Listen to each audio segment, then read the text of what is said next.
Hello, mic check 1 2. Please let me make this announcement again.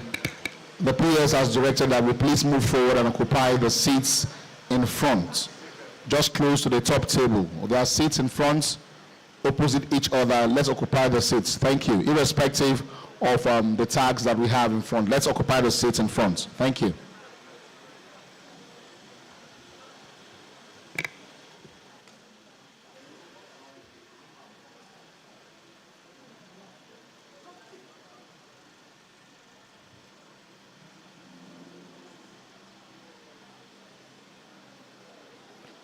Then please, the Secretariat, please be on standby. We'll need a rep from the Secretariat for a recap of yesterday's event. So that should be done when the time comes. Thank you.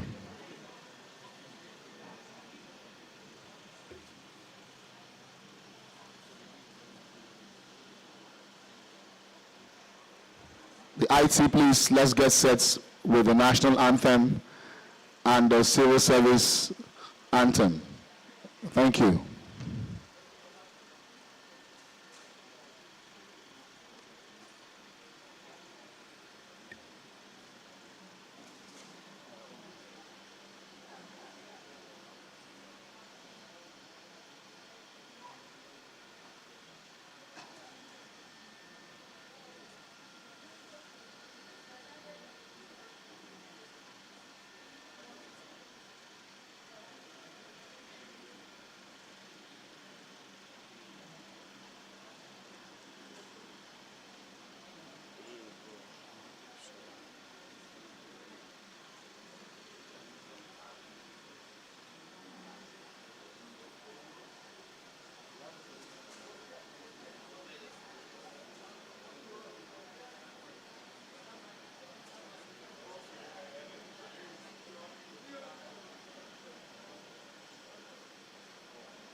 Just establish and move ahead.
Thank you very much, distinguished ladies and gentlemen. With the permission of the Permanent Secretary, very distinguished guests, ladies and gentlemen, may we please rise for the national anthem of the Federal Republic of Nigeria. That will be closely followed by the Federal Civil Service song. Thank you.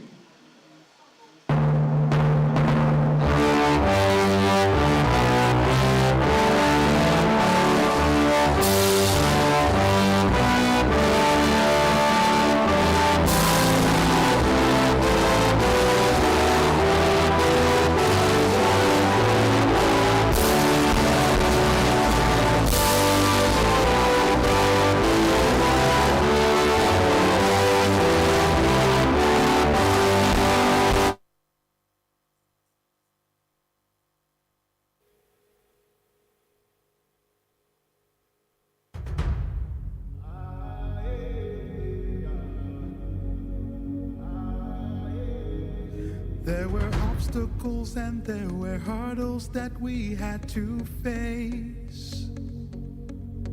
There were challenges and there were struggles that we had to brace.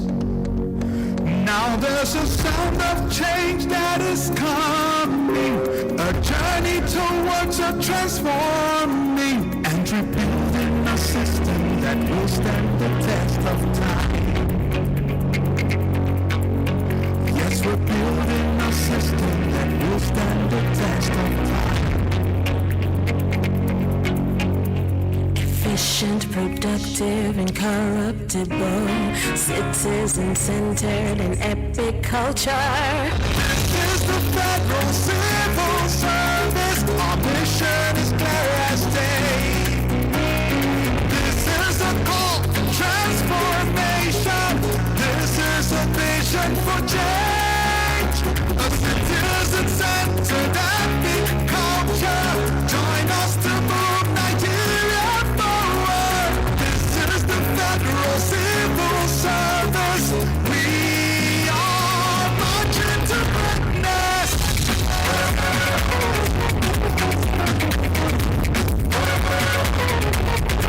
Creating new possibilities, rebuilding capacity. Serving the people with excellence and honesty. Where there's a drive, where there's inspiration, partnership and innovation. It's for building a system that will stand the test of time. Oh, it's for building a system that will stand the test of time. Federal Civil Service, our mission is clear as day. This is a call for transformation. This is a vision for change. A citizen-centered epic culture. Join us to move Nigeria forward. This is the Federal Civil Service. We are marching to greatness.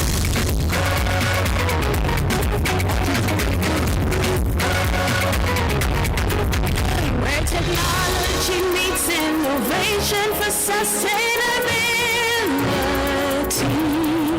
Civil servants rewarded for excellence and creativity. Yes, a strong civil service means hope for our country. This is the Federal Civil Service. Our mission is clear as day. This is a call for transformation. This is a vision for change. This is intense and happy culture. Join us to move Nigeria forward. This is the Federal Civil Service. We are marching to greatness.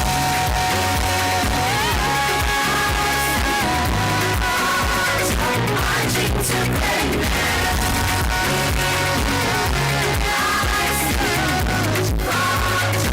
Marching to greatness.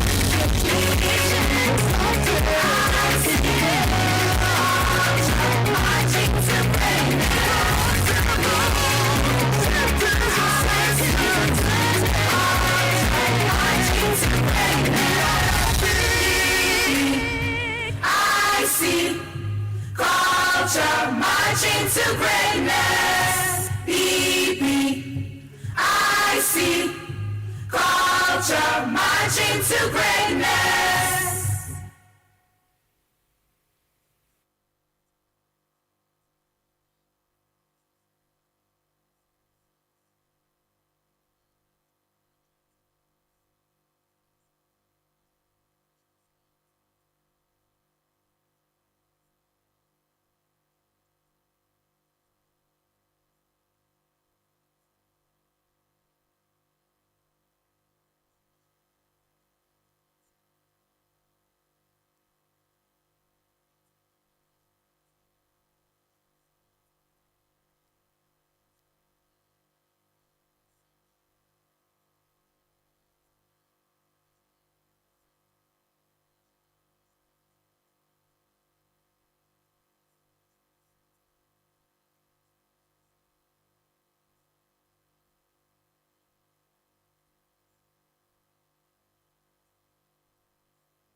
Personalities will be coming to join us for the end of this extraordinary national assignment. Once again, you're all welcome to Obasanjo Space Center for day 2 of this very noble meeting that is geared towards national development.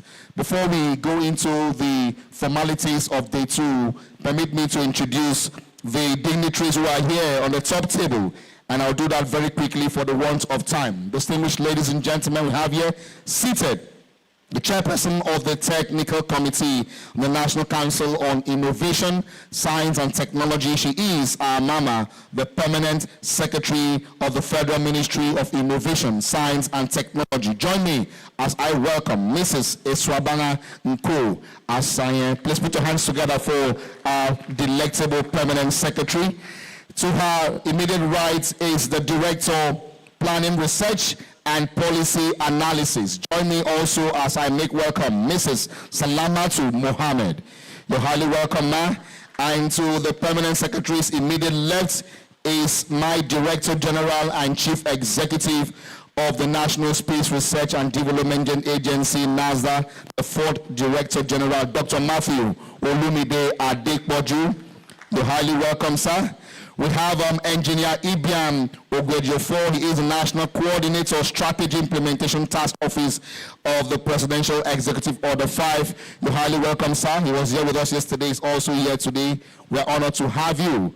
We have, ladies and gentlemen, the Director General and Chief Executive, Nigerian Institute for Trypanosomiasis Research, Dr. J.J. Ayakeye. Please put your hands together for him. Thank you so much. We have also the Registrar, Nigerian Council of Food Science and Technology, NIFOST, Mrs. Eze Veronica Nkechi. Please put your hands together for her. Thank you so much. Just as we have in our midst, ladies and gentlemen, the Vice Chancellor of Cosmopolitan University, Abuja, Professor Carl Adams. You're highly welcome. Please put your hands together for him. So that being said, for the want of time, we have other cream de la cream of the of the science and technology ecosystem who have come from far and wide to join us for this event. So quickly, I'm aware that some persons who missed their flights, who could not make it yesterday, are here this morning. And when the time is ripe, I'll be inviting such persons who had presentations yesterday to make their presentations today with the permission of the Permanent Secretary. Let's swing into action now. Join me as I take you to page number 9, activities for day 2. Page number 9. The first item here will be a recap of events that happened yesterday, day 1. May I now invite a member of the Secretariat who will be here shortly to introduce himself or herself and then go straight into the recap and bring us up to speed with activities that happened yesterday. And I pray he does this very briefly within 10 minutes so we can now go into the nitty-gritty for the day. Thank you very much, ladies and gentlemen. Once again, you're highly welcome.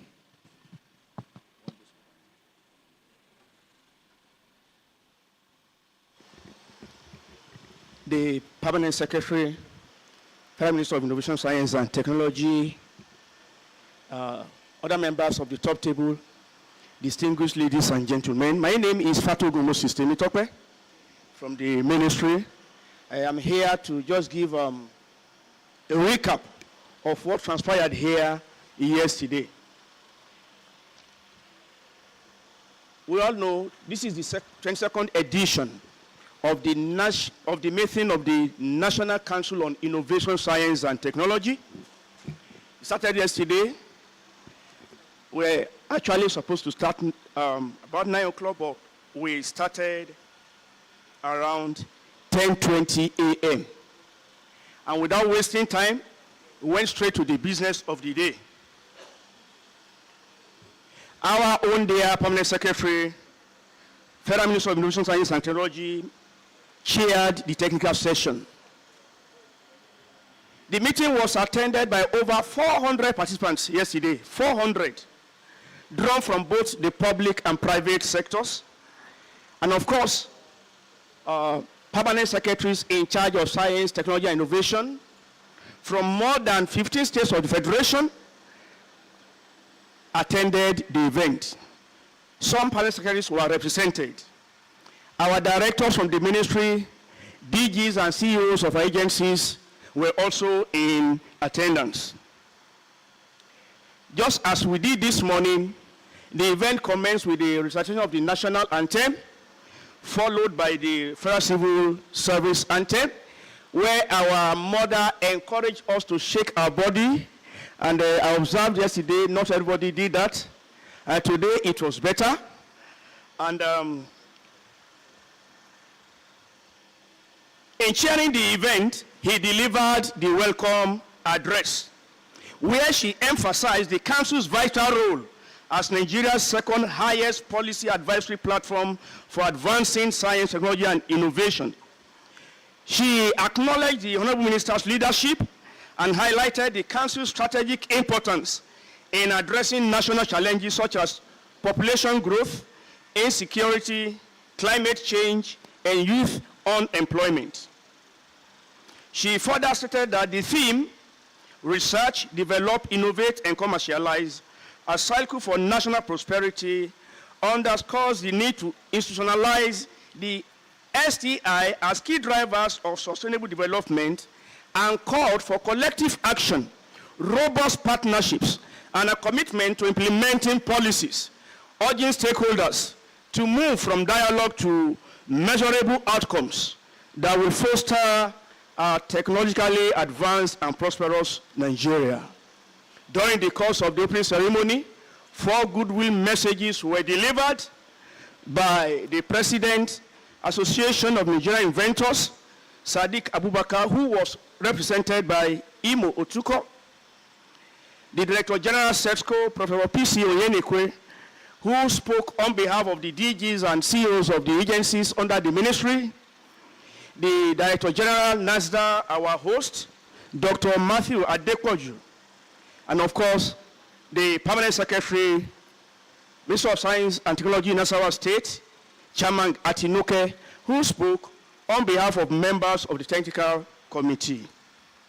They all commended the ministry for the organization of this event and reiterated the importance of researching, developing, innovating, commercializing to the growth and prosperity of the nation.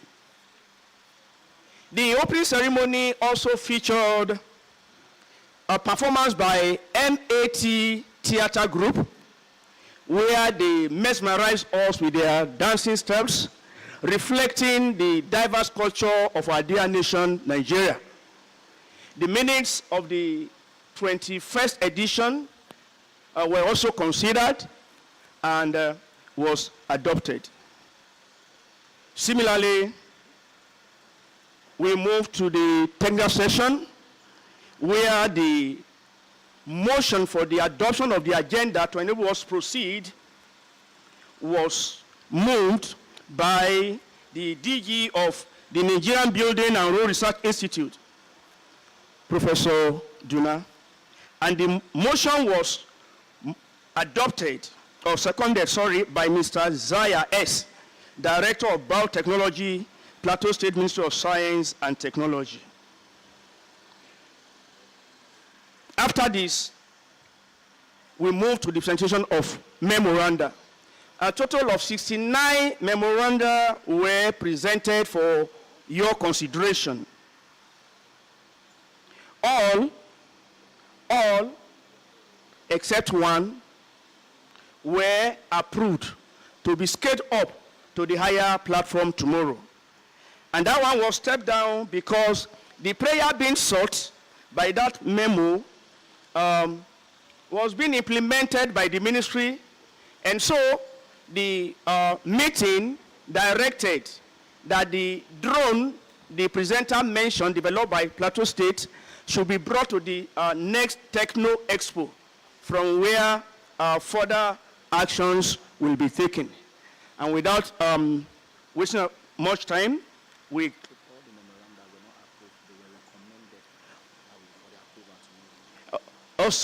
I've just been corrected. All the memo except one were recommended to be forwarded to the platform, higher platform tomorrow. Thank you very much.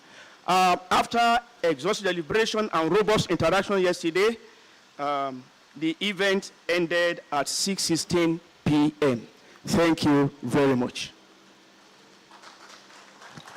Thank you very much, Mr. Fatogu, for running a synopsis of the activities that transpired yesterday. Of course, this will help those of us who were here yesterday and those who have joined us this morning to have hands-on information of what happened yesterday. Thank you so much, Mr. Fatogu, for that very ebullient representation. Okay, very distinguished guests, ladies and gentlemen, as we proceed through the permission of my permanent secretary, I've been instructed to please invite the Vice Chancellor, Cosmopolitan University Abuja, to please come forward for a goodwill message. Professor Carl Adams, please put your hands together for him. Distinguished ladies and gentlemen, you're highly welcome, the Prof. Thank you very much. Thank you very much. And thank you very much, Secretary, Permanent Secretary. I feel humbled. I feel humbled looking at the, listening to and looking at the amount of activity that is taking place across the different states, across Nigeria. I was really taken with the words of the song we've just been looking at and singing and moving to. Right, really good. And the words aren't just empty words. They're promises of where we're going to go, where Nigeria is going to go. You've got the foundation, the fantastic foundation of all the interesting, innovative projects taking place across Nigeria, across the different states. I want to take you forward 25 years to 2050. The UN brought out a report of expectations, what's going to happen globally in 2050. We're going to see a big democratic change. You're going to have China. Its population is going to shrink. You're going to have Europe. Its population is going to shrink. Japan, its population is going to shrink. And what's going to happen to Nigeria? It's going to explode. The number of people, not just the number of people, the number of highly qualified people. Nigeria already has as many universities or more universities than most of the countries in Europe. It's got more universities now than in the UK. What does that tell us? 2050, you're going to have more PhDs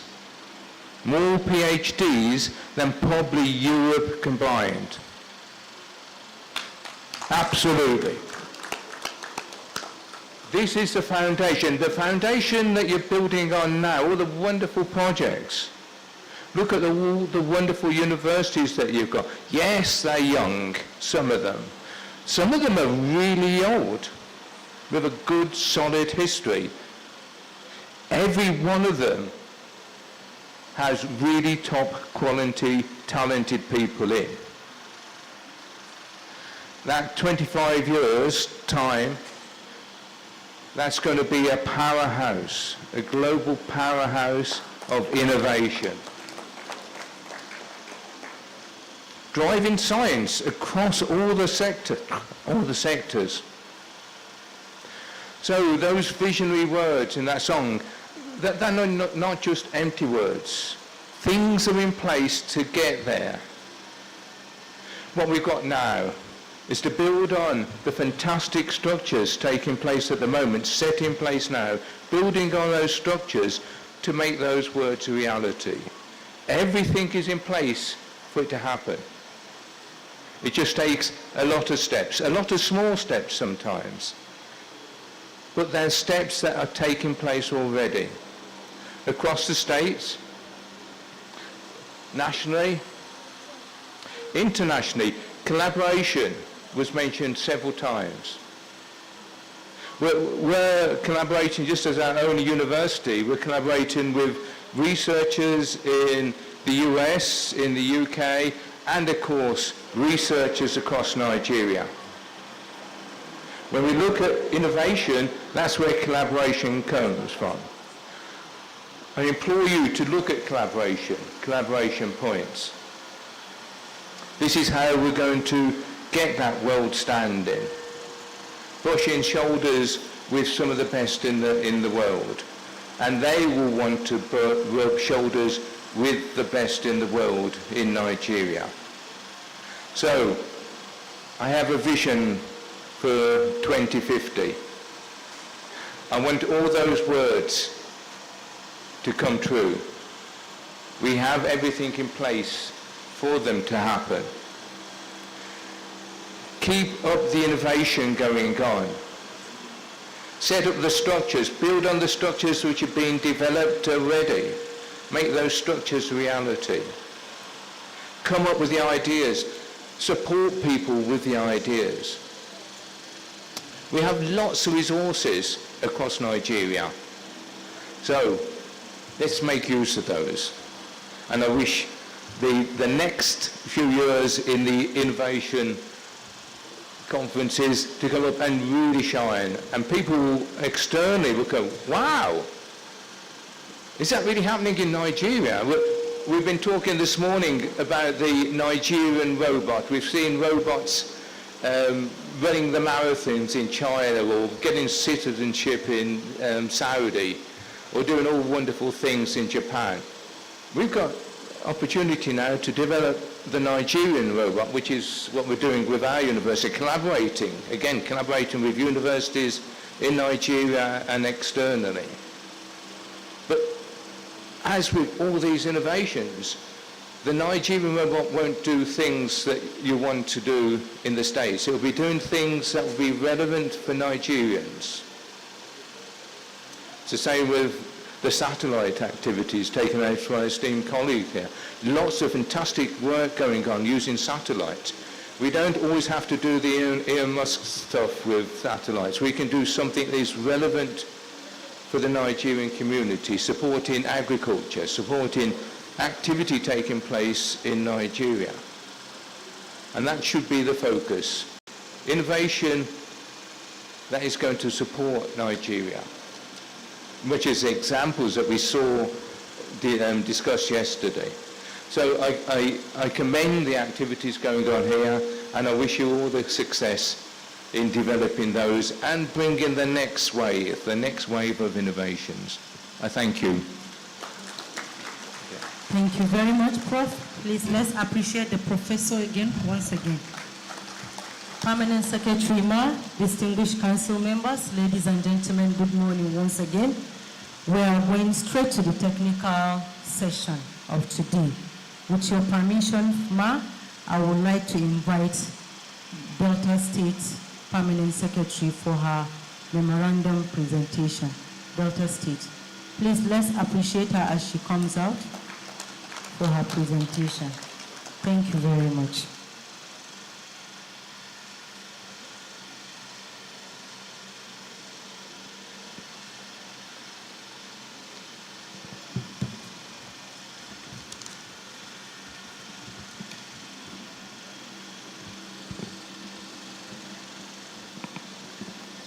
the chairman of this occasion, members of the high table, permit me to stand on the already established protocol.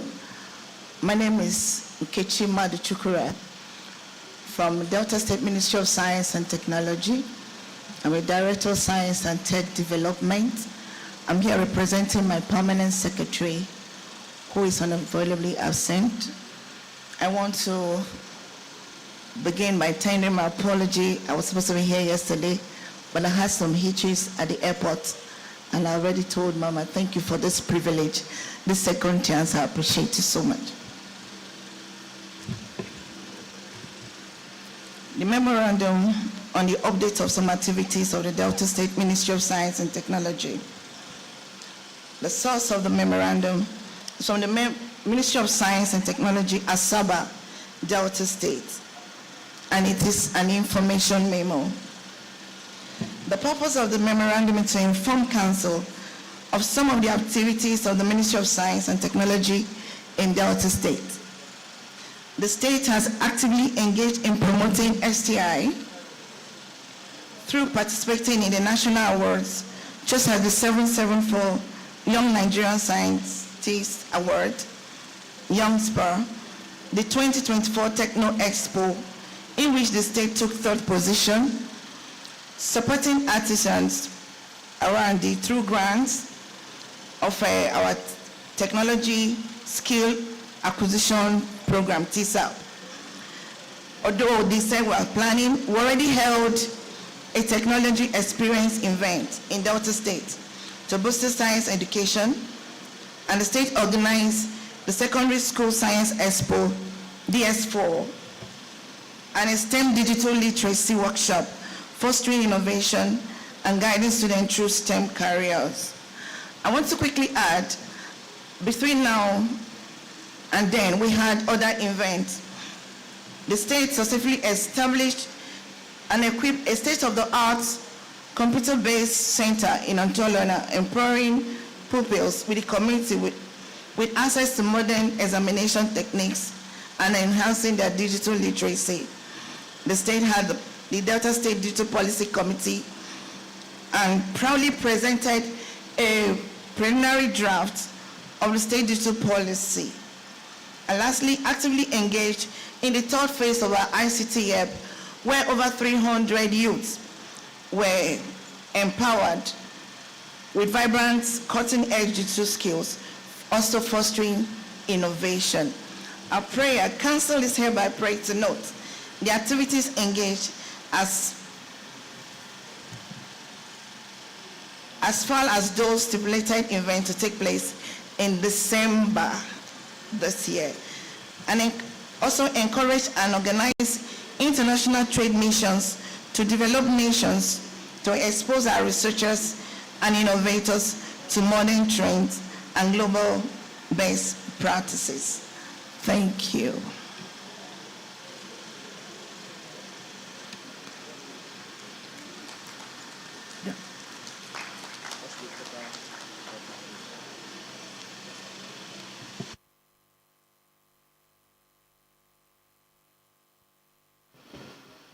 Thank you, my sister from Delta.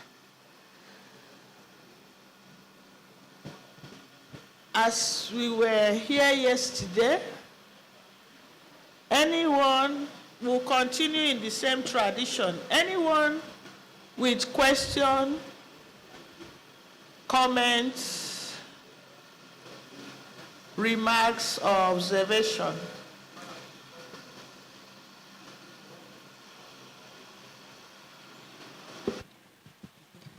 Thank you. Good morning. It's Dr. Nduka from Private Sector and Academia. Well done, my sister from Delta State. I think I'm impressed with what I've seen, but we only came with one memorandum from Delta. I'm very disappointed. I think we need to do more from Delta State. There's a lot of youths in Delta State who are very, very technology savvy and who require a lot of training and support from the federal government. So I think based on what I see here, I think we can do more. You know, I've been to Delta several times. I'm from Delta State. I'm so passionate about Delta. And anytime I go there, I see a lot of youths with a lot of ideas. But they can't drive these ideas through. And the purpose of this is to make sure we can scale projects to the council so that they can be approved.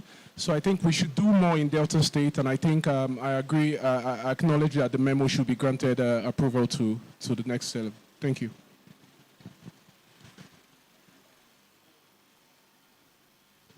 Any other comments? Without any other comment, can we recommend the memorandum to the summit for consideration and approval? Thank you. Thank you very much, the Permanent Secretary. Please, let's put our hands together for the Director from the Ministry of Innovation, Science and Technology, Delta State. She's here in a capacity representing the Permanent Secretary. Please, let's applaud her one more time.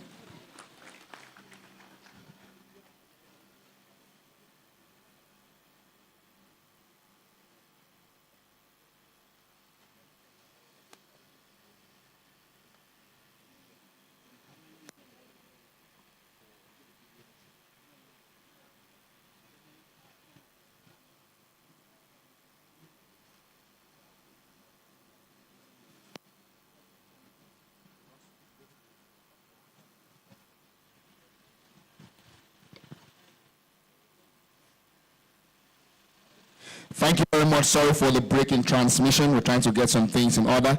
May I quickly inquire, do we have a delegate representing the Federal Capital Territory for a memorandum or memoranda, as the case may be?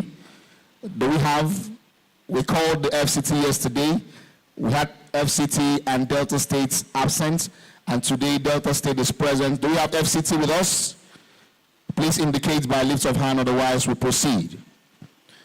Okay, moving on, with the permission of the PEMSEC, let me now introduce, we have the Director General and Chief Executive Officer, NASETEM, Dr. Olushola Odusanya, is here with us also. Please put your hands together for him. You're highly welcome, sir.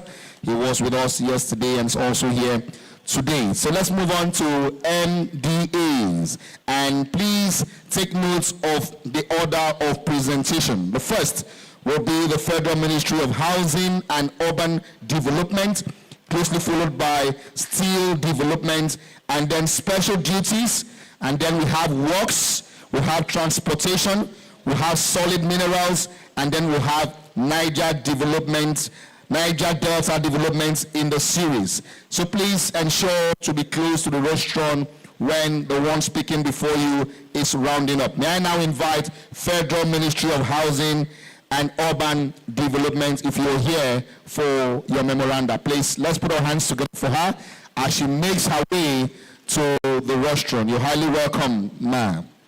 And then steel development, we have steel development, please show by a lift of hand. Steel development, so we can know how to equate activities. Steel development, if you're here, please. Okay, do we have special duties here represented? Special duties, may we see your hand up, please? Okay, do we have works? Do we have transportation? Solid minerals? Okay, I guess they'll join us in the course of the presentation. So let's now have Ministry of Housing and Urban Development. You're welcome, ma'am. The Permanent Secretary, ma'am, please permit me to stand on existing protocols. My name is Engineer Hikmat Toyin Aderibibe, Director Engineering Services, representing the Federal Ministry of Housing and Urban Development. We have two memoranda to present. The memoranda, the source of the memoranda is from the Federal Ministry of Housing and Urban Development, and it is information/action memo. The purpose of this memoranda is in line with the theme to provide strategies and implementation for the actualization of research, development, innovation, and commercialization of local building materials manufacturing hubs in Nigeria. The Council is invited to note that 1, the Ministry has formulated strategies to boost local building materials manufacturing in the country. And secondly, the Ministry has set out prototype layouts for the hubs in various geopolitical zones, which will create opportunities for technology transfer, innovation, research and development in housing sector. Our prayers. 1. The Council is hereby invited to note the importance of the provision of investment frameworks for the processing of irregular or underexploited available raw materials in every state for the use as feedstock in the manufacturing hubs. Secondly, the creation of innovation hubs and technology transfer system in the housing sector is needed to achieve the desired objectives. Thirdly, to provide funding for the establishment of artisan schools and local building materials clusters to be established and located in each geopolitical zones in the country, thereby making readily available building materials accessible to cluster markets and customers. The second memo, the source is also from the Federal Ministry of Housing and Urban Development. It is an action/information memo. The purpose, the memoranda is on the research, innovation, commercialization circle for national property as it relates to the built environment in Nigeria. The purpose of this memoranda is to seek to inform the Council on the strategic framework of utilizing research, innovation, and commercialization to enhance national posterity within the built environment and innovation hubs in Nigeria. The aim is to address the challenges in the construction, real estate, and infrastructural sectors and promoting sustainable growth and economic development. The Council is hereby invited to note that 1. The built environment represents a significant portion of Nigeria's economy, contributing to employment generation, wealth creation, and infrastructural development. By implementing the circle of research, innovation, and commercialization, Nigeria can address its infrastructural deficit, create jobs and develop local expertise, promote environmental sustainability, position the country as a leader in construction innovation in Africa, and attract foreign investment and technology transfer. Our prayers are: 1. Council is prayed to note, approve the establishment of National Research and Innovation Fund. B. Approve the creation of built environment innovation hubs. C. Encourage the promotion of PPP, public-private partnership in research and innovation. D. Encourage adoption of policies for commercialization. So I present, sir. Thank you, ma'am. Thanks so much for supporting us by being here. You are welcome. Please, over to the session. Any question, any comment, observation, or remarks?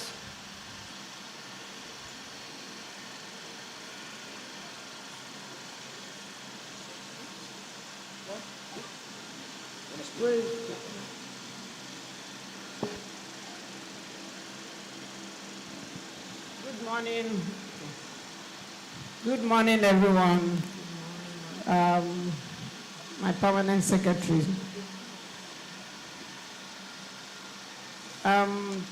Thank you so much for your memo. I'm going to just speak on your last prayer, which is you are requesting the council to provide funding for the establishment of artisan schools and local building materials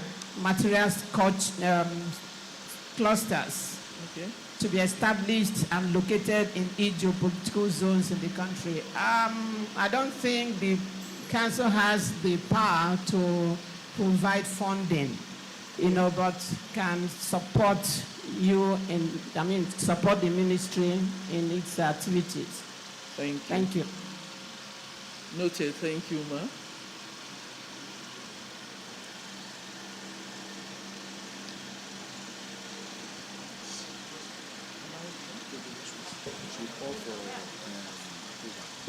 Okay. She has.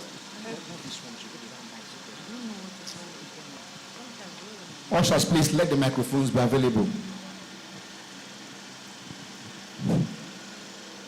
Engineer, I don't know what you are doing about the incessant building collapse we are having in this country. More especially, I don't know whether you have a supervisory body or there's a law that is backing those who are using substandard equipment in constructing buildings. So it is becoming too common in this country. So I don't know how you people are going to address these issues. Can I respond? Yeah. Building collapse. Building collapse.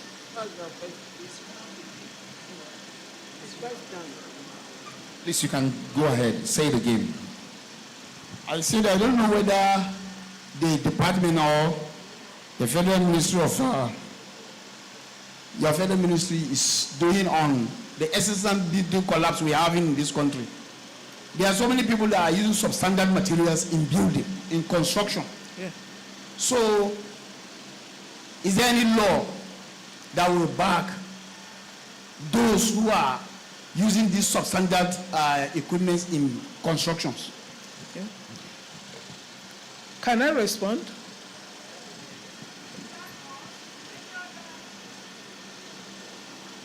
Let's aggregate all the reactions. Ushers, please, let's have points around. Thank you, Director. PAMSEC and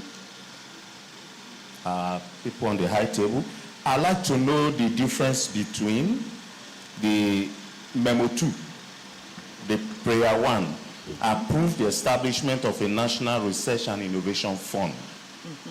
What is the difference between this and the National Research and Innovation Fund of the National Research and Innovation Council, which is in existence? What's the difference?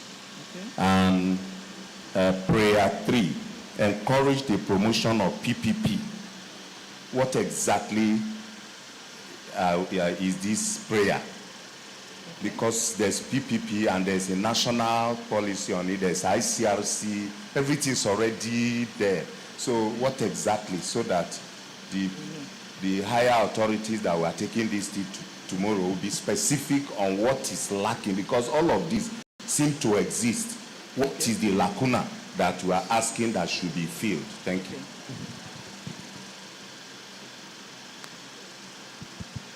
Do we have more reactions? Yeah, just one more.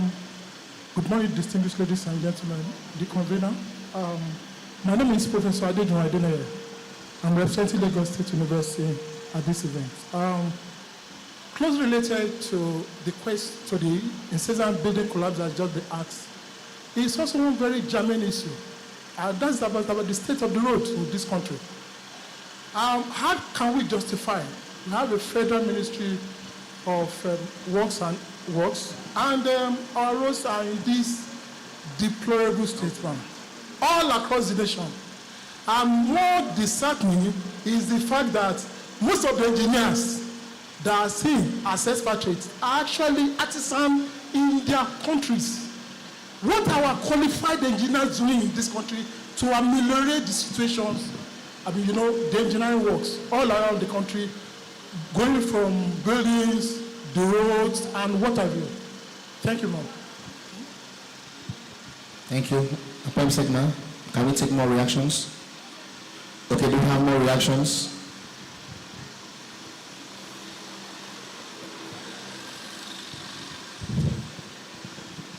My name is Mr. Dennis Eze from Federal Qatar Commission. My question is, what is the plan that your ministry or department has with regard to shortage of housing in Nigeria. Take, for example, Abuja as a capital city. A good number of persons are living in shanties, and every day they are battling with demolition. And most of the places they live are no longer habitable. But you see buildings every corner, but these buildings are not accessible. So what is the plan that your department or ministry has for this problem?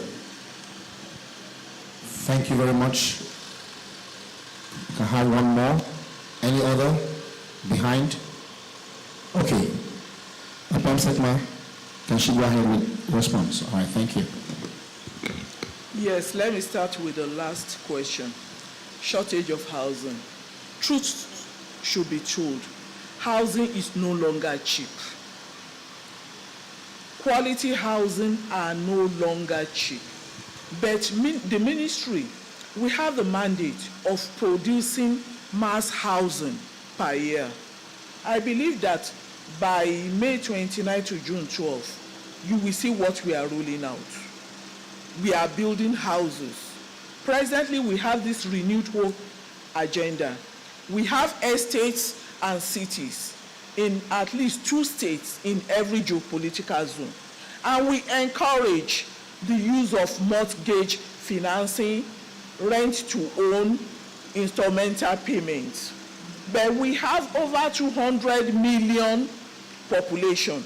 So when we are rolling out 200,000 houses, as if we are not doing anything, honestly, we are doing something. We invite you to visit our website. Houses are going on. Renewed Hope Estates, Renewed Hope Cities. Then the state of the road. The state of road, we are within intra-city or intrastate. Interstate roads are under the purview of the Federal Ministry of Works and Housing. So if it is intrastate, that is where we have intervention. So this may not really be a question for me to ask. We talk about building collapse. Building collapse is everybody's business. It's not only our departmental issue. If you have a neighbor doing something that is wrong, please go and report him to any of the authorities. But we have a grip over the houses that we are building. We have a grip over the houses we are supervising and the public buildings and everything. But we don't have a grip over everything that happens in Nigeria. I'm a Lagosian, I know what happens in Lagos. When I was in Lagos, if I see anything wrong, and I know that if I go and meet them, there could be some altercation. Oga from Lagos, you know Labscar. I know Labscar's office. I'll just say, please go there, go and see what they are doing. So building collapse is avoidable if we all take it as our business. We liaise with the Korean, we liaise with NSC and everything, but we cannot be everywhere. We can't be everywhere. So it's everybody's business. You bring a report, we take it up.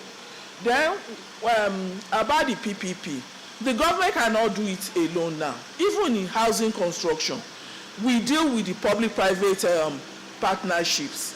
They partner with us. We're talking about the provision of building materials hub in each of the geopolitical zones. The government is going to provide the land, the services, the layout, and everything. And we want the private people that want to liaise with us. Okay, we want to establish a cement manufacturing company. Come, this is our layout. This is what we have to gain. These are the services we are providing. Come and get your land. Paint manufacturing, aluminium, and everything. Because we believe that the government cannot do it alone again. So we have to liaise with all other interested people in the built environment. Have I addressed it? Thank you so much, my sister from Housing and Urban Development. Thank you. You may go back to your seat. Okay, thank you.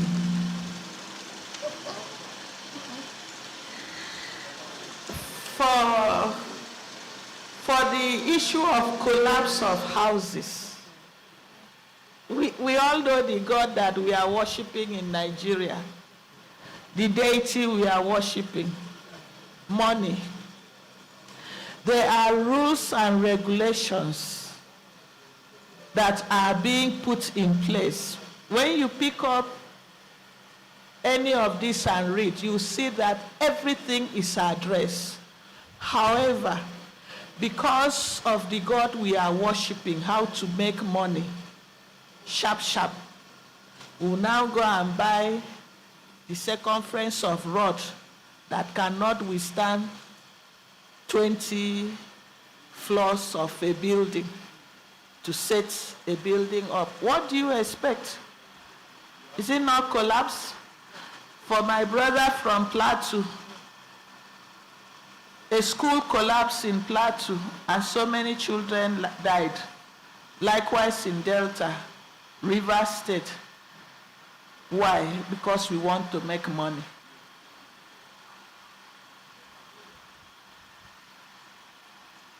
So it behoves on us who are the enlightened, who are sitting down here, to make sure that we walk around the clock to make sure that buildings are being erected according to regulations.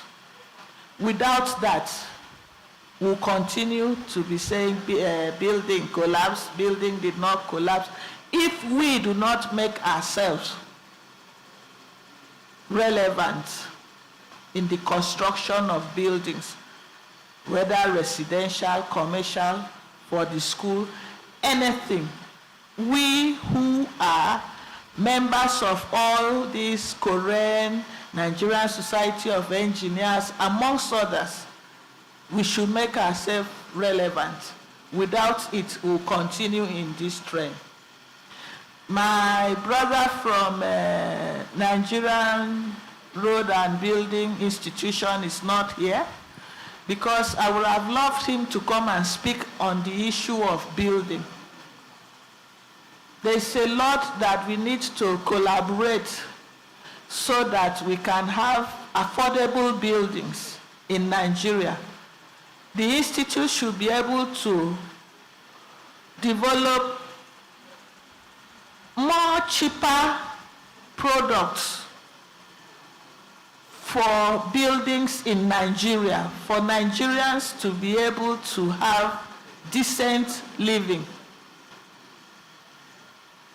We should also make sure that the town planners, they go around these, what we call shanties, to address the urban or rural concept of something that will give us decency in our living space. There is so much that we have along the way drop out because of us looking for money. Money has made us to lose our psychic. These problems supposed not to be problems with Nigeria again today. If we put our mind back to when we had the oil boom and we had plow everything to make sure that we build a living space for ourselves. So when the DG from Nibri comes, he will address this issue again. Let him tell us what he's doing. Even on the issue of road, because he's supposed to work with both the Federal Ministry of Works and Ministry of the Housing and Urban Development. Thank you. Thank you very much, the Permanent Secretary. Let's applaud her for her insights on the subject matter. All right, the PEMSEC, are you going to call for the for approval? It's done. Okay, I've been asked to find out in the category of NDAs. Do we now have steel development? We are done with housing and urban development. Do we have a delegate from steel development? Do we have from Special Duties now? Do we have from Ministry of Works? Okay, do we have Transportation present with us? Do we have Solid Minerals? They're all absent. Do we have the Ministry of Regional Development? Regional Development? I think they're all absent. So,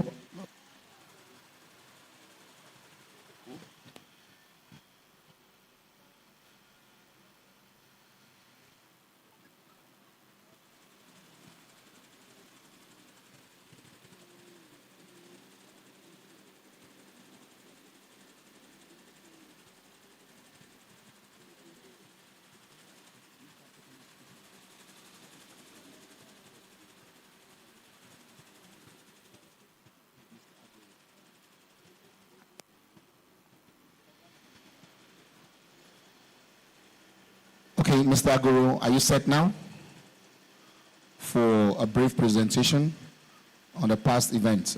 Mr. Aguru, I can't cite you from here. Okay, please. You have just 10 minutes for a short presentation. Thereafter, when he's done, we will go to institutions, and I hope they are present. Do we have Nasarawa State University, Kefi, here? Okay, Bells University, Ota. Adamawa State University, Mubi. Okay, so when we're done with these categories, we'll move into other government agencies, and I'll be inviting Naseni at that time. So, Mr. Aguru, please, let's go on with the presentation.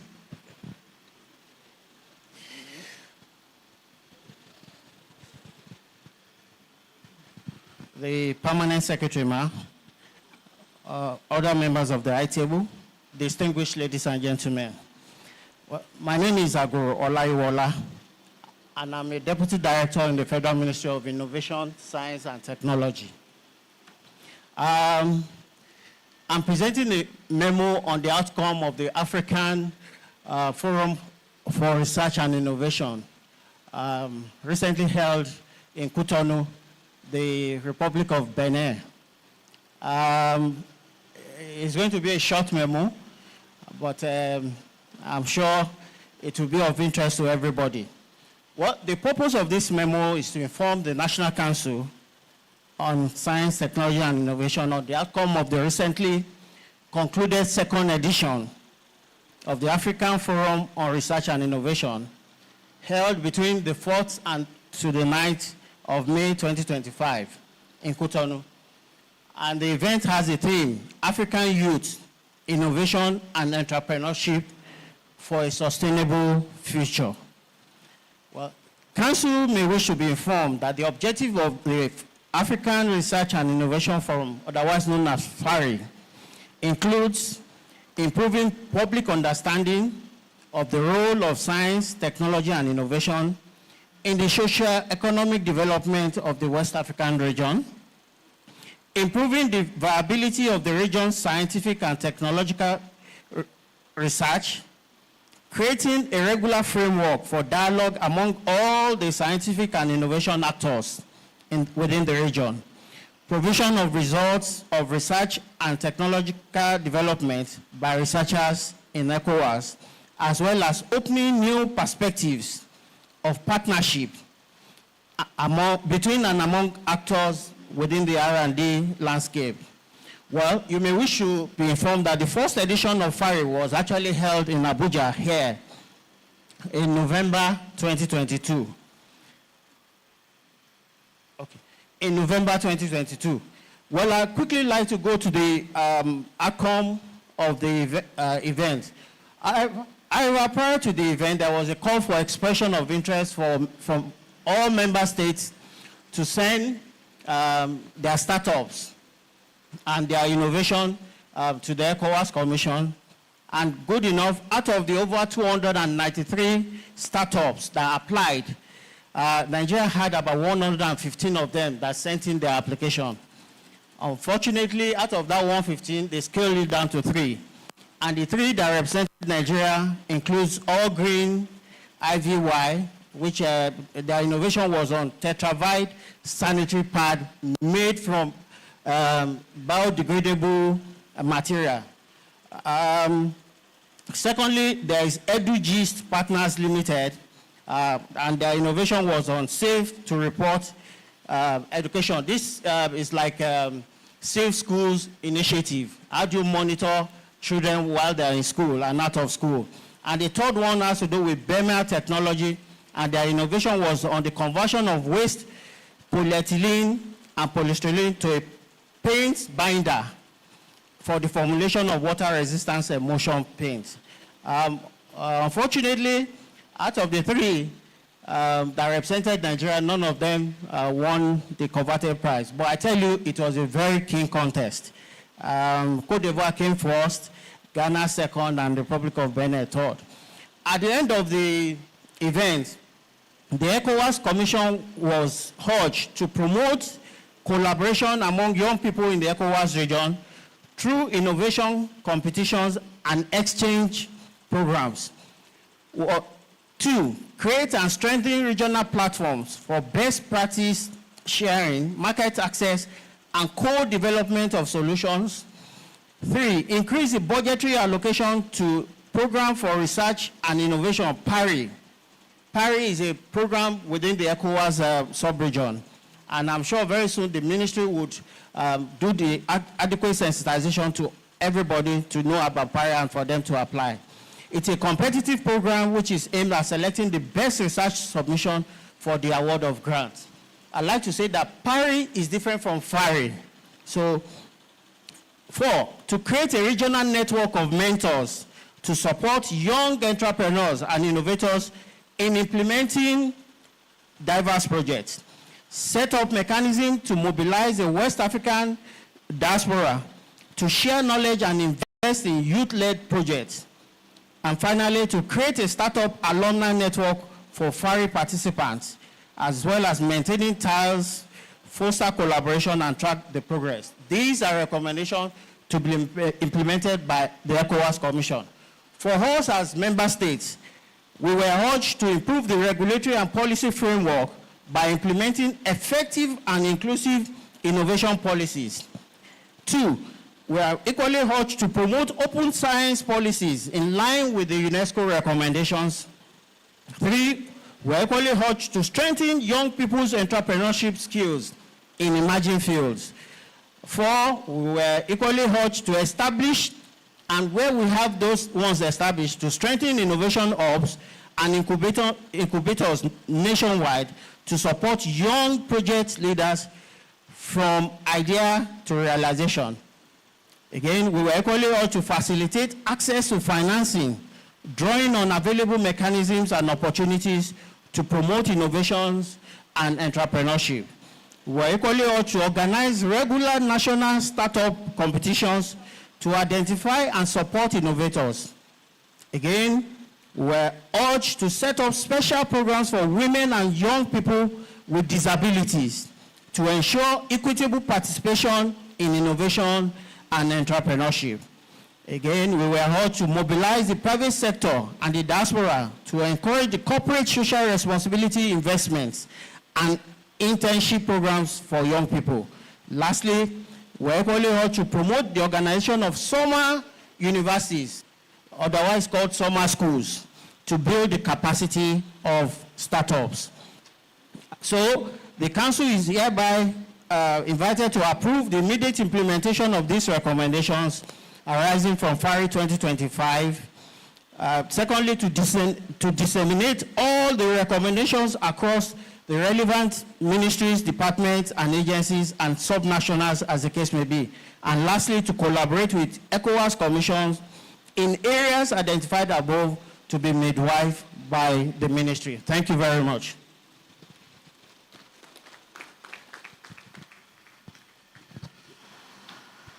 Thank you, my experts at the ECOWAS Commission on Science, Technology, and Innovation. This is the meeting we attended from 4th to 9th. We came back on the 10th, and from there I came to this place.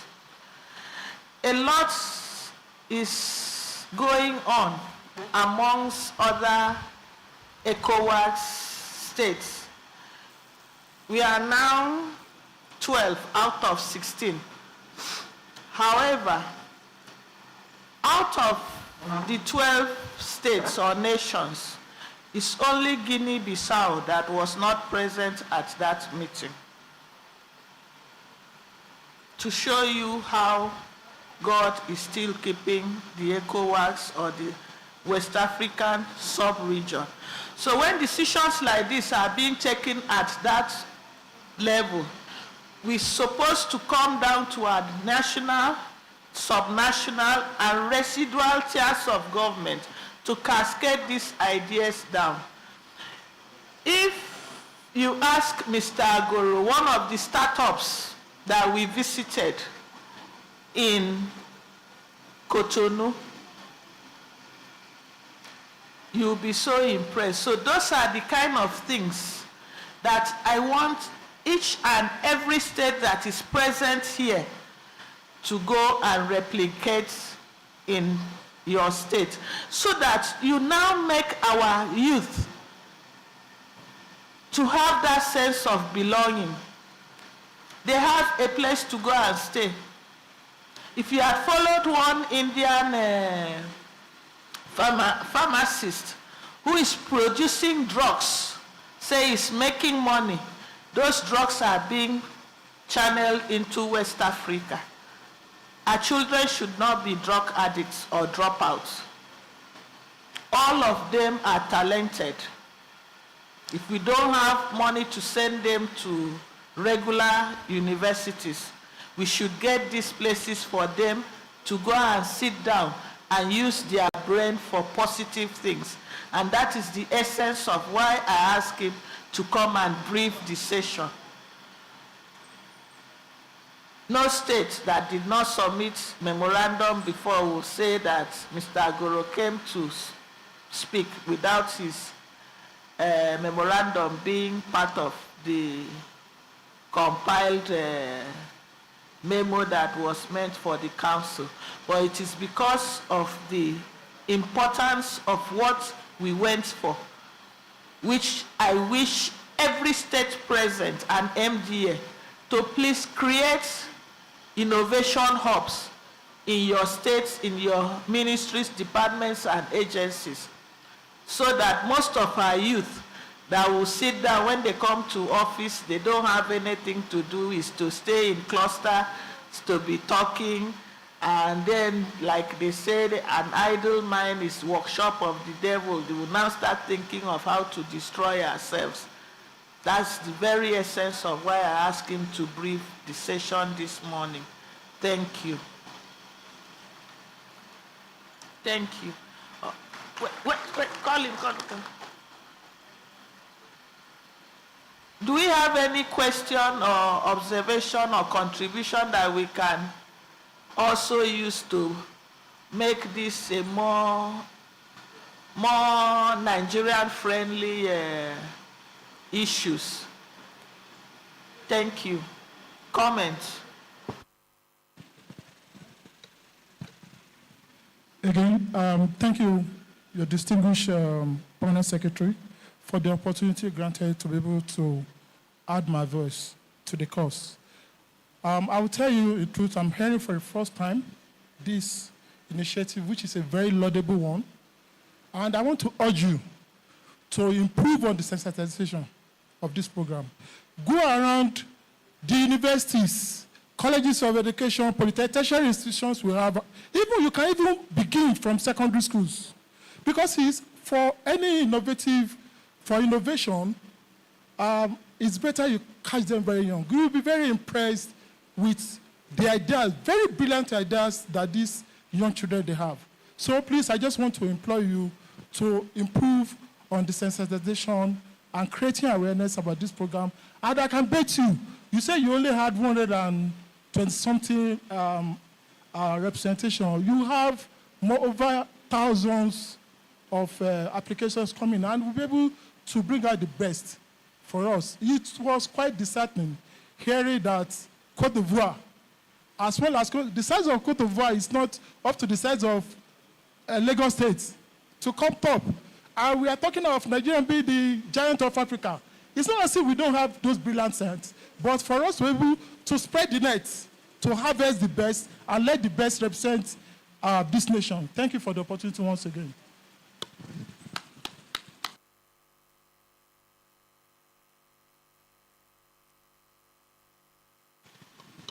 Do we have more reactions? Comments, questions?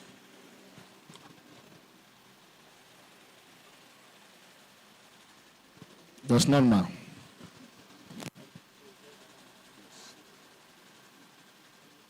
Thank you very much. Please, let's put our hands together for him once again for doing a very good job.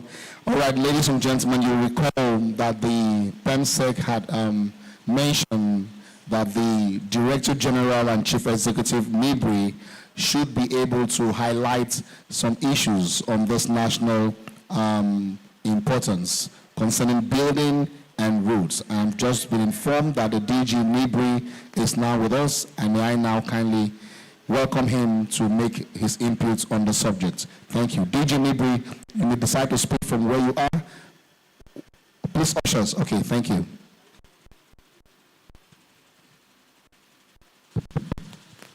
The Permanent Secretary, other members present, let me start by apologizing for coming late.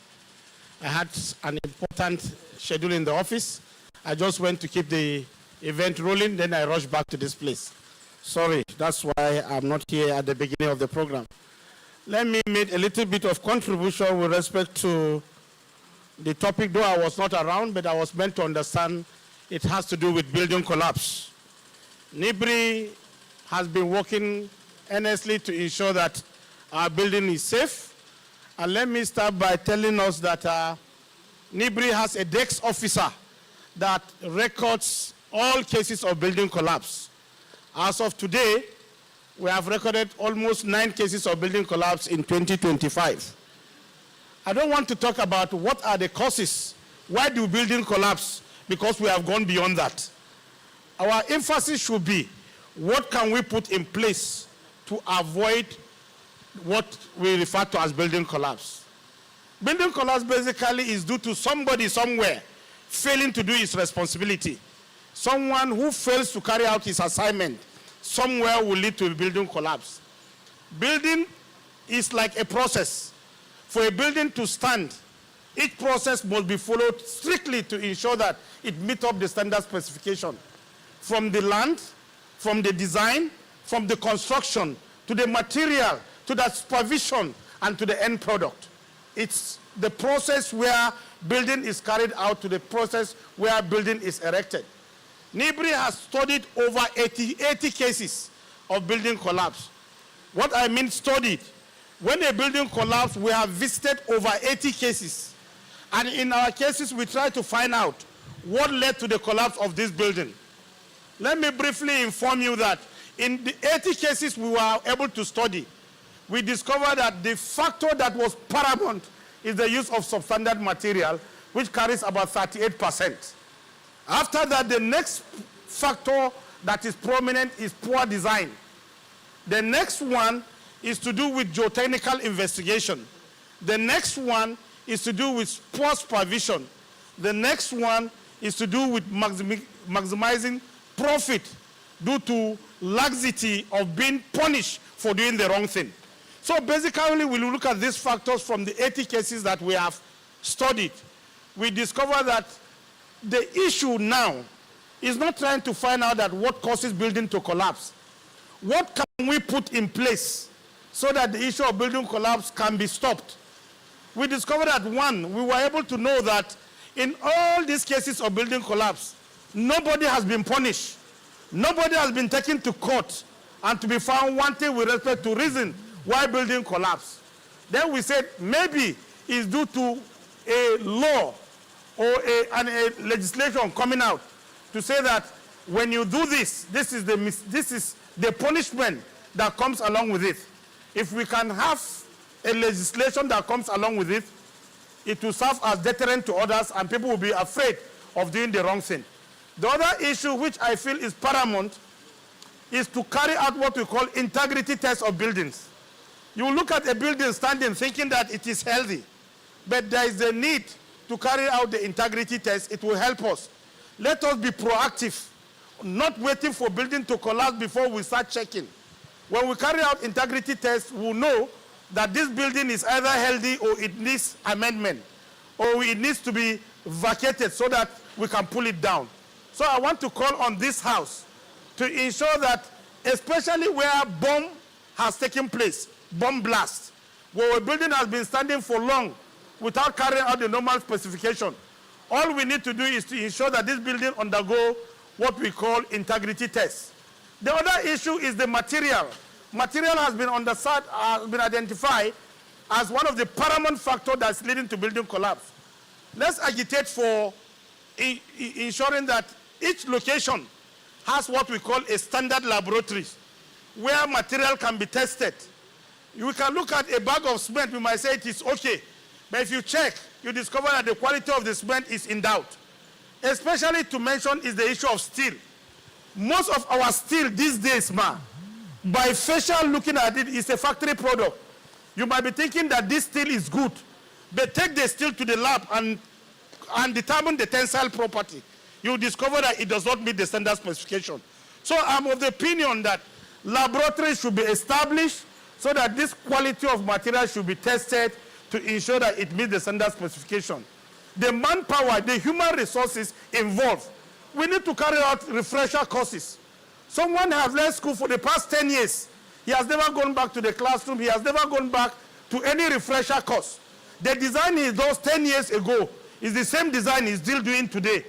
Why? Because there is no refresher course. The human resources, people involved in building, there is a need for them to undergo what we call human resources.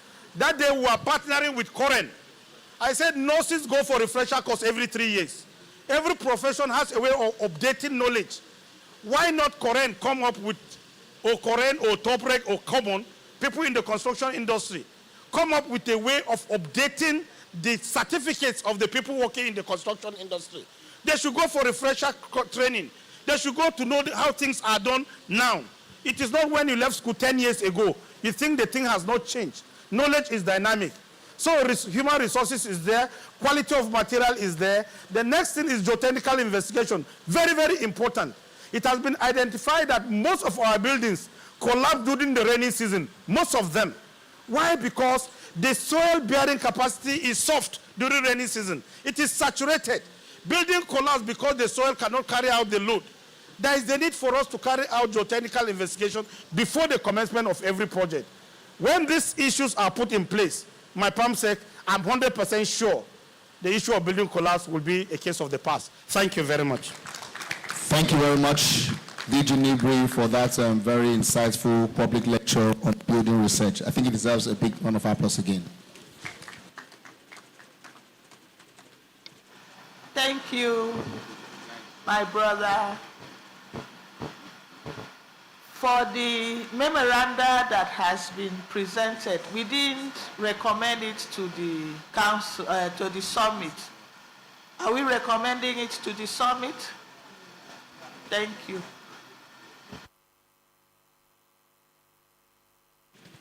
Okay, before we move on, we have here representing the Director General of the National Information Technology Development Agency, NIDA, Engineer Salisu Kaka. He is a Director, E-Government and Digital Economy Department. He's representing the DG NIDA.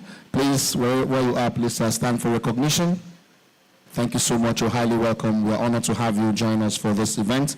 Thank you. So moving on, ladies and gentlemen, we are going straight to other government agencies, and let's ensure we limit our comments within the time allotted. The first agency of government I will be inviting is the National Agency for Science, Engineering and Infrastructure.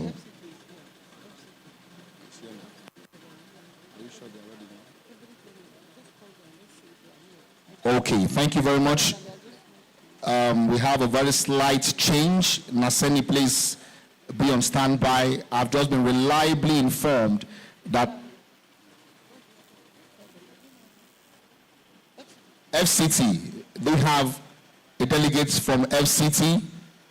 for a memoranda. We have 8 memoranda. FCT.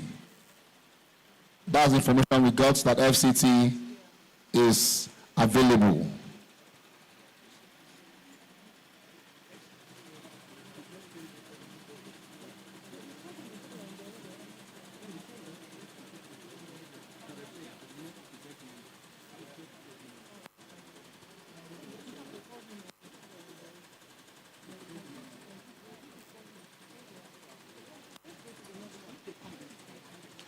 Okay, we have mix-ups. I think FCT is still on the way to join us. So let's move on now with the National Agency for Science, Engineering and Infrastructure, NASENI. And from what I have here, they have 19 memoranda to present.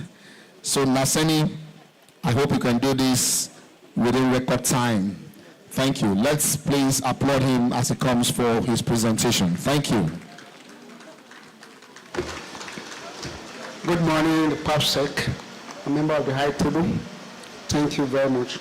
Actually, we have 20 memos to present. Before the presentation, I just want to give us a brief on how this memo came about. When the new EVC came in, it came in with a culture, 3 cultures. So the cultures are commercialization, the cultures are collaboration and creation. So what happened is that when we have we have almost 1,500 engineers all over our national NASENI. So we look at people who are specialized in some area.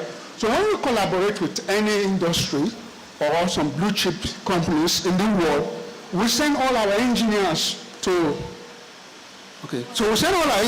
those places. And so they go and learn the technical know-how of how these things are being done. So, and when we came up to that one, everybody was now put on the high jump. So every institute is mandated to perform.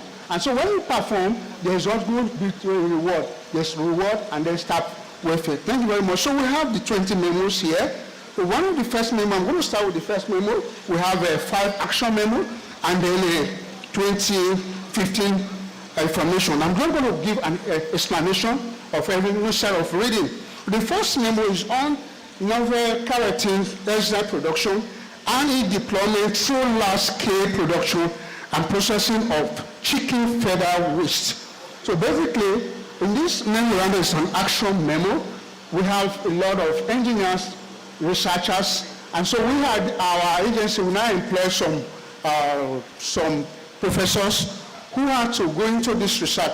You know, we have a lot of slaughterhouses, then we have a leather institute, and then we have a lot of poultry farms. The products of those things are what we use to design these enzymes. And these enzymes, basically what they have to do is to aid the rate of reaction in most industries that we have in Nigeria. And so basically on that, so we have just sprayers. So what happened is that these engineers have been able to come up with something. So because in Nigeria we don't have large production of alpha-almasis enzymes in Nigeria. So the thing is that the prayer is that Council hereby pray to approve NASENI to exploit biotechnology for the production of alpha-amylases. And NASENI also the second prayer is NASENI seek to support all research in this large scale. We actually wanted this large scale in production of alpha-amylases enzymes. Thank you very much. The second memorandum is basically, just like because of the background I've given to us, the background I've given to you is on what our EVC have come to do. On the second memorandum is a promotion of science, technology, engineering, and mathematics in Nigeria through the provision of science skills. We have all our institutes. And then, you know, in those days, when we were in secondary school, before you have a lab, all this chemistry lab, they are always housed in a building. But now we have a miniature form of lab whereby you can perform more than 40 experiments like all that we have. We have small miniature lab. And then what they do is that children can now perform their experiment through this thing. So basically what the council is needing, we want a way whereby this council should approve whereby science and technology can promote all their activity through these STEM materials. So we have all our institutes, we have them in UNESCO. Naseni was the one that produced the UNESCO programs, the kits, and also we do training.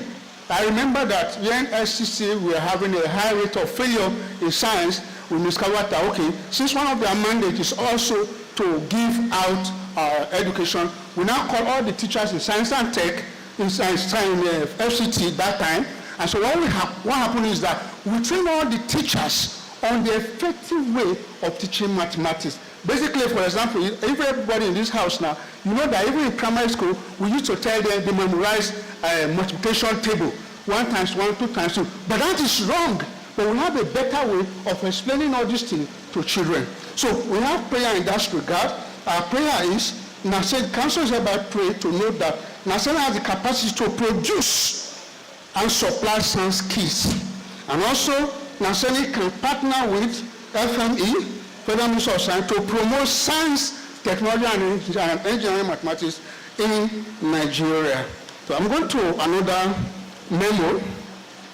This memo basically is an action memo, and on the production of power stove for cleaner environments. You know that basically, presently what we have is there's a need for us to establish a factory, so plant that is designed to produce cooking gas.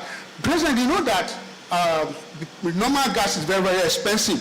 So people at the local level cannot even buy gas. So now, what our students have done, they have come to, they designed this power stove, which have been tested and is working. Recently, we distributed all this power stove out in most of the northern states. And then, basically, what we just need, our prayer, one of the prayers is that the council should support the sales of this power stove across Nigeria. That is another. Then we are moving on to another memorandum on indigenous produced tablets, laptops, smartphones, and other mobile devices. I know from the background I gave to you, some of our engineers have to go to some of these companies, they learn the technical know-how, and then here what we have now, Naseni have range of indigenous laptops. Even the screen I'm using in the office will be produced by Naseni. So basically what we have now, we have Naseni, all our notebook comes in i5, then 14 inch screen. And so we only have just one prayer point in this regard. One of the prayers is Naseni, the council is hereby pray to note Naseni range of digital products, including laptops, tablets, smartphone, and other machines, and the need for promotion. We just need a promotion from science and tech. Thank you. Now I'm moving on to another memo. The memo is basically action stroke information on the establishment of solar power irrigation pump for enhanced agricultural productivity. I like yesterday, somebody was talking about ridge dripping irrigation. Technology has grown more than that. I think it's in Taraba. Technology has grown more than that. So what Naseni have done, Naseni have developed this solar irrigation pump, and it's even in a smaller form. Of recent, we deploy it to Benue State for about 500 hectares of land for the production of rice. So what happened now here in Naseni, this pump, all civil servants can take advantage of. If you want to even go into farming, so with a smaller pump powered by solar, you can even do irrigation on your farm system. So we have 2 prayer points in this regard. Council hereby pray to approve that the federal government through Naseni should collaborate with states for the acquisition and deployment of solar power irrigation system across the country to drive agricultural growth and national food self-sufficiency. And finally, we have the other one is the commercialization of this irrigation pump across the country. Basically, like other northern states now are already coming to collaborate with us. Oh, please come and do this thing, come and do this thing. Just like Zamfara yesterday, we were talking about dripping irrigation. Now, technology has grown more than that. Thank you. Now I'm going to another one on the memorandum is actually action stroke information on the development of Naseni cold fertilizer project. Cold fertilizer project. But let me just give us a brief. You know, in villages we have some swamp, some pond, some island. The crops, you see what plants on top of the rivers, on top of those water. Those things are very potent, and actually that is what they are using in some companies in the world. So what Naseni have to do is that there's the council should know the importance of cold fertilizer treating soil. You know, this cold fertilizer happen, it has 26 nutrients, better than the NPK. And what Naseni have done is that, just from the background I've given to you, we are now in a testing stage, a trial feed. We have trial feed in the northeast on all the geopolitical zones, whereby we have researchers sometimes in Kano State, that is the BUK, who are even doing PhD in this work. So we have trials. So this cold fertilizer is far, far better than the normal disease. Just like I said, there's no place in the villages that we don't have all these plants on top of the water. That is what basically we are using. But then we have, just like I said, I'm not going to be reading, but just a kind of explanation. Now we have two prayer points in that, two prayers in that regard. The council hereby pray to note that the project contribute to agricultural and food security with true global market dynamics, while considering various environmental impact and innovation and boosting rural economy. So basically, people in rural area, they may not be able to buy this thing, but then from what we have here, after this year, we have carried out all our testing, and apart from the testing, we are now involved in procuring the machine. And so when we do procuring the machine, because of our mandate, there's reverse engineering. We open it, we do the reverse engineering of this. Then the second prayer is that this project requires brand awareness to a large audience, and thus information needs to be communicated effectively. Now I'm going to another one again, which is one of our centers called Electronic Development Institute. Is in Awka. So what they did is the development of electronic corporate medical testing system. So what they did is that this our center will have a lot of engineers who are into electronics and all manner of engineering. So what this center did was they came up with a newly developed electronic compacted medical testing system. All the medical testing systems, they are bulky for us to test, to monitor your system, to monitor everything that happens about your head.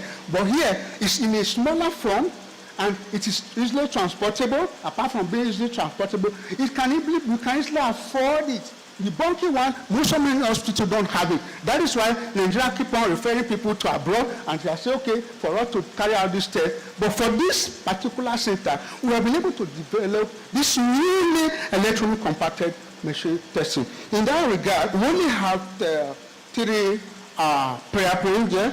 That NOTAB should assist in patenting these devices. The ELD should seek support for the mass production of it, and the ELD should seek research grants for this development of this new improved vaccine. We have also another center in Kano, So the memorandum is on the development and commercialization of low-cost and effective Internet of a Thing-based home energy management devices, smart meter, smart maximum power point tracking, and smart inverter. So this institute, just like I have given you the background, they have gone for this training, and basically what happened, it has a lot of economic value, and it discovered that most homes needed all these things. The objective is basically to draw the council according or to the ability of this Naseni to develop a low cost, something that is low cost, and also to create an advanced MPPT system for maximizing the efficiency of solar energy generation, and to develop smart inverter with Internet of Things for better integration and control of renewable energy. We only have one prayer point in this regard. The Council should pray to note the need to support the Institute, Hedy Kanu, in her research and encourage the settling of this and technology to small-scale industry. Thank you. Now I'm going to another of our institute. One of our institutes is in Akure. They call Engineering Material Development Institute. So, engineering, the memoranda is on the supply of 100 kilogram rotary furnace for the establishment of mini foundries in all the local governments area of Nigeria. And there is a need. The purpose of this is to inform council there is a need to proliferate and promote small-scale foundry in all the 774 local governments we have in Nigeria. We know the purpose of foundry. All the scrap metal that we are having everywhere. You see truck load of scrap material. But then, if we have foundry, then it will be easy for Nigeria to actually work with. People craft all the smaller people who are practicing how to do one thing in the area of metal devices and design. So we only have one prayer in this regard. The council is hereby pray to approve collaboration of relevant stakeholders with that institute for the supply of 100 rotary furnaces for the establishment of mini foundry in all the local government area of Nigeria. So I'm going to another of our centers. One of our center is in Pardon?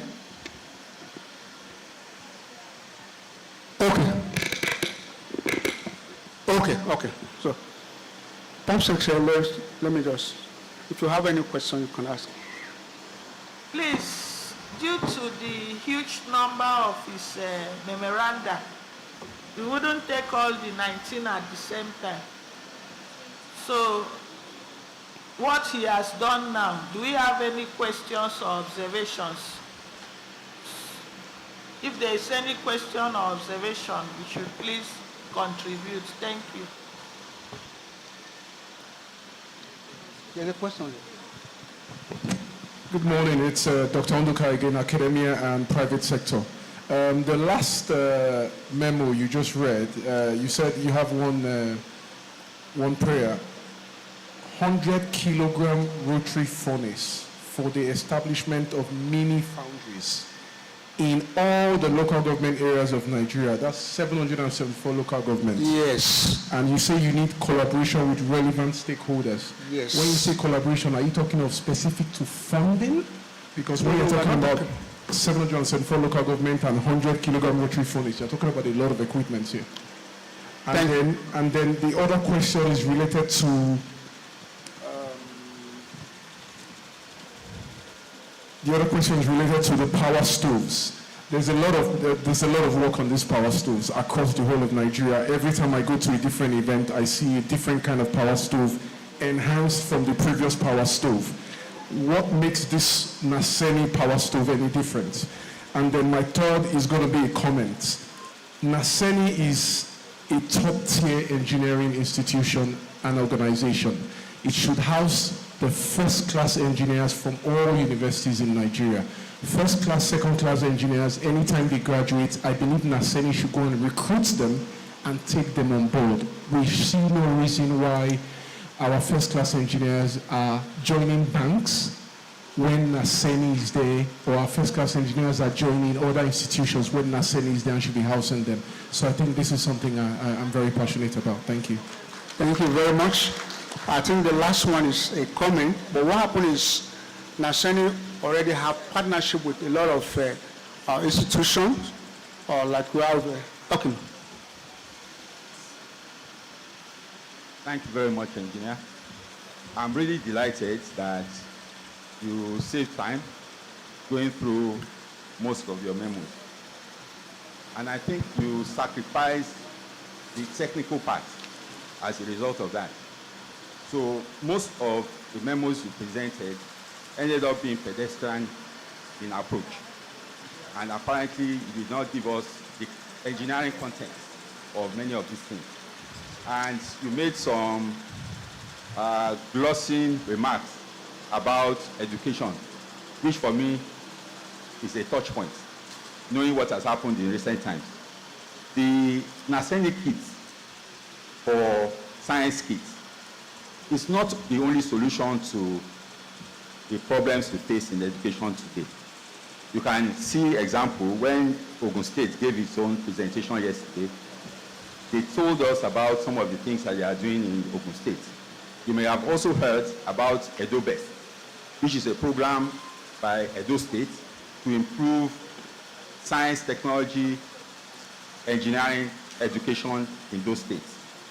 There is need for us to get Naseni back to the fold, for you to collaborate more with the science and technology institutions, for you to continue to do what Naseni was known for before, and continue to work as a family of science and technology, so that we remove the non-scientific part of this and focus on those. Because I think maybe because of the fact that you needed to speak quickly, you glossed over the science. The science and engineering is why we are here. And I think that's what you should bring forward. So going forward, as you are presenting further, I think you focus a little bit more about the science, because that's what we want to listen to, so that we can see where we all key into. Thank you very much. Good morning, ma. Permanent Secretary, good morning, ma. I am Dr. Lawa Adekunle-Kolawole, Director and Head of Department of Biotechnology at FIRO, Oshodi. I want to ask from Naseni's presentation, your first memo in the area of enzymes. I want to find out, at the moment, is there any agency you are collaborating with in that regard? Because I want to say that at FIRO, we have done so much in the area of amylases, which you mentioned. So I would like to say that if you have not been collaborating with any agency, you could let us know exactly the amylases you want, and then probably what you want to use it for. Because we have done so much in that particular area over the years and so on. So we are ready and prepared to collaborate with you as long as you know exactly what you want us to be a part of. Thank you very much. Good morning, ma'am. My name is Adekunle Olatunju from Ogun State.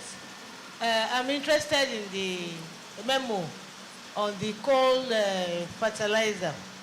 It's a very good memo which can be recommended to the council, but I want Nasani to further work on that memo to make sure that the memo, the impact on the ecosystem, there should be a kind of assessment that should be included in the memo, so that it will not have harm the ecosystem as they are using it. Thank you very much, the Permanent Secretary and the representative of Naseni. We are very interested in your CNG Conversion Center, and I think we've written to the DG, so we hope that we will have the conversion center in our campus here. We even have the land that we've earmarked for that, please. On one of your memo, you mentioned you are looking for working on smart inverter and smart meters. We have some of our engineers at the Space Agency that can partner with you and collaborate with you on this. This is one of the Achilles heel for the country, where the citizens are feeling the pains of estimated bills. If our institution can pull ourselves together, then we come up with a product that will solve the problem of the country and help us to even create jobs for the private sector. And I want to appreciate your Director General for great work he's doing with in Naseni now, because Naseni is doing a great work. But that will lead me to my third point, which is the funding mechanism from the Naseni Fund. And I know for a sure, and for a fact, and for historical memory, that at a point in time, this ministry was packaged and put under Naseni. So when you look at the mandate of Naseni, it cut across biotech, space technology, and everybody. So, and I know with findings as well that this council played a pivotal role in fighting to get the Naseni Fund.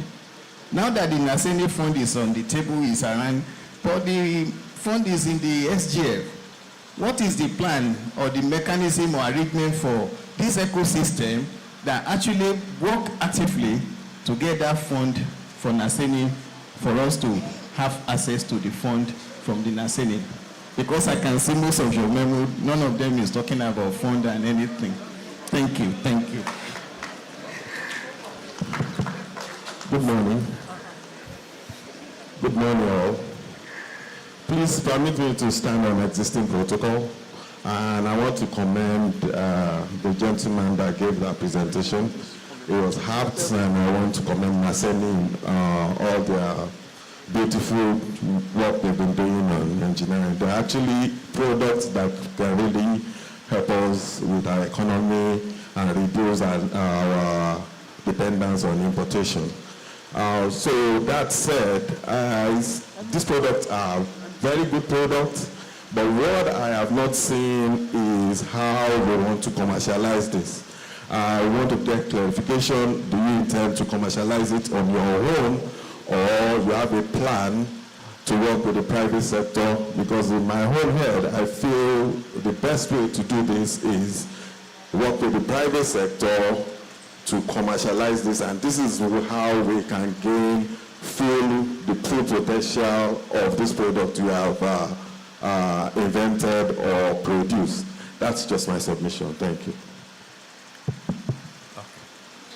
Good morning, my permanent secretary, and thank you, the rep of Naseni. My interest is on your tablets. I want to know if it's prototype or it's market ready. And if it is market ready, I want to tell you the song we sang yesterday on the FC anthem is already a market, meaning that the system, the Federal Civil Service of today, is already a market for such products. But the question will be the competitiveness of the price and its ruggedness. You know the bias we have about local product, which I know is not real. There are many local products that are more than the one we import. I just want you to clear this area. Is it prototype or is market ready? If market ready, how competitive is it with regard to price and, durability? Thank you. Thank you, PS. Mine is on the memo on page 50, which has to do with the compound medical testing system. I don't know, basically, my PAMSEC, it's unfortunate I lost my driver, virtually looking healthy. The next day I was told he's dead. In just a difference of 5 hours after dropping me at home. So we were encouraged to establish small health centers in our agencies to serve our palliatives when something like this come up. I want to know more with respect to the compound medical testing system. Is it ready for purchase or is it at prototype level? And you are making a prayer that NOTAP should assist you in patenting the device. So I don't know at which level can we go and patronize it. Item number 2, let me align myself with the DG of NASDAQ we struggled for funds to come. I remember during the time of Senator Uche Kunife, we fought for this percentage to come to Naseni, for this thing to go round. When the thing arrived, Naseni was taken from Science and Tech, and it has been taken to an office beyond what Science and Tech can reach. Please, this is what we fought all together. I feel it should go around in line with anybody that is in line with the science research. Then my last contribution is to do with the foundry. The furnace. Nibri has a furnace center foundry unit in Ozubulu. We are still trying to construct it, and very soon it will start production. So I don't know how far you have gone, though you are, in your own request, you are agitating that furnace should be established in all these 774 local governments. Just to tell you that we have a big center, we are about to commence production. So maybe we can partner in that area so that we can have a win-win situation. Thank you. Thank you. Thank you very much. Good morning. Good morning, all. My name is Aaron Oluwayemi. Sorry, can I answer some of those questions so that I will not lose track of what I'm writing? Sorry. Okay. Yeah. Thank you very much, the PAMSEC. Let me start from the last man. Our foundry is not just, we are not designing it. They have been designed, have been tested, and have been running. And so what we just needed is basically to collaborate with all the local government so that we can have foundries in all the local government. Another thing is that if you want to, technology is increasing every day, changing. We actually need to look at your own technology, how you did your own. And if you are collaborating with us, we normally do an assessment test for that institute or whatever person that collaborating with us. We do it, and then if your score is very, very low, because we need to do on-site assessment apart from the quality assurance test. That is what we're doing. Then concerning the fund that my DJ and you mentioned, it's all of us, okay. No, basically, you people and we were under Science and Tech before. And then you people have, how do I call it, House Committee on Science and Tech. NASEN also have House Committee on Science and Tech. On NASEN, there's House Committee on. It's part of it, sir. And apart from that, when we do our budget, we also do our budget with a very good narration. To a very good narration. And so that one can also create fund. And also, when we partner with you, there's also a percentage you have, and we also have a percentage.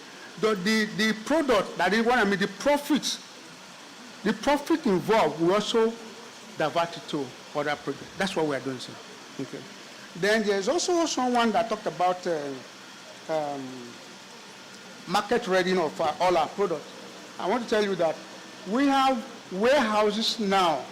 Very soon, in the next quarter, maybe before the next, when President wants to come in for the next 2 years, it will be 2 years in May ending. All our warehouses will be open, and then presently we have more than 50 products, even down to, how do I call it, freezers. Because we have projects. What we did was that no staff is idle in our Senate.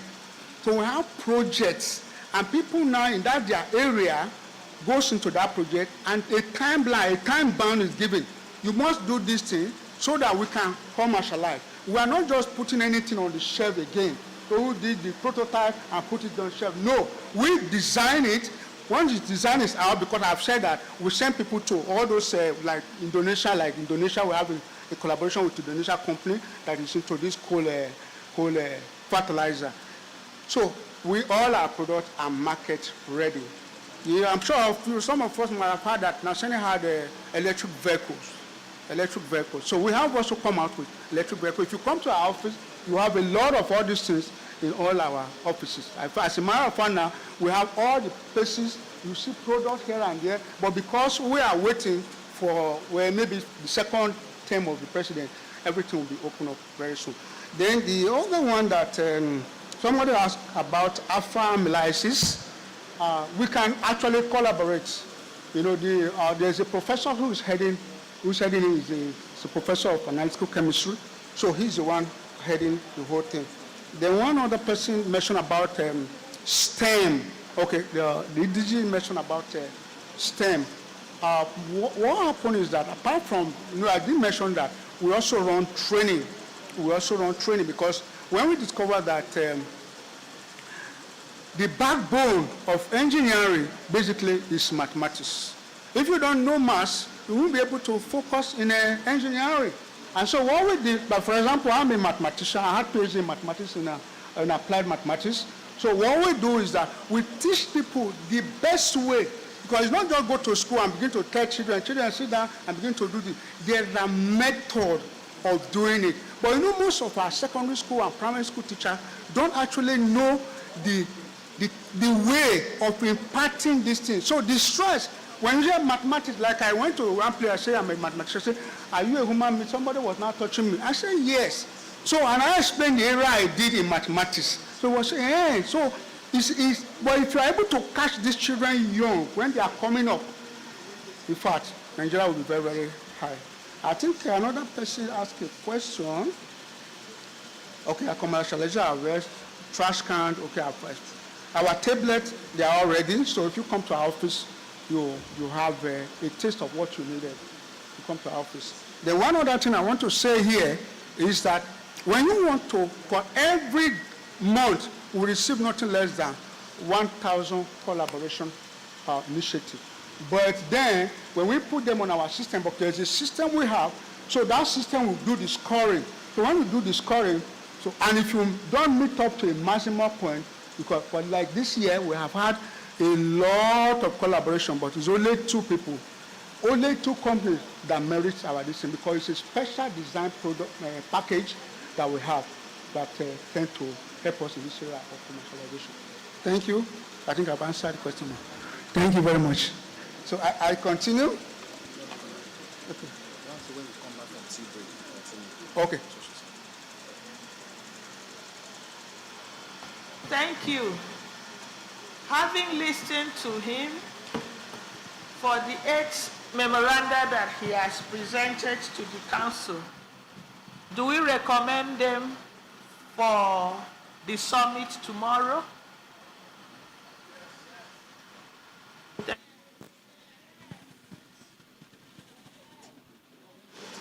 All right, thank you very much. Please let's put our hands together for the rep of Naseni.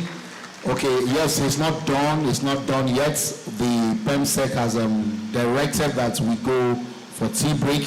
When we return, we will take the remaining parts of his memoranda. So like we did yesterday, the PS, the directors general, and all the permanent secretaries from all the states here represented will meet at the upper room of this building, and then the rest of us will have our tea break at the same venue we had yesterday. So we'll reconvene in 20 minutes. 20 minutes from now, we'll reconvene. Thank you so much, distinguished ladies and gentlemen, and thanks for your cooperation so far. Thank you.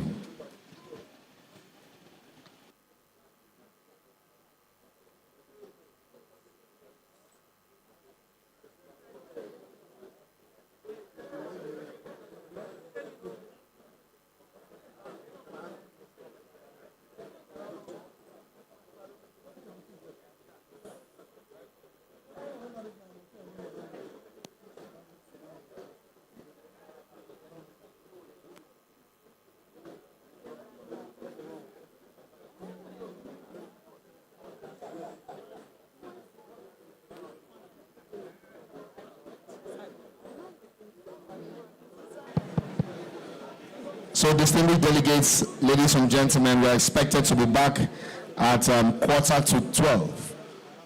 11:45, 15 minutes to 12.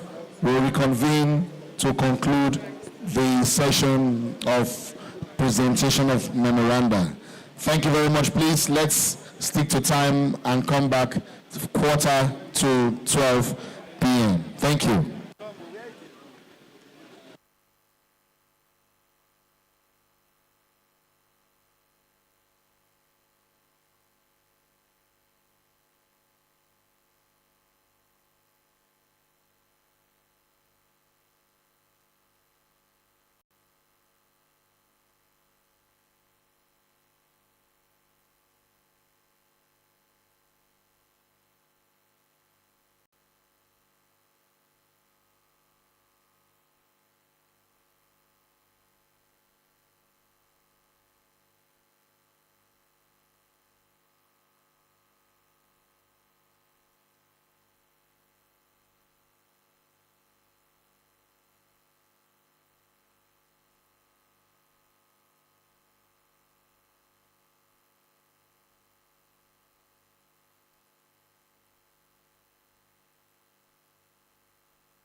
Distinguished participant, please, we need to settle down. We're about to start the program, to continue with the program. I'll call on Naseni to come and continue. Thank you very much. Please, let's be together in one accord.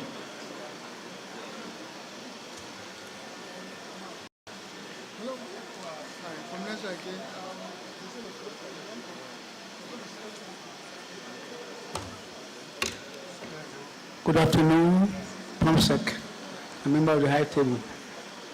Thank you for the opportunity to continue. I think the last time I didn't introduce myself. I just went straight because of the volume of the work. My name is Dr. McDonald Aloko, Director of Planning and Policy Analysis. I was representing my EVC, Mr. Khalid. I think it's Dr. McDonald Aloko. I didn't stop on the 8th memo, so I'm moving on to the 9th memo. That's the same procedure I did. I'm not going to be reading it, just trying to explain, and then you ask your questions. Okay, I think I'm going to one of our institutes. It's on page 53, National Engineering Design Institute, Inewi. And then we came up with a memo, just like I'm still basing my talk on the background, initial background I gave to you, that on collaboration, creation, and commercialization. And the memo on this memo is on the design and development of rice destoner. And don't forget, based on the executive order 5 that we needed local products, what this institute did, what they are looking for is mass production of these rice detoners. I know that post-harvesting in rice is the problem you have in Nigeria, because a lot of people don't want to patronize Nigeria rice. Maybe after when you are eating, you crack stone after you have given up. But this institute came up with this idea. It's not a very big system that it detonates stones from rice. And so, basically for people who are into rice production, they can patronize this. They can collaborate with this, our institute. In this regard, we have just 2 prayers. The first prayer is that the federal government and state government should collaborate with that institute made in Navy for mass production of this rice destoner, collaboration between SNE and small SMA to build capacity in the fabrication of detoner and encourage. I think that is missing from the paper, and encourage cooperative society to key into the technology that enhances the sustainability of food chain, of food value chain. Please, Secretary, we have to add it. That is the second prayer. And to encourage cooperative society. If you watch now, just and what? So it's a conjunction. And encourage cooperative society to key into the technology. It's just local technology that we did. Enhances the sustainability of food value change. Thank you very much. So I'm going to another of our memo, which is designed by one of our institutes. There I told you that we have more than 1,005 engineers system-wide in Nigeria, and we have about 10 institutes. So this one is coming from Power Equipment and Electrical Machinery Development Institute. They came up with page 54.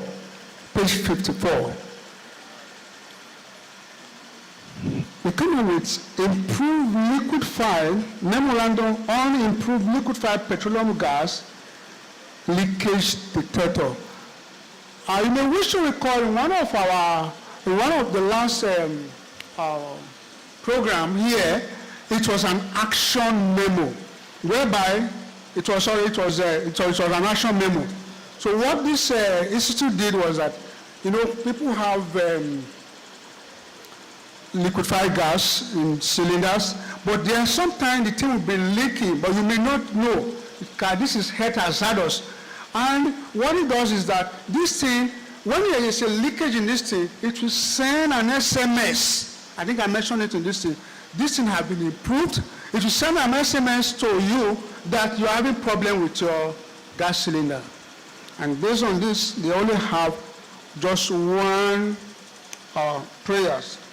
The prayer basically is they needed council hereby pray to approve the mass production of this improved liquefied petroleum gas detectors. We just needed mass production of this. The same institute have another memorandum.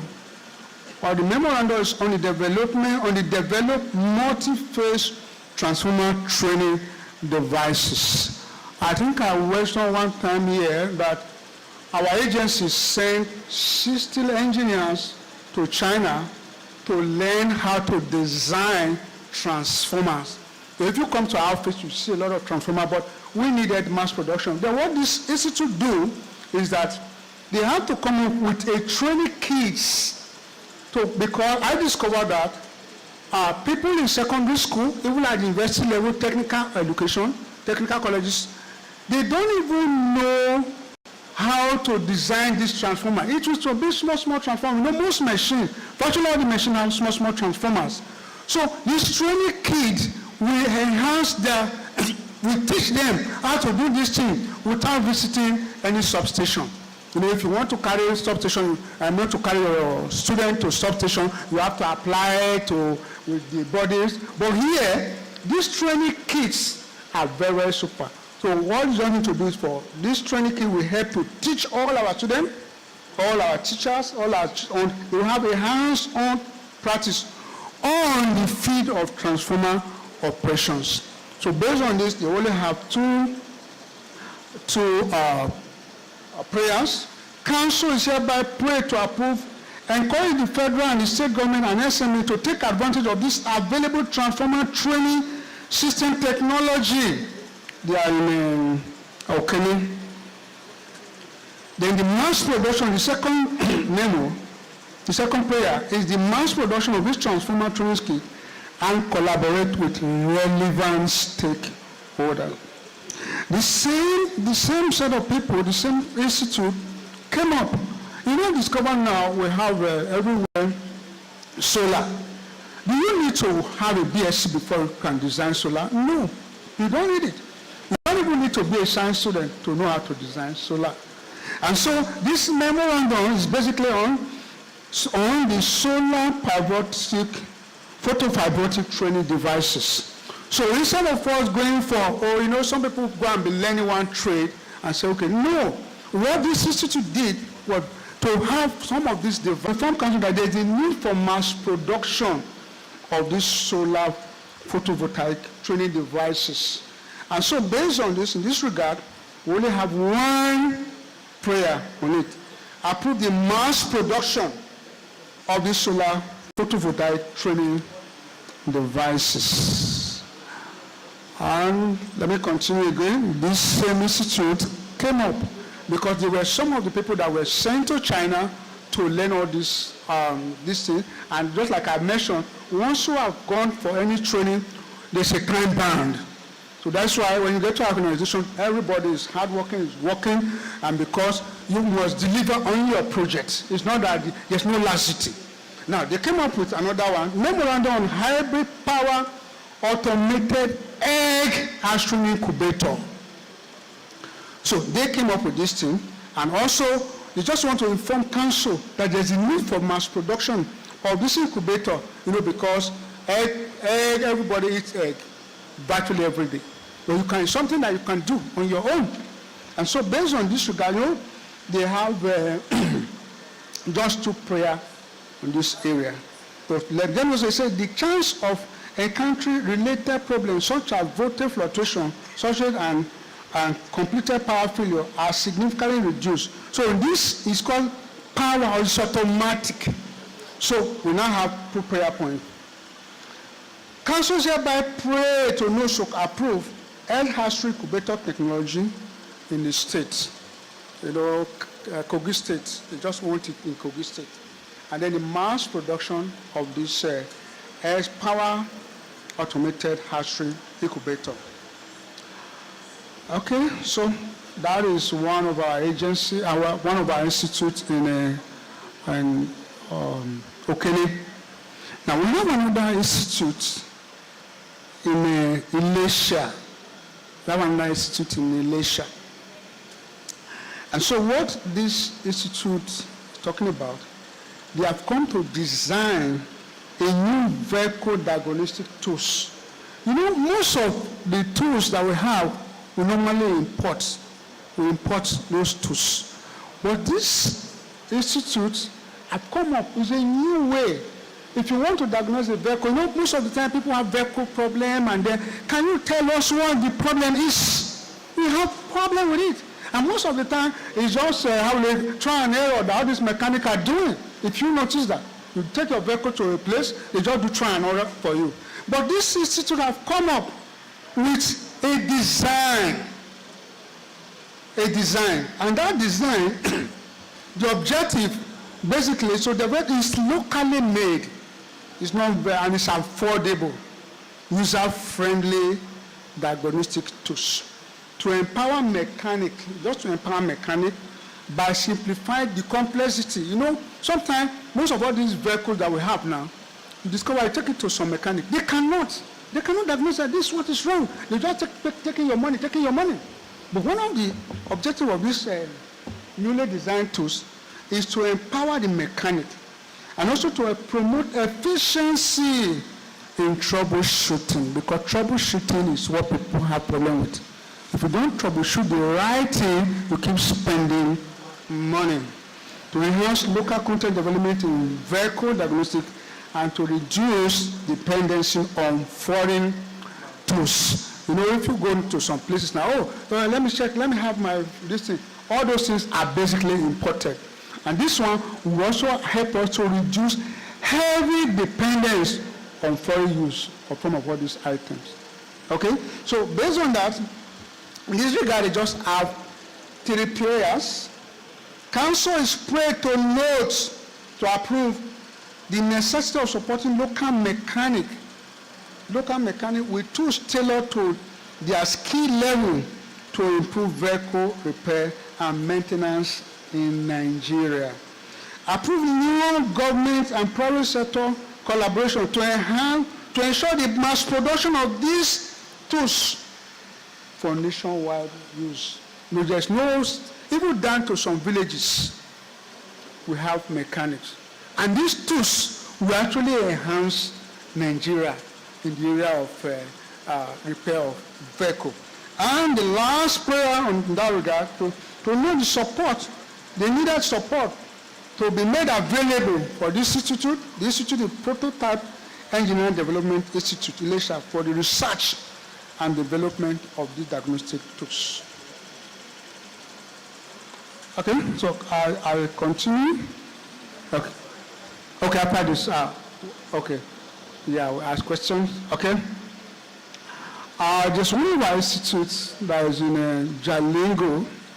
We call it Advanced Manufacturing Technology Development Institutes. What they have done basically is that they have the memorandum is on partnership for the production, sales, and deployment of agricultural multi-grade threshers in northeast part of the country and the country at large. So this institute they have developed this thing and is working very fine.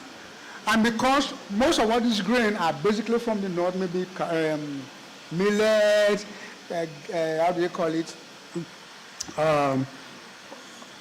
Corn, and quite a lot of other things. Stubborn, thank you very much.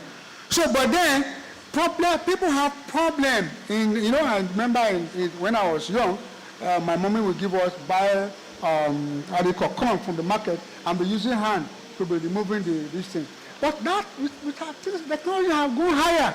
They have even developed something very small so that even at your home, you can easily do it. You buy corn, you can just load it into this system. And so what these people are looking for, what this institute is looking for, it just needs collaboration to all the northeast part of this country. So based on that, in that regard, they only have just 2 prayers. Just 2 prayers. Okay? Council hereby pray to approve collaboration between Advanced Manufacturing Technology Institute, Jalingo, and Northern East State Government, and any other interested stakeholder to purchase. It's not very, very expensive because they are all locally. If you say you are purchasing something foreign, because don't forget, we are looking at less dependence on foreign machines. And to deploy multi-grain thresher to improve agricultural efficiency. And the second prayer is the support of SACE. You just need the support of SACE to any interested group, interested states. It may not be only people from Northeast, but Northwest, they can have interest. North Central, they can have interest. Even any part of this country, if you have interest in this, no problem. So let me just stop and take questions. Thank you so much, Aristotle, from Messini. I mean, was it Pythagoras?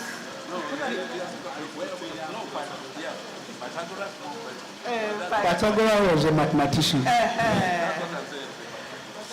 So thanks so much. Please, any question, comments, observations, and remarks? Thank you.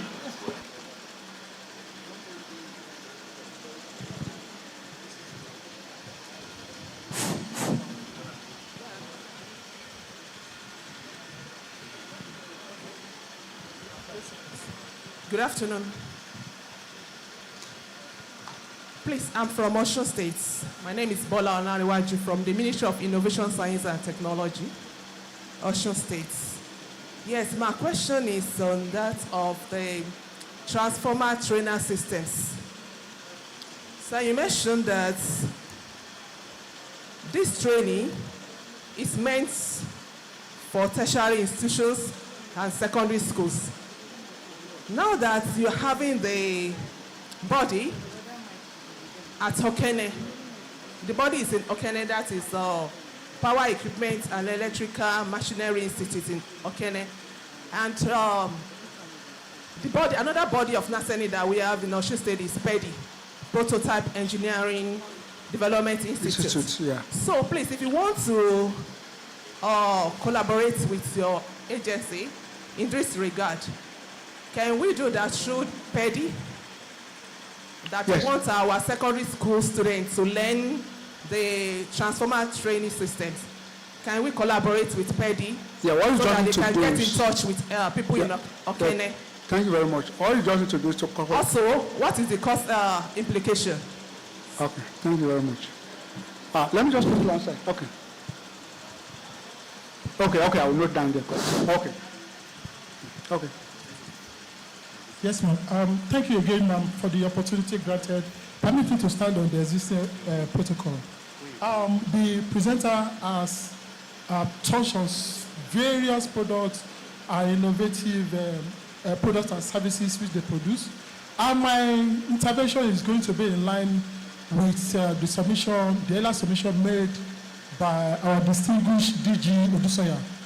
Talking about, yes, you've talked about the products you've made, but the key thing that will drive mass production, partnership and collaboration, you are leaving them out, sir.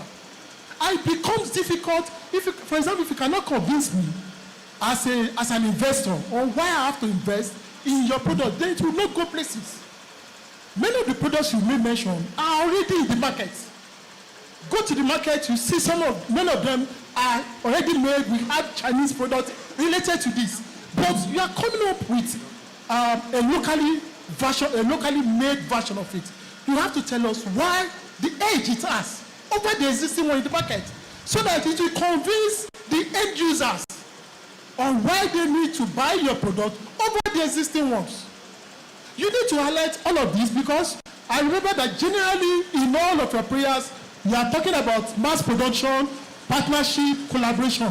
But the key thing that will drive these prayers are missing out. So please, in your subsequent presentations, I think it's an area that you really have to work on, not just to gloss over this. It's not just about starting products. We have many of those products in place. But what are the key things making your products unique over the existing ones? Very, very key and vital. Thank you very much, sir. Hello. My name is Dr. Gideon Bakari, representing the Permanent Secretary, Ondo State. To the presenter, in one of the memos you presented, you made us realize that your organization manufactures science equipment and laboratory equipment for primary, secondary schools. The question I want to ask, because when you look critically, you discover that some of this assignment is really what we need in the schools. But the question I want to ask you is that who are the people teaching these primary schools and secondary schools after you must have delivered these laboratory equipment to them? Because I realize that one of the major mandates of Nigerian Institute of Science, Laboratory Technology is this area.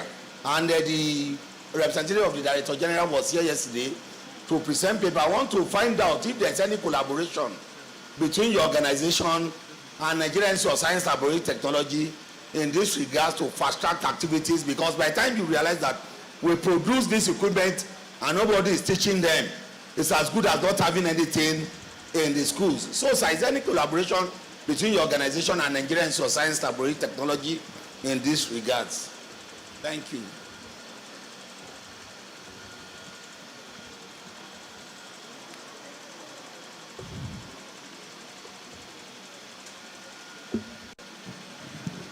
Yes, Dr. Onduka here. Naseni, you came with 20 memos. You've taken our time and your memos are well detailed and you're asking for a lot. You've kept us here for 2 hours, so you will pay for this event. Oh, Madam Pamsek, Naseni can cover the entire bill for this event. That way we don't have to worry about anything. They've taken a lot of our time. A lot of their memos are related to, like he said, products that are, some of them are already in the market. And there's something the Chinese did to the Americans and the Europeans. They did what is called reverse engineering. They got a lot of products from Europe and America, took them into China, tore them apart, and rebuilt them and started making each of those parts in China. And that's how China became a superpower. My first trip in China, 2008, I was blown away. That's what we should do, and I hope that's what Naseni is doing. In any case, a lot of these prayers you're asking for, like this gentleman said, a lot of these products are in the market. Is Naseni doing any due diligence to make sure that a lot of the technologies in these products are reverse engineered for the Nigerian market? That's my question. Thank you. Thank you. Any other question? Thank you, the PM and all other protocol observed. My name is Dr. Onu. I'm the head of engineering of FIRO. I have 2 comments on 2 of the memos. The first one is the last one he presented, which is on multi-grain thresher. Our institute is involved in post-harvest processing, especially something to do with cereals and cassava. So it will be of interest for us to collaborate with Naseni. Again, we are in a position where yearly we organize conference for local fabricators.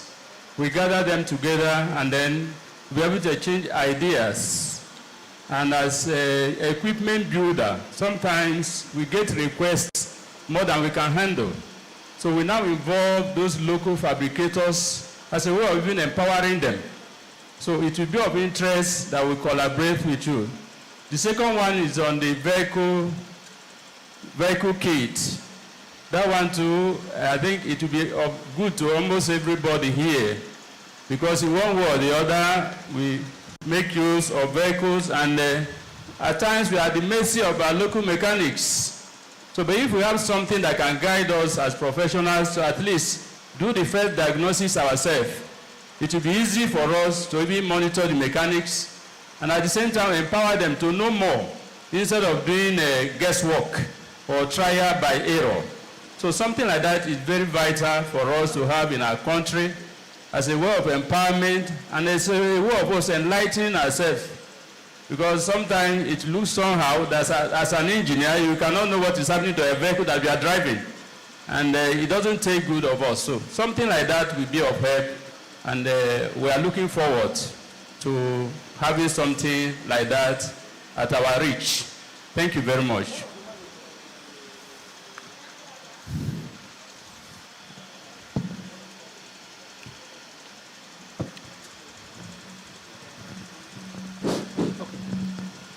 The permanent secretary, all protocol observed. The presenter, Mr. Naseni, in one of your memo you presented on the issue of, Mr. Richard Doherty from Plateau State, on production of solar panels. I would have wished if you can make it this way, training on production of solar panels, installation and management. I think that would be better for us, instead of just production of the solar panels without the training on how to install it and then managing it. Thank you very much.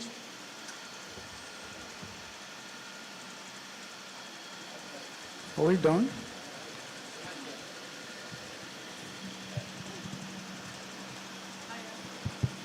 Thank you. Madam Pamsek, my name is Bonnie Alaneme. I'm a science communication specialist and a publisher as well. Also a member of Abuja Chamber of Commerce. Yes, Naseni is well known to me over the years. I'm proud of them. They have rolled out a number of products as well, actually. But my concern up to today is one thing. Naseni, sir, I don't know to what extent have you been able to test run some of these prototype, some of these innovations you've developed.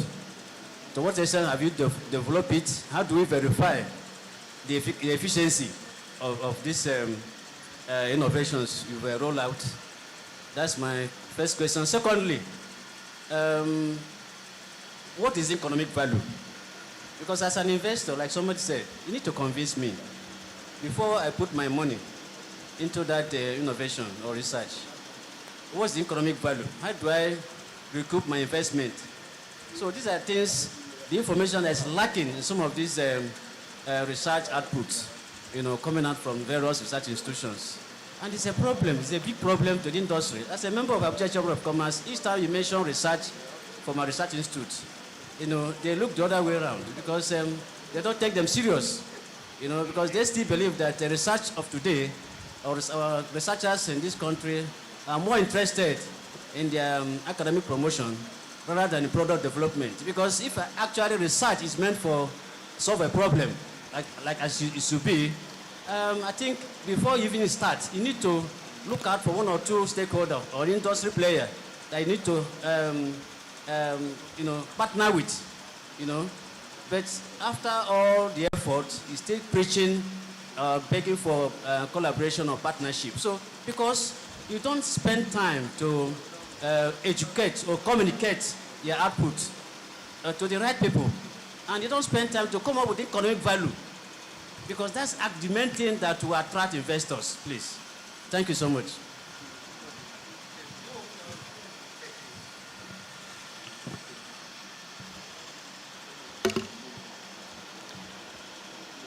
Any other intervention? Okay, thank you very much. Let me start from the last one. In research, we have different type of research. We have information research, research-driven. Like there was one time, the US said they want to put somebody in the moon. That is a general research. They have an open research on that. So all our research basically are research driven. So we get a product, okay, this is what we're going to do, and we get a final result for it. That's why I mentioned that there's always a time bound in all our research. And secondly, when we discover that starting a product from the scratch, if you discover a lot of Nigeria have prototype all from the scratch, it takes time. It can even take 4 or 5 years. And so that is why we're not having anything. So that's why we went into this collaborative C. We collaborate, we send engineers to that area, and then we don't have to create. And don't forget, one of our mandates is basically reverse engineering. So you pieces the whole engine, they look at it, the coordinate, you can change the coordinate to a small distance. That is what makes your own to be different. Now somebody asked about how our products, what makes it to be different. Let me tell you that all our Naseni solar panels are the best in this country, compared with what even Chinese people are making. We have a factory in Karachi that produces solar panels. And when you look at the whole content there, they are ours, you say the best. There's somebody asked a question whether our products have been tested. They have all been tested. For presently, we even have a warehouse. And when you are going towards, maybe some of us have not seen, there's this company that leads to the train station. It's a very big company owned by, maybe, I don't know the company that owns it, but the man is not in Nigeria. They have been in this country for over 20 years now, say granite and everything. So they have a warehouse. So we have even liaised with the man. And so all our products now, for security purpose, have all been placed there. And there are a lot of, how do I call it, marketers are already coming. People who want to buy are already coming for all our products. Then for the vehicle diagnostic tool, somebody asked a question relating to that. I know that for this vehicle diagnostics is going to help a lot of people in this country. The reverse engineering would have answered that one because our mandate basically is to reverse anything. But if you go to China, what they do is that they will just this one, pieces and pieces and pieces and. When they do the pieces, they will just pick it one by one. That's why they do it. We have a lot of our engineers that have gone there, and so that is the language. Say, you want pieces, pieces, pieces, pieces? Yes, yes.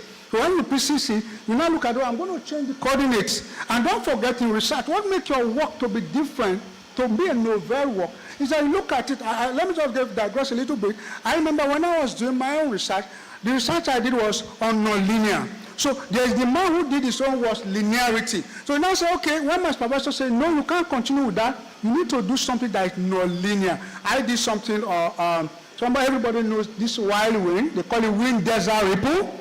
Wind desert ripple. There's somebody in the US, a plane was dropped in the desert by the wind desert ripple because of the sensitivity. People in Nigeria, when you say it, they will call it maybe an agent of the devil is moving around. But that is the mathematical aspect of it was what I worked on. And I discovered that it was linear. So when my professor said, okay, when the thing is moving like this, is moving, when it moves towards the river, it caused canoe to capsize. So the chaotic situation of that mathematics said that my professor said, okay, I need to work on it. It took me almost 6 years for me to finish that work. My work in University of Lagos now. So in any research work, basically what you need to do is to say, okay, I have this, there's a gap here. That is what we are doing. It's all our work. Like the question the man is saying that we are not giving us the science of it. We are not here to talk about, the formula, maybe you are looking at chemistry, all those in organic chemistry structure. You understand? So, because people here, we have people who are historians, people who are into political science, we have people who are just sociologists. But they may not understand. If I didn't mention that there's this wind something, people call it wind desert. But some people don't even know the name. But it ripples a lot. So that was the area I had to work on, which is an applied mathematics.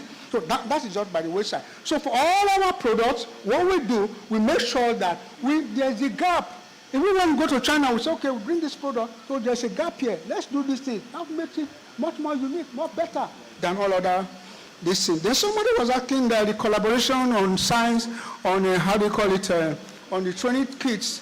All you just need to do, since you are in Elisha, you just, in your State, you can contact our hospice in Elisha. Elisha will now contact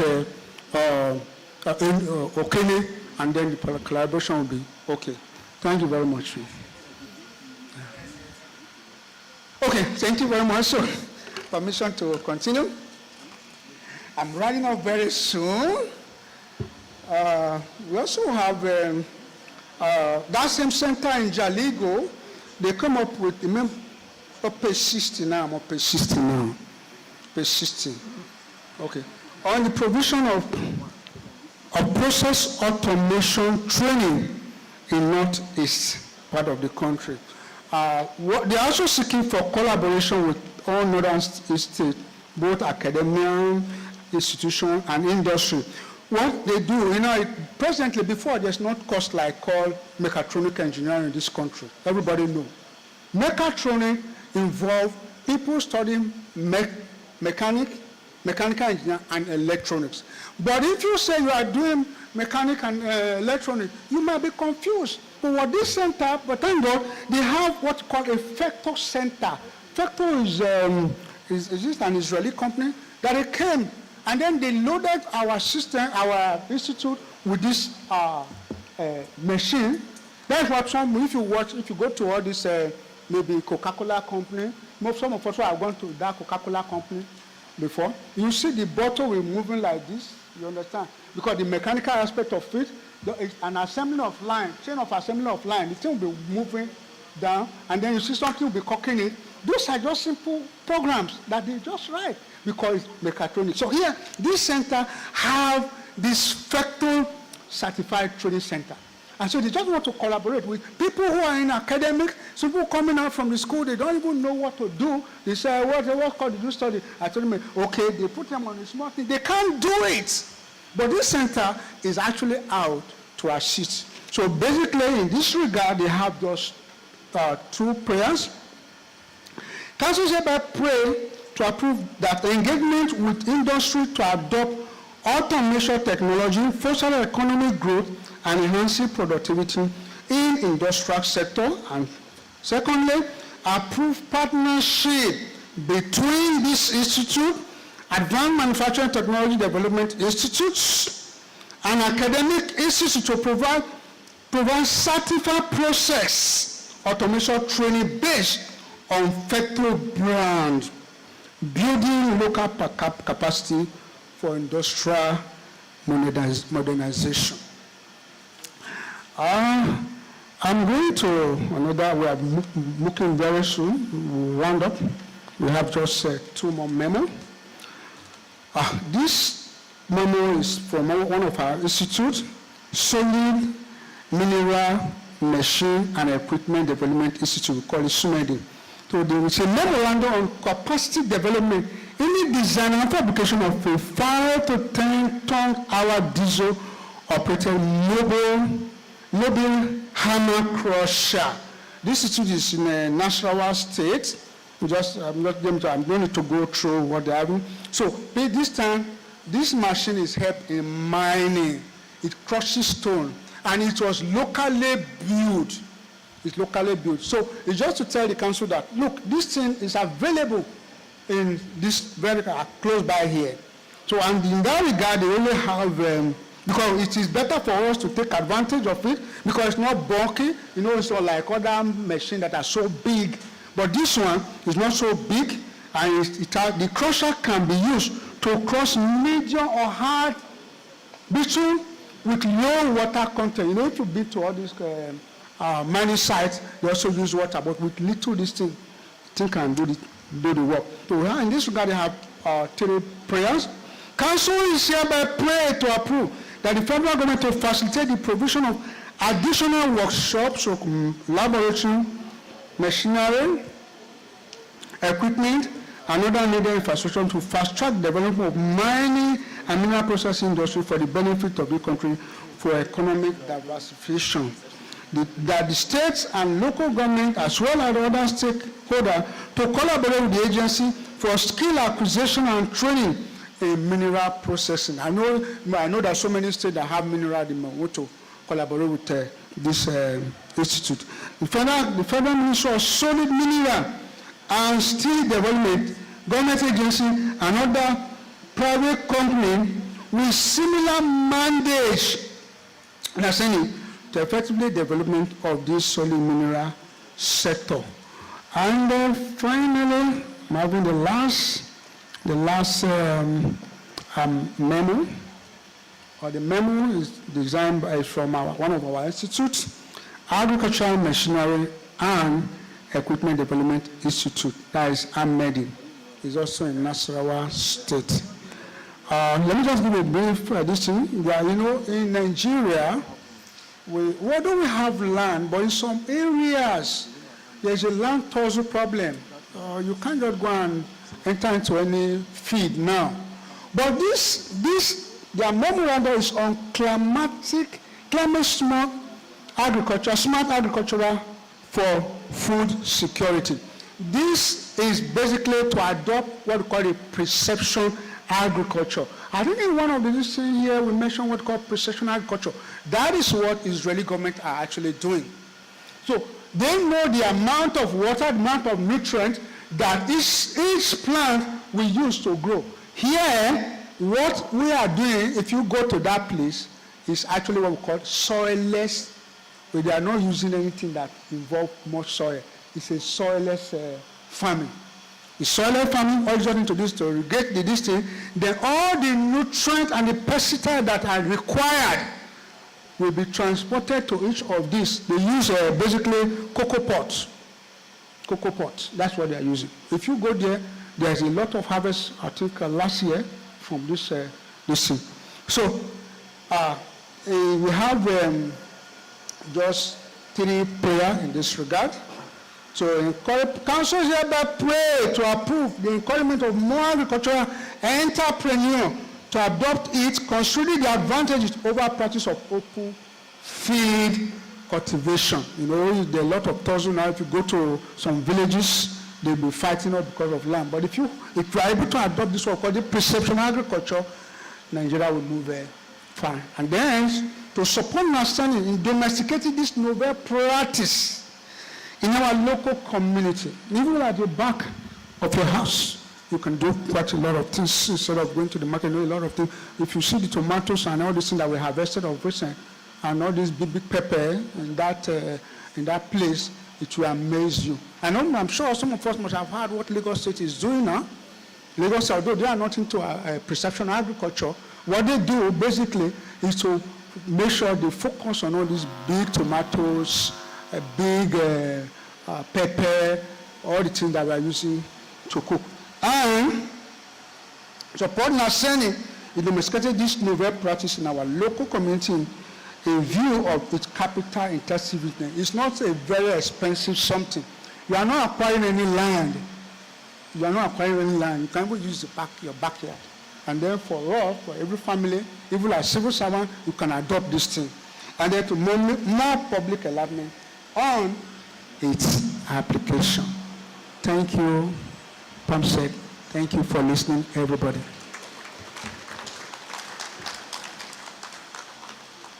Thank you so much. Please, any comments, observation, questions, or remarks? Thank you.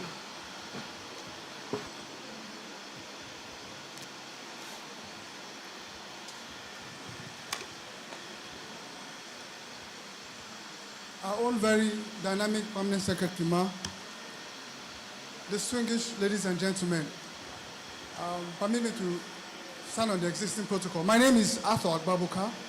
I work with the National Environmental Standards and Regulations Enforcement Agency in Nigeria. And one thing I want to talk about from Mr. Nasenisa was something he talked about solid mineral capacity, the machines. One thing Nigeria has tried to do is look at the environmental and health impact of the mining activities within the country. And Nasarawa State is also a stakeholder. And my very distinguished brother has talked about the machinery being produced. Now, Nigeria will be concerned about what is the environmental and health impact of this machine, if you have anything like that? Because when the Chinese come in with their machines, they have a lot of hazard that comes with it. The crushers they bring in, many a times when enforcement officers go to the field to carry out enforcement activities, a lot of advice is given to them to mitigate or remediate whatever environmental hazards have been caused by these machines. So, sir, mine is, what is Naseni doing with this machinery production in Nasarawa State to mitigate or bring down the emission level, dust particulate matters, for these machines to be in production? Thank you.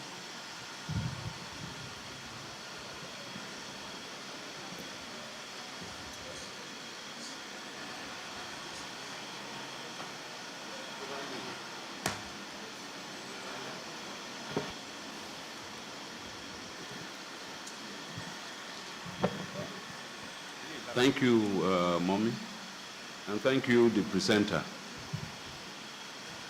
You took us through so many variables, and then you gave us some content.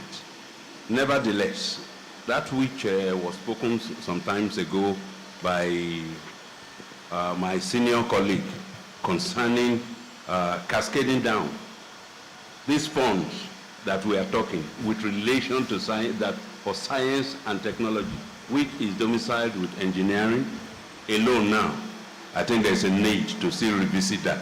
And finally, your penultimate presentation, where you talk about this mobile hammer crusher design. Are you saying you have it? Because that is what is written here. At the same time, you are talking about expanding it or something. I don't think you're talking about the designing. Design. So, because I know that if for hammer crusher in this country, particularly even in Abuja, I think it's Dantata and Sao that has something related to that or something like that, and it's a money spinner. If you have something like that, I think you should be able to make much money for the country. Thank you.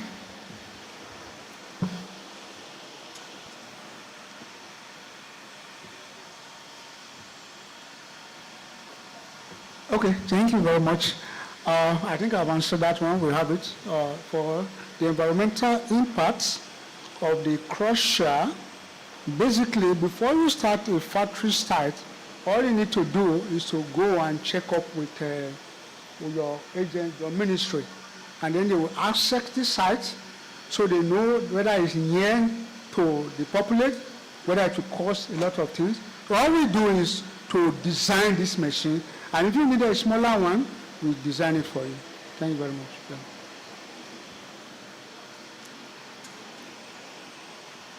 Thank you, thank you, thank you.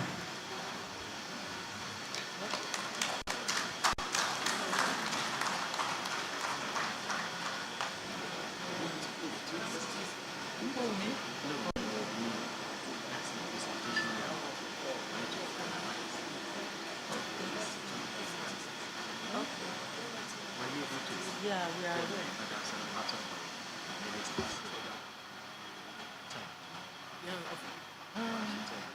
You can tell us.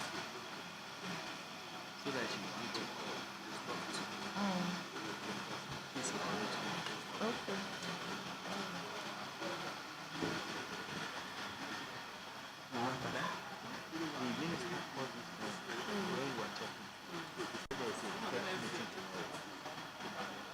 Try and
discuss.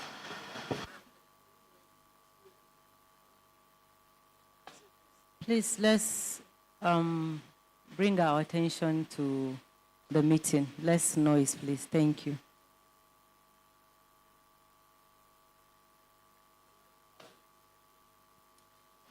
Recommendation.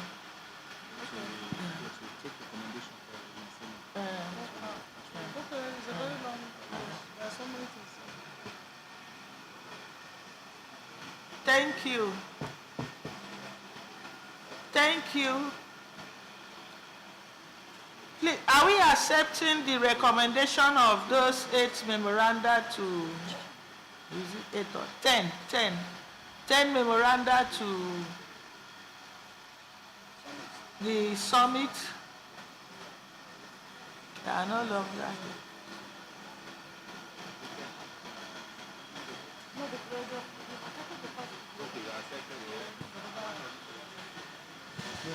Please, are we accepting the recommendation of the 10 memoranda to the summit?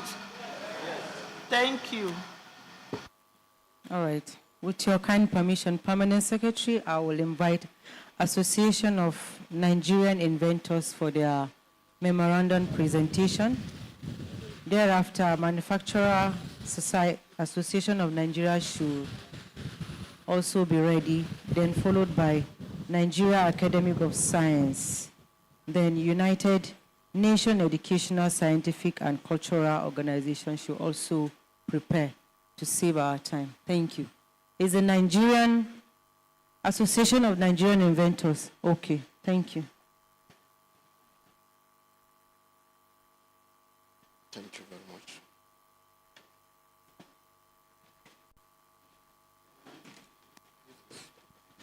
Okay.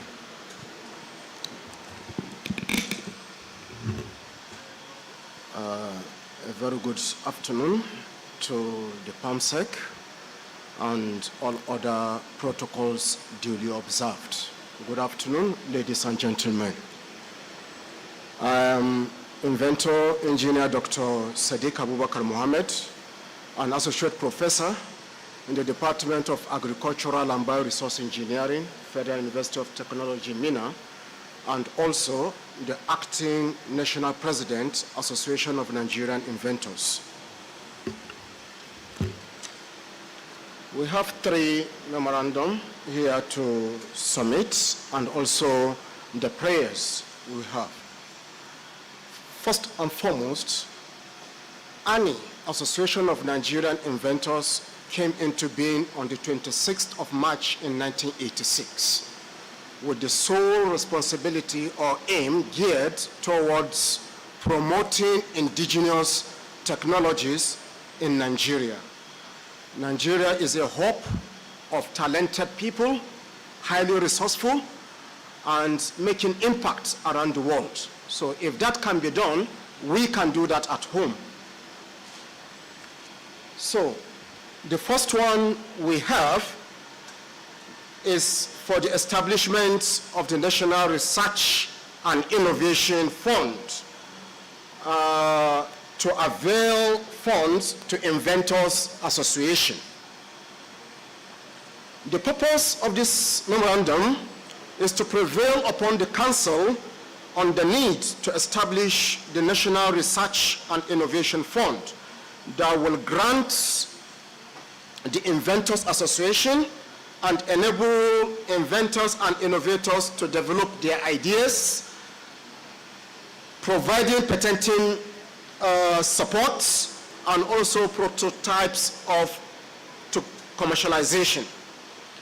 The Council is invited to note that the project objective is the engagement of all tiers of government to promote the drive to need for adequate funding through Nigerian Research Innovation Fund to co-manage and oversee by ANI, thereby significantly improving the innovative index of our nation.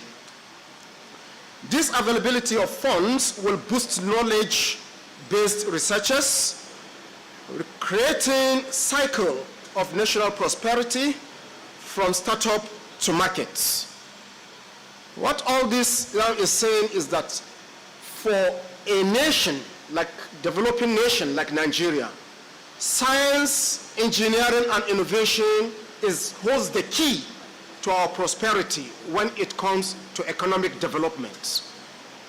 So the prayers we have for this is the council to prevail upon the government to approve the following: advocacy, legislation to deliberate action or to create awareness on the National Research and Innovation Fund, to speedy establishment and approval of the proposed NRF-IF, to enable timeless approval of budgets and disbursements in liaison with National Assembly and Budget Office to speed up research and development efforts. Also, to encourage and organize international missions to develop our nation or to expose our researchers and our innovators the modern trend and global best practices. The second memo has to do with the establishment of Association of Nigerian Inventors as a regulatory body responsible or assisting in monitoring and evaluating inventions and innovations outputs to realize commercialization. The purpose of this is to prevail upon the council as well on the need to establish a regulatory body responsible for commercialization of R&D outputs by inventors and innovators across the breadth of this country. The body is proposed to be named as Council for the Regulation of Innovation and Inventive Activities for Commercialization, and will be required to identify commercializable research outputs and enable adequate support through and other fundings avenue. The council is invited to note that the project's objective is establish the framework to transform the development of Nigeria into technological-based economy and promote creativity, innovativeness, and commercializable technologies and products for sustained economic development. The body will be responsible to monitor and evaluate all inventions and innovations in the state, all state of the Federation, from seminar, workshops, and technology fair, starting from the grassroots, from the 774 local governments, to national and international fora. The body will also create an enabling platform, such as technological summits, that offers inventors and innovators an opportunity to meet and advance the commercialization of research outputs. Our prayers also for this is that the council should consider and approve the advocacy and deliberate action to create the regulatory body, the legislation, establishment, and approval of body to be named as Council for the Regulation of Innovation, Innovative and Inventive Activities for Commercialization, as a regulatory body to monitor R&D for commercialization, and the timely approval of budgets and disbursements to liaise with National Assembly and Budget Office to speed up R&D research efforts. Chinese, India, Korea did it. And the outcome-based education, the concept of innovation, skill acquisition was their priority. Art and crafts was their measure, and through which they build the children mindset in order to understand and interpret research ideas into products. The third memo is the establishment of Association of Nigerian The third memo is the establishment of science and technology parks. We need something like that within the 6 geopolitical zones of Nigeria. And the memorandum is to remind and prevail upon the Council on the need to implement specifically Section 2.5 of the National Science Technology Innovation Policy 2022 edition to establish Science and Technology Park in all the geopolitical zones to provide enabling environment for knowledge, infrastructure, and funding for the development of innovative ideas into prototypes and are standardized and made commercializable. And in doing this, the mandate of ANI is to lead and drive a long overdue establishment of science and technology parks with the primary objective of establishing a science technology park to provide a veritable platform to drive the competitiveness index of Nigeria by facilitating the journey from ideas to commercialization and really create a cycle of national prosperity. Our prayers also for this, that the government, through Federal Ministry of Innovation, Science and Technology, should encourage the kickstart of the project through ANI in view of its significance to the innovative and competitive index of Nigeria. That ANI should be charged with creating awareness, which we are doing now, and the key driver for Federal Ministry of Innovation, Science and Technology to attract potential partners and investors towards establishment of science and technology parks in every geopolitical zone in Nigeria, based on the 2022 documents. Once this is done, my permanent secretary and the audience, once this is done, Nigeria will be projected to the zenith of innovation. The Jelani Aliyu, who we all know from the General Motors, has made landmark impacts in General Motors, is a Nigerian here. We have a lot of them. They are doing wonders because the enabling environment has been provided among the elsewhere colonials. And they are doing pretty well. So if the environment is made conducive and where they can explore, I am pretty sure no place like home. We will be willing to come back home and develop it. You have your concept, you have your innovative concept, you are being downed and no one is looking into it. Someone who knows your worth will just come and employ you, and that is the end. And also to our regulatory agencies to help also in the promotion of all this. Thank you very much for your audience. Thank you.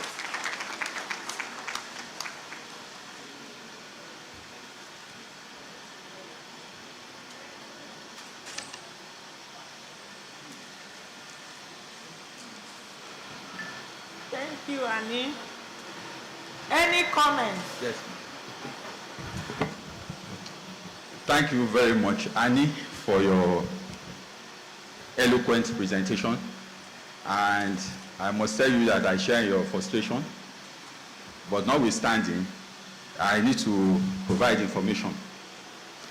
NASETEM is charged with the responsibility of driving through the National Research and Innovation Plan. In that plan, there is the National Research and Innovation Council. The council does exist, and it subsumes everything you have mentioned. However, there is no legislative backing for that council. Right now, we have gone through some legislative processes that are seeing that council passing through the House of Reps. So we're expecting it to get to the Senate. as another angle of responsibility of NASETEM is to drive through the implementation plan that is attached to that policy. And the final phase is for the Senate to adopt the process that has been developed in the House of Reps. So you should be at rest that, yes, the Innovation Council, there is work on it, and to take care of all those issues of commercialization. In the last few weeks, a new government intervention came that brought about a conflagration, so to speak, of ministries, departments, and agencies that are looking at the same thing, the Innovation Fund. And the plan is to have concurrent jurisdiction among all those collaborating partners, with science and technology being the secretariat. And at the end of it, the plan is to look at 2% of the consolidated revenue fund to fund innovation, science and technology, and to help to develop all the different things that Annie has done. Now, what I need to mention is that by the time this law comes to the Senate, all of you as stakeholders, including the states, need to come and be part of the final agreement that will develop a national research and innovation fund for Nigeria, and enablement of the council that already exists, that has met a couple of times, but there is no law backing it. And because of that, we are being shut out of certain global funds that will come into the country. So put your mind at rest. The process is on. We have not yet reached Uhuru, the end of the journey, but the journey has started. Essentially, what we have been doing in NASETEM is to collect all the data, look through, like a CRISPR-Cas9 kind of arrangement. We see all where the problems are, and then we try to do repairs and submit proposals on the possibilities of what can come after that. You will get funds at the end of the day, but we need to gather our loins together as a community in science and tech, and I think that's where the weakness is currently. So we need to all work together to ensure that we are all working in one direction and there is no disparity in our thinking.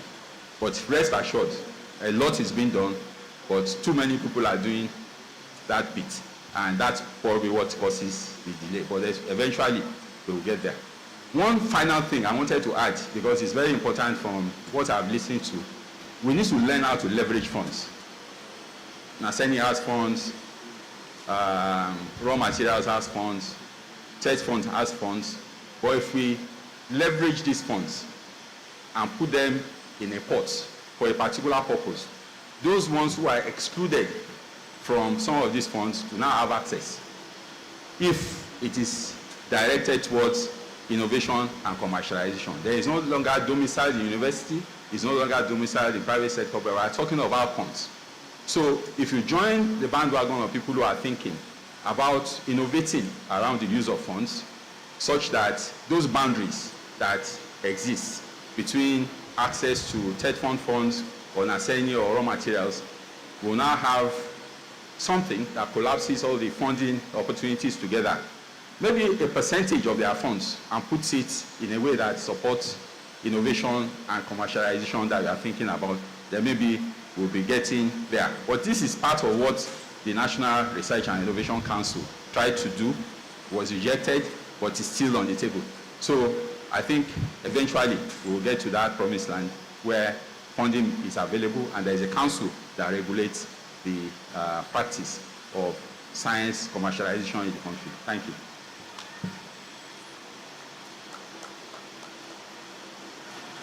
Thank you. Yes.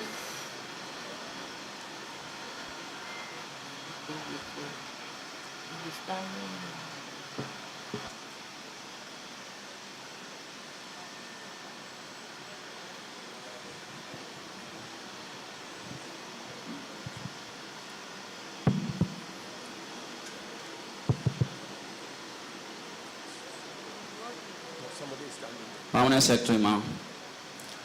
directors, DGs, PAMSECs from states, and all other participants here. Good afternoon. The National Research and Innovation Fund has already been addressed by the Director General of NACETEM. And I know that the ministry is working hard, to see that the National Research and Innovation Fund becomes a reality. But meanwhile, at the level of the ministry, we have a small program, that we always implement for inventors and innovators. Because we used to work very closely with your association since the year 2007. In fact, since, I don't know whether you know Mr. Momodu, he's late now. That time he was the chairman of this association. In fact, at the time, there were 2 factional associations, and we were able to manage them. And then we worked with them very, very closely. And the program that we have, this Presidential Standing Committee on Inventions and Innovations, I don't know whether you were here yesterday when I presented a memo on this. Were you here? Not really. Okay. Sorry. Because every year, many of your members benefit from this Presidential Standing Committee on Inventions and Innovations, even though the funding is not, what, we desire. But with the little we have, every year, we give grants to inventors, deserving inventors and innovators. And it's a very competitive, program. Last year, that's the 2023 financial year, over 500 applications. We received over 500 applications, but only 32 were able to scale through. So all these things you are talking about as, you are advocating for a regulatory role. All these things that you outlined, we consider all these things before any candidate, becomes successful and then deserve the grant. Environmental issues, technical feasibility, commercial viability, and all that. And I think when you are in the process of inventing a device, before you commercialize, you are expected to also protect that intellectual property. They are expected to patent it. NOTAP is here. They can give more clarification on that. And NOTAP cannot patent an invention that they know that it will not see the light of the day. So it's another step in the regulatory, aspect of what you are talking about. And we have so many other agencies. We have like this SORN, we have Koren, and so many other agencies also that do this thing that you say your association, you are advocating your association to, to do. Because I don't see how Nigerian Association of Inventors will play a regulatory role, again, for inventors and innovators,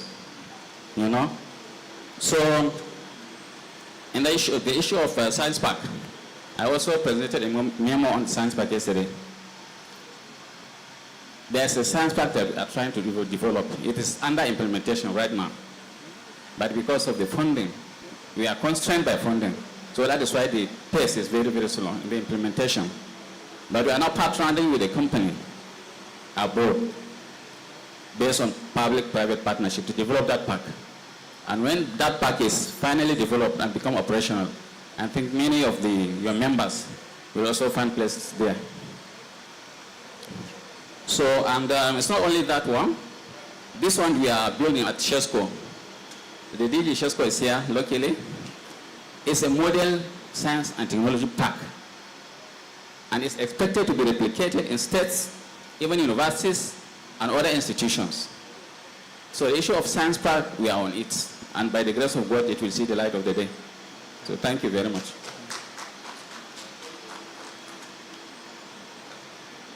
You, Engineer Dairu. Any other comments?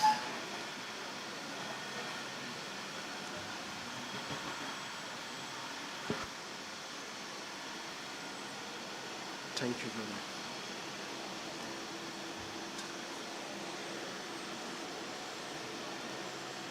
Yeah, I don't know which of the comments that was. Okay, Tom. Thank you very much for all the comments raised with respect to the science, with what NACETEM is actually doing, and we actually look forward to working much, much closer with you so that we avail you with the inventors that we have within the nooks and crannies of Nigeria, because some are just whiling away there.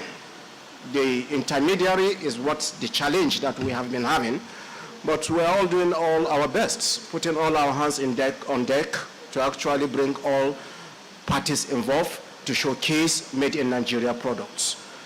So, and with respect to the technological park that has been our concern, thank you for shedding more light on that, and I think that is a good one for all of us, except if there is any other question that I need to respond to. Thank you very much.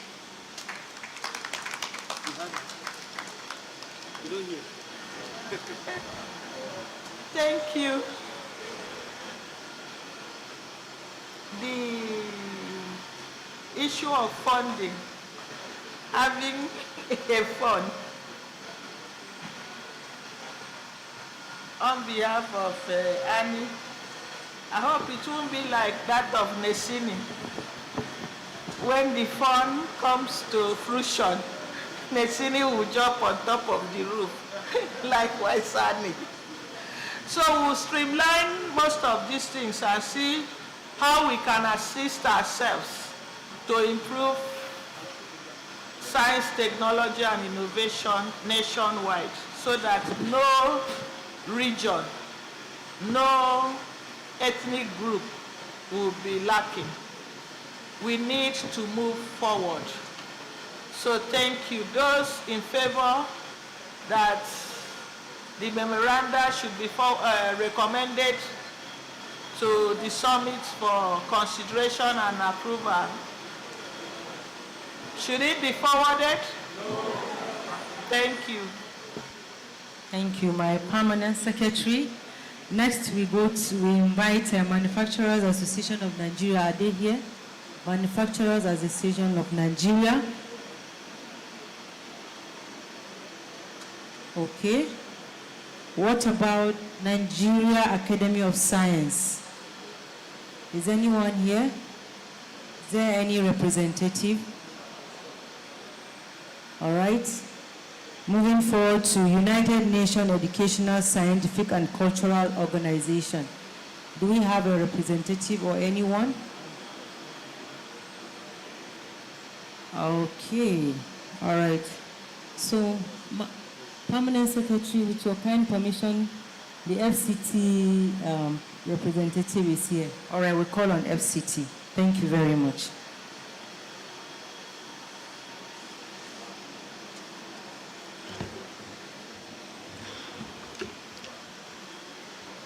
Good afternoon, dear Permanent Secretary, all DGs, PAMSECs, commissioners, directors, and my fellow participants. I'm here on behalf of the FCT, and I want to duly apologize that we're not here yesterday. There was a cut in the bridge of communication. So we actually did not know the council started yesterday. And my boss, who is, the way we call our names in FCT is quite unlike other states. When you call somebody a director, the person is automatically a commissioner. And when you say commissioner, it's like a PAMSEC. That's the way our own nomenclature goes. So the supposed commissioner for science and tech, who is the director of science and technology and innovation, Dr. Technology Scholar Wole Olobashola, is not even in the country. So he had to now send an SOS to me. My name is Nwachukwu Angela, Director of Technology Acquisition and Promotion, to come and stand in for him. So we've tried to rectify the move of information. Somehow it got stuck somewhere. So we didn't know. Please permit our, take our apology, ma. Next time it won't happen. FCT has not been like this. So greetings from the FCT. Hold on. It's not me, it's the entire session. Do you accept? Because she's the owner of the land. Well, if you don't accept, you can as well stand up and take your baggages home.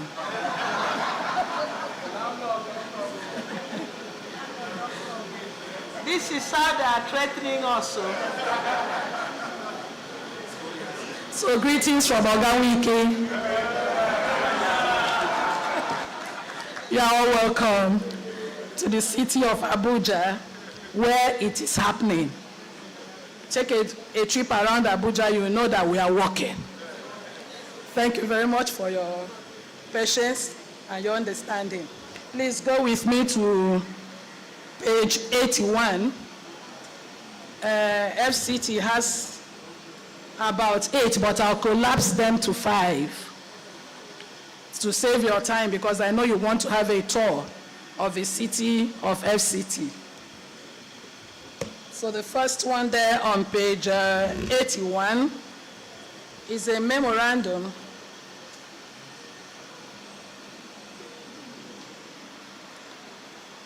on the development and commercialization of research findings on a project, Insect Terminator.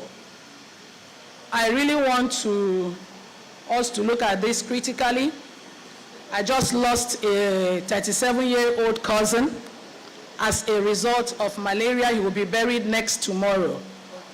And to talk about this insurgence of malaria is like a bandit now in Nigeria. We are looking at that insect terminator critically, a device which answers SDG 3 on good health and well-being, SDG 4 on quality education, SDG 5 on responsible consumption and production. So this insect terminator, the purpose of it is the objective of the insect terminator is to provide solution to combat mosquito-borne disease, malaria, and enhance educational development, especially in our schools. The device capitalizes on the principles of phototaxis, exploiting blue light to entice mosquito and other harmful insects. The device is environmentally friendly because we got tired of children in school falling sick of malaria. You send parents, they keep coming around. Come and pick up your child, So we went into that device, and when you put it on, the mosquitoes just come, insects, crawling ones and flying ones come around, and they are terminated. And the other blue, the white light part of it, now gives light to the students to read. And you can just set it in the center of the hostel, and life keeps going on. So it's a dual purpose thing. At least the incidence of malaria has reduced. At least the incidence of malaria has reduced in some of our science schools. The council in prayer. The council is hereby prayed to approve the use of the product by students and Nigerian citizenry for the actualization of this objective. 2, create linkage between FCT and relevant departments and agencies of FMIST, such as NOTAP, NASENI, MBTI, and SHESCO in the patenting, analysis, development, and commercialization of this finding. That's one. The next memo is on page 82, and that memo is talking about, the memorandum is on the development of family wealth through cottage farming. Everyone is aware of what we are suffering in farms now, including FCT too. And there is a need for families to please think outside the box on how to put food on their tables and eat well as well. So that one is also on SDG 2, on well-being and consumption. And so the purpose of this memo is to seek council's approval for the adoption of family wealth development through enhanced skill acquisition in sustainable cottage and mixed farming.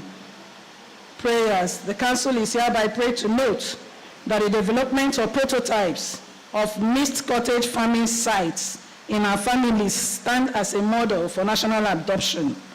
the need to inculcate the skills of sustainable farming in our teeming youths from family units. Note that family health, wealth, and well-being through a robust advocacy will be enhanced with cottage farming.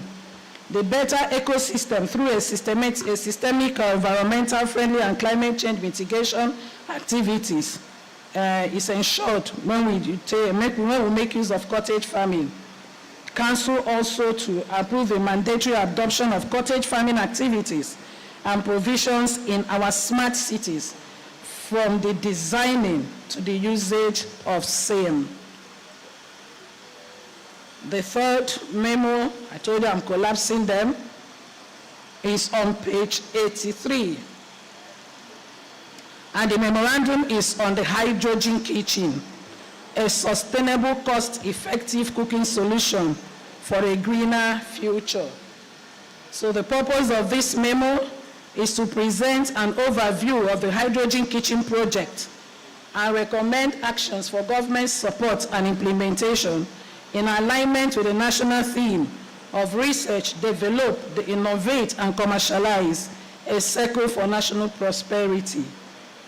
The Council is hereby respectfully invited to note that the project is grounded in extensive research on hydrogen as a clean energy carrier and its potential application in cooking.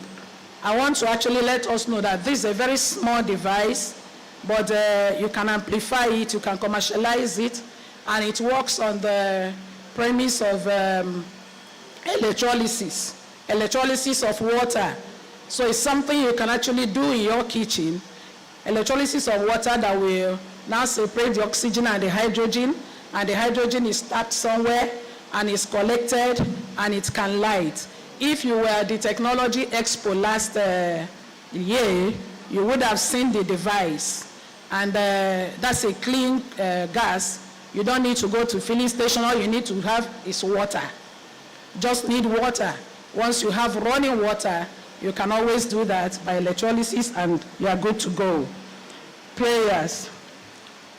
The Council is hereby prayed to note that the innovative approach and potential benefits of the hydrogen kitchen project and to approve the recommended action for further development and implementation of this sustainable cooking solution, especially by some of your parastatals, so they can look into it for better coupling. And I think in this regard, Naseni has been yearning for work, and so we give them work from FCT. And NOTAP will come in. Is the Energy Commission is not with you? Is with you. So we are seeking that you could please come and look at it. But one thing we know for sure is that electrolysis is more than able to give us clean hydrogen, environmentally friendly, and you can cook in your houses. Then we'll now go to page 85, and it's a memorandum on enhancing national prosperity through climate innovation, the circular economy of research and commercialization. The purpose of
restaurants, you see them armed around, to attract insects and kill them. So what is unique about this product that is different from the ones we have in the market?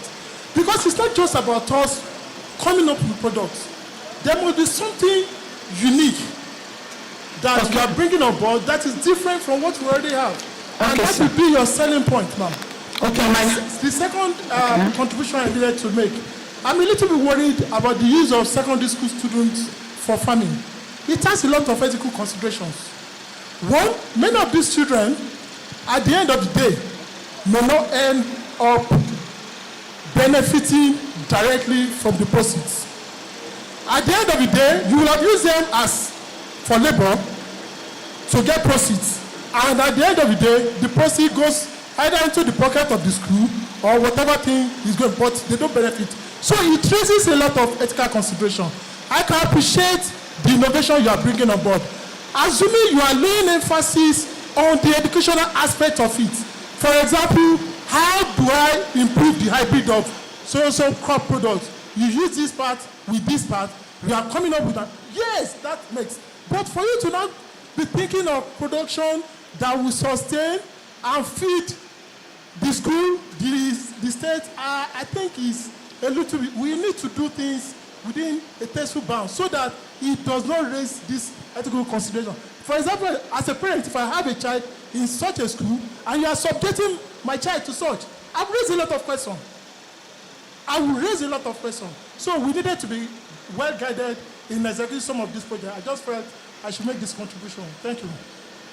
Thank you very much, sir. But I don't think we send a child to farm yam or cassava. Most times, there's this curriculum in biology that is tuned to botany.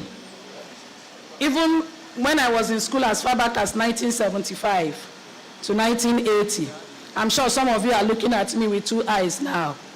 75 to 1980 were in secondary school.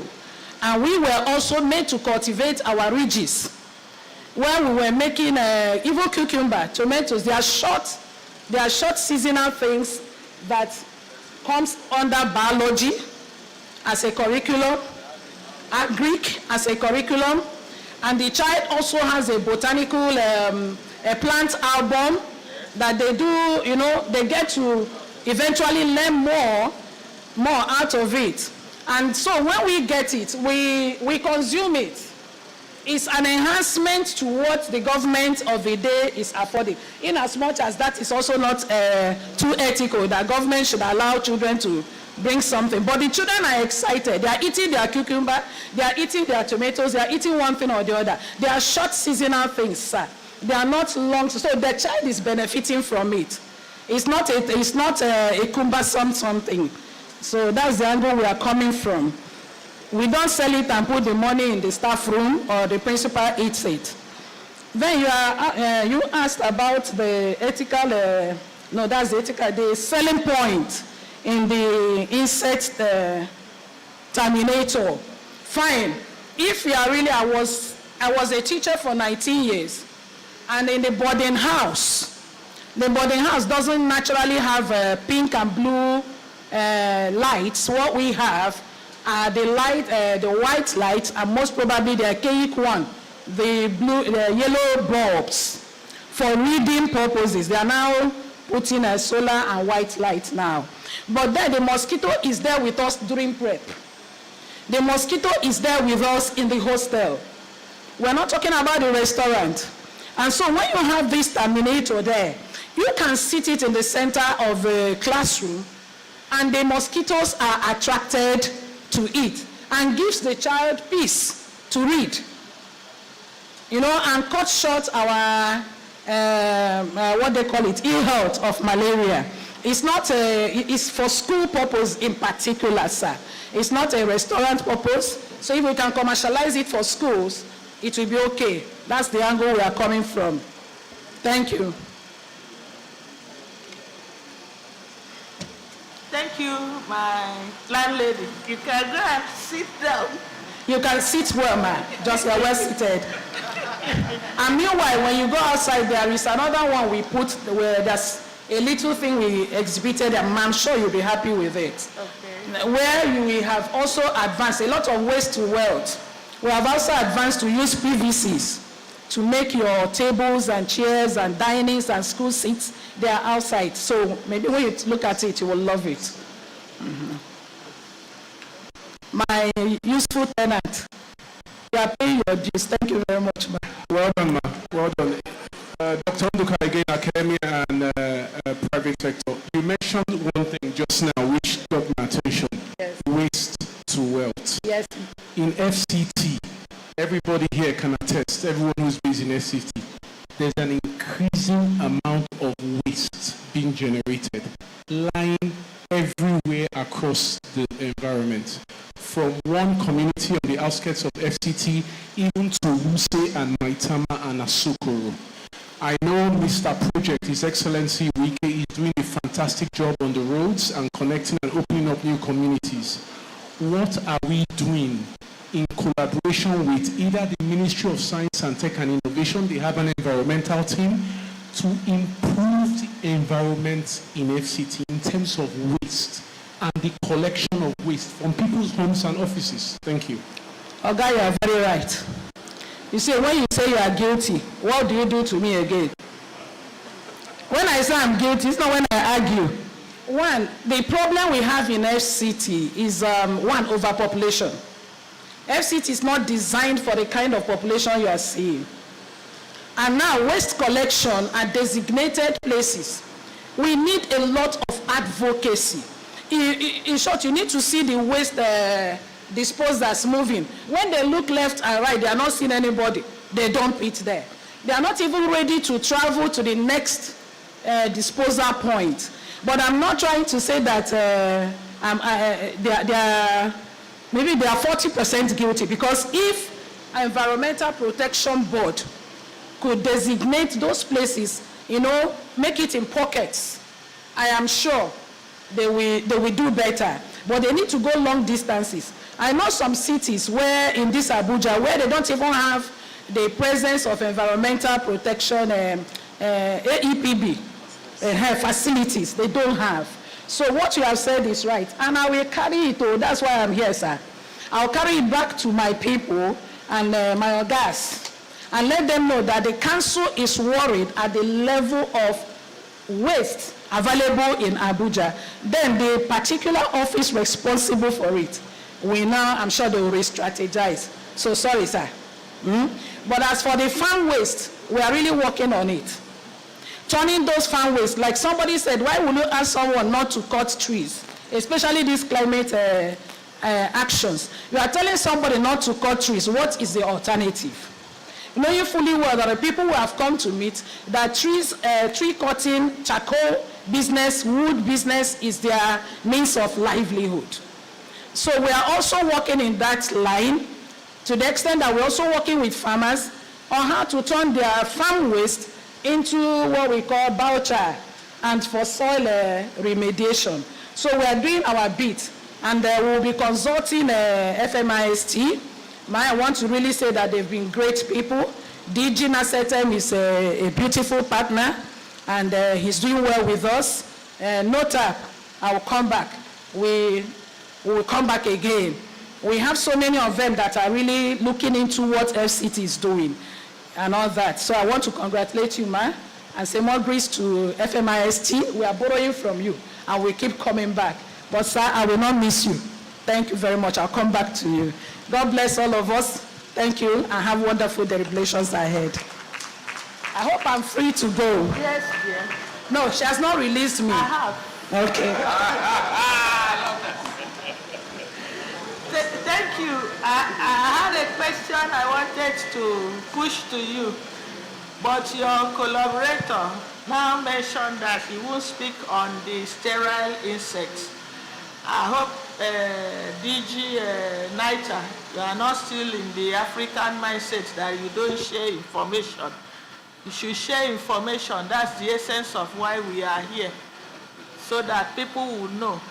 Because like the insects, termination of insects, it's not all insects that should be terminated. Like when you go back to Niger Delta, Ogoni, to be specific, the burning of the gases burnt everything out. At the end of the day, there were no insects to fertilize or pollinate their farmlands. And that was what led to the late environmentalists championing that cause before his being taken away from us in 1995. So we cannot eliminate all insects. We should identify them, like you are trying to exterminate mosquitoes. So we should have equipment or an instrument that identifies mosquito and deals directly with mosquitoes, because there are still other insects that are still beneficiary to the sustainability of ecosystem, both fauna and flora. Thank you. Ms. DG Naita, why don't you wish to share your information on sterile insects for us, with us? My mommy, it's very simple. I think I was only been trying to be technical about it. I have a memo that is here, and we've been pleading with you. If you allow it, it will be made explicit where we have the gamma-60 radiation, ma. Please, ma, I am pleading with you publicly now, if you can help us. You will hear it. It's a memo number 3 here.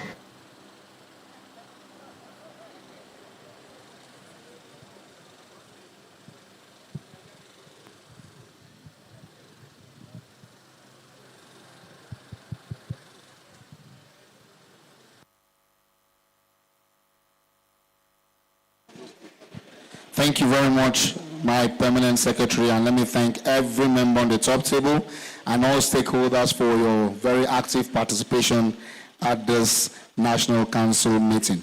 So we are moving on now. We are welcoming briefs. Of course, we have one pending that will be coming up very soon. Welcome a brief from Edo State. So if you have a brief and you are in this hall, please, you indicate, and I'll come to you and then have you accredited for that purpose. So we start with Edo State with a brief from Edo State. Thank you.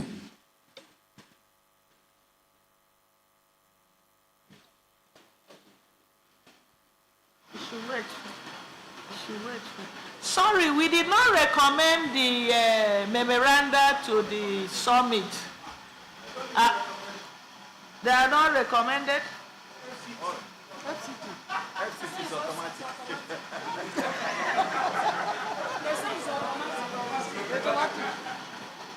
Agreed? Yes. Thank you. Thank you. So we welcome the brief from Edo State. Thank you.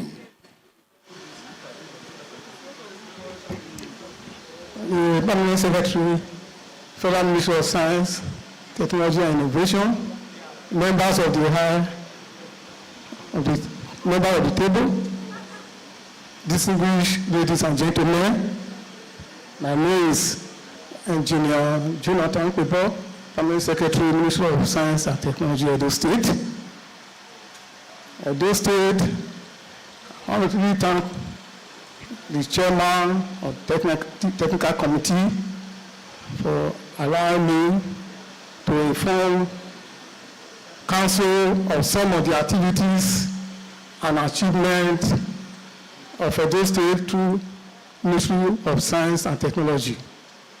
Edo State has been actively engaged in national science competitions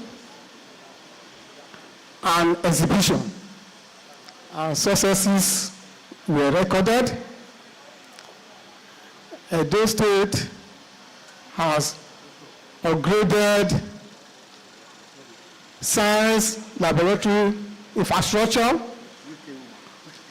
in some schools with the state-of-the-art facilities and provision of science equipment to some schools and consumables to promote STEM education, the quality of STEM education in the state.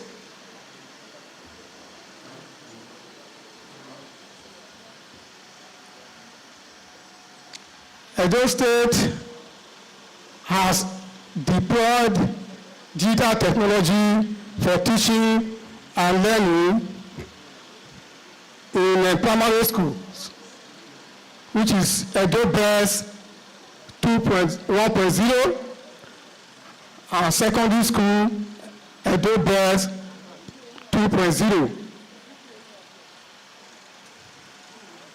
to promote the quality of science STEM education too. And Edo State installed fiber optics network across all the local government areas in the state with free Wi-Fi, powered with 24 hours solar light energy to distribute light and for them to use in a government establishment, schools, health care center, primary health care center, and others. So we have that in Edo State. As you all know, Edo State is fully digitalized. Edo State is one of the states in Nigeria to facilitate and adopt e-government tools administration. We have actually moved from analog mode of operation to digitalized, seamless, and effective mode of administration. Files are now processed using the state-wide service platform, which is eGov, for enabling quicker decision making and effective service delivery. It will interest you to know that today, Edo State went paperless since September. Edo State went paperless since September 2023. So there's nothing like paper. We send you information, you upload it, we upload to you, and you download. We don't really use paper in our operation.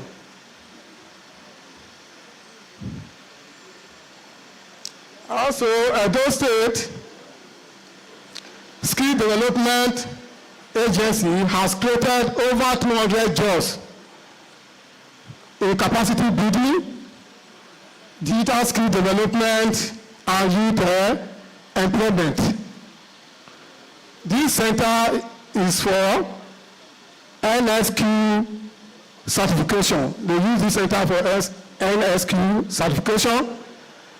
And we still have a Edo Production Center too, for training of artisans, craftsmen, and technicians. Also for this center too, it's also used for NSQ too center.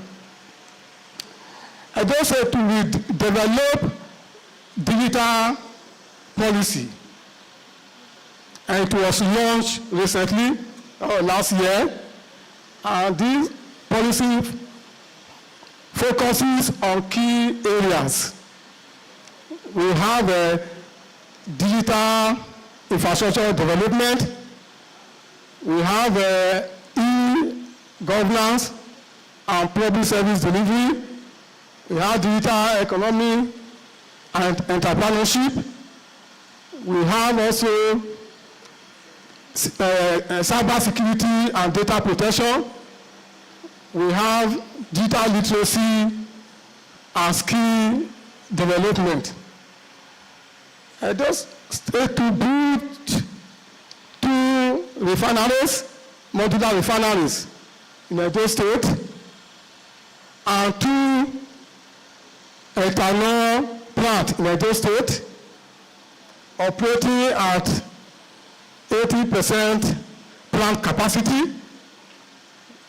It's all till tomorrow. We are Edo State actually doing that.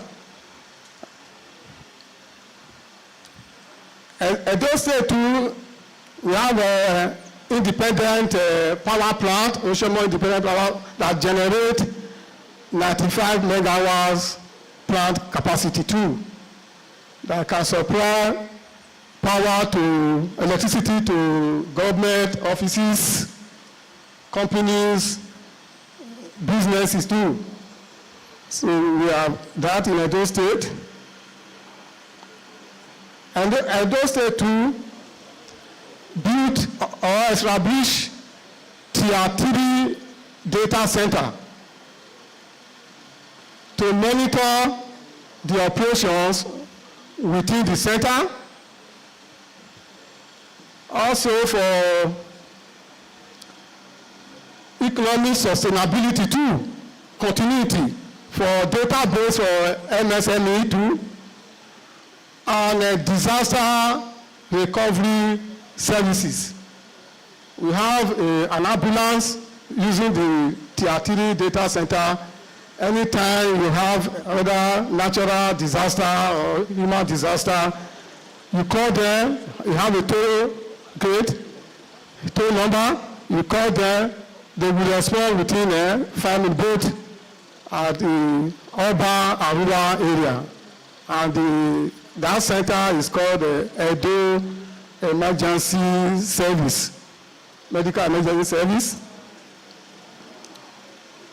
Two, Edo State has the highest, let me put it this way, one of the highest oil palm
behalf of the Chairman of Council, Engineer Professor Sadiq Zubair Abubakar, Fellow of Nigeria Society of Engineers, and Registrar Engineer Professor OAU, which is a Fellow of Nigeria Society of Engineers.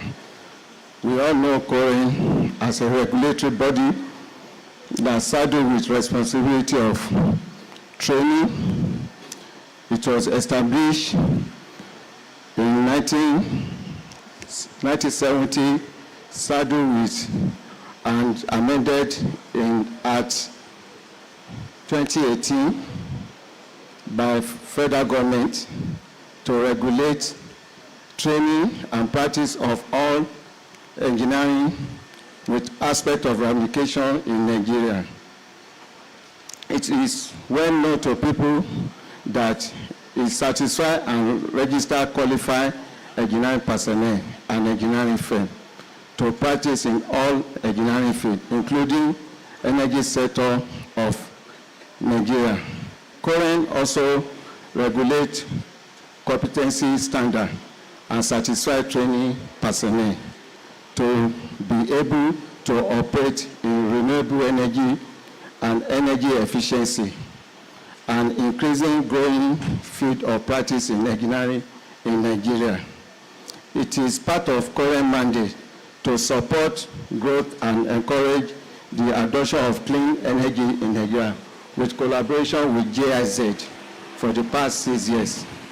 This COREN ensure that training are conducted based on competency standard, enforced and promoted by COREN and engineering support program. Respectively, COREN from time to time carry out supervisory and regulatory role on the renewable energy training institute spread all over the country in the following training area: mini-grid design, solar PV installation, rural hydropower civil engineering, energy management, solar PV installation supervision, energy audit. For the purpose of this assembly on science and innovation, may I restrict the presentation to the renewable energy sector, which is one aspect of engineering in empowering mandate by the Nigerian law to regulate. And you can visit us on our website on that aspect. The new roadmap of COREN have expanded COREN into 11 sectors: aviation, maritime, manufacturing, construction, telecommunication, and so on and so forth. You can get more facts on our website. And now, we talk about joint accreditation with NUC in order to make it efficient, and that's the new roadmap, so that COREN will not be going separate with without carrying NUC alone, and it will minimize costs in Nigeria. The new roadmap also ensure legal framework for any violator of the act in terms of maybe collapse building. If we find any engineering wanting or is involved, we have a standard and investigating panel that handle that. And if you are talking about fabrication, any commercialized aspect of the product, the firm have to register with COREN for standardization because it's part of our mandate. And secondly, for your information, COREN have already gotten provisional signatory with Washington Accord in the aspect that no engineer can go out in Nigeria can be molested because of the mobility of partnership with Washington Accord. And we are the second in Africa after South Africa that joined the Washington Accord. And any engineer graduate can come to COREN for any letter when you are going out for studies to back your knowledge. With this view, lastly, COREN have already embark on OBE, outcome-based education. That is, our students now, they have gotten practical knowledge from other practical knowledge for industry, based on the collaboration that we have with Industry Manufacturing Association of Nigeria, SON, Standard Organization of Nigeria, and so on and so forth. And with this few point that I've highlighted, I believe Current is ready to collaborate with many agencies and innovative science and technology. And I would thank the organizer for inviting Current to showcase their services for better effectiveness and efficiency. Thank you, ma'am. Thank you very much, Corinne. Thank you so much. I think that will be all. Let's now invite one of our directors general, the DG NITA, to please present his brief. My DG, sir.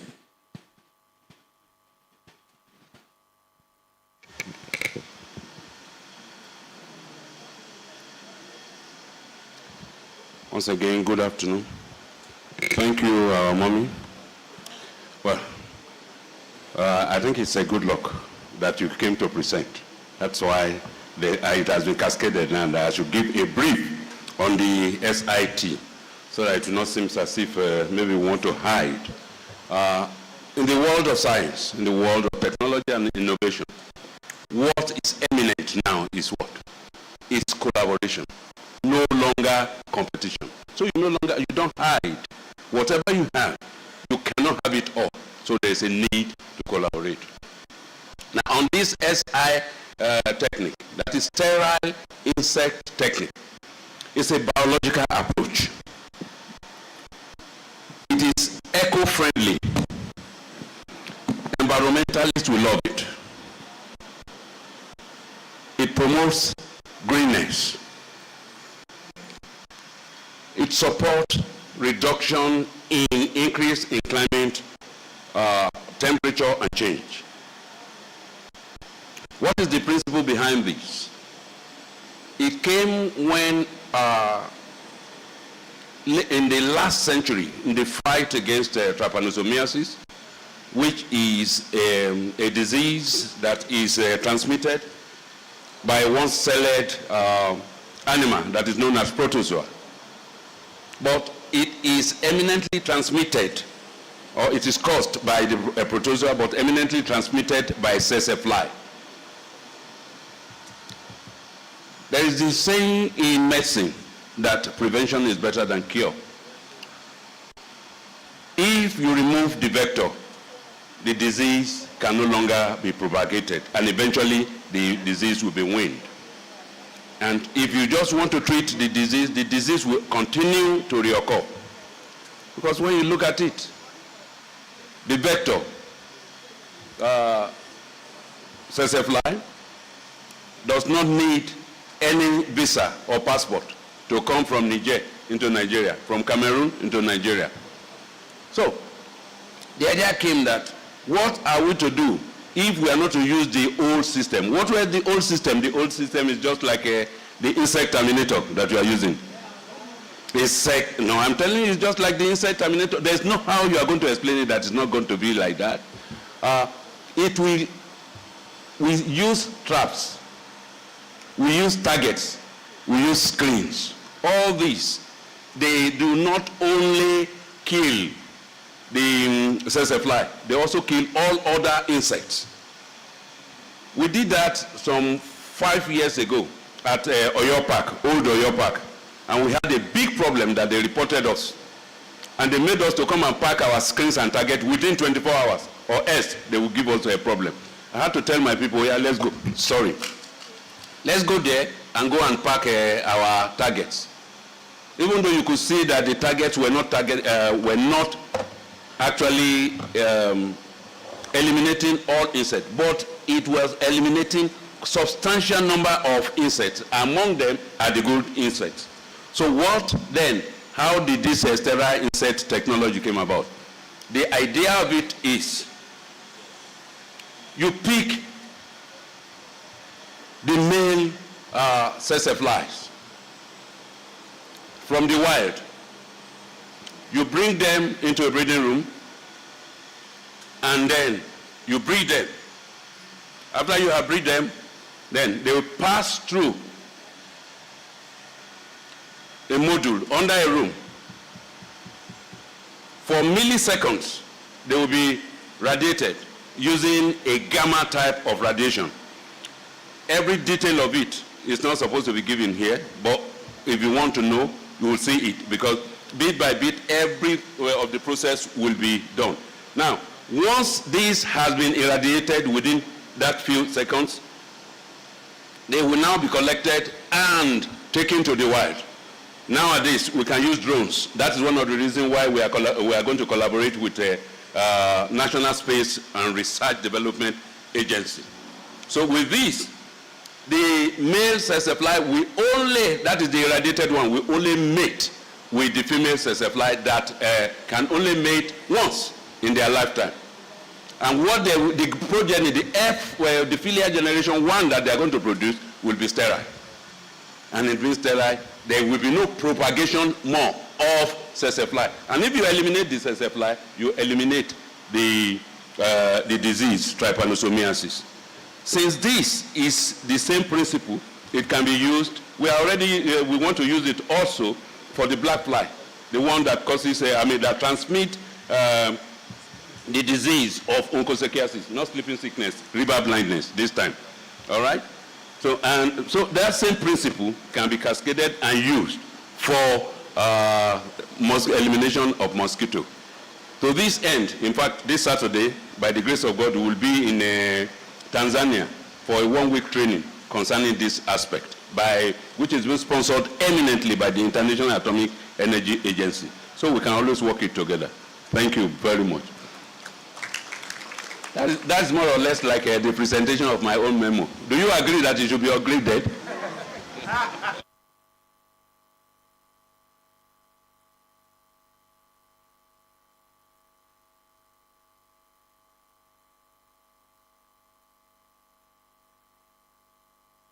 Thank you very much, DG Naita. Please let's applaud him one more time, ladies and gentlemen.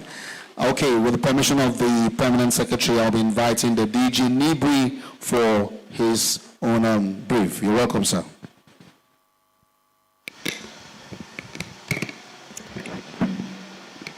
The Permanent Secretary, other members attend this wonderful conference or workshop, distinguished guests, good afternoon.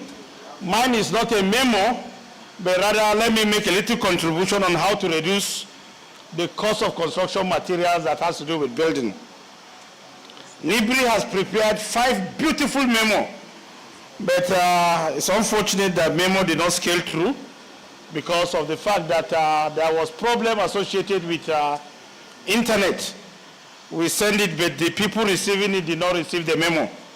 So we are not captured in the presentation. All the same, we are given the opportunity to make a contribution with respect to cost of construction materials.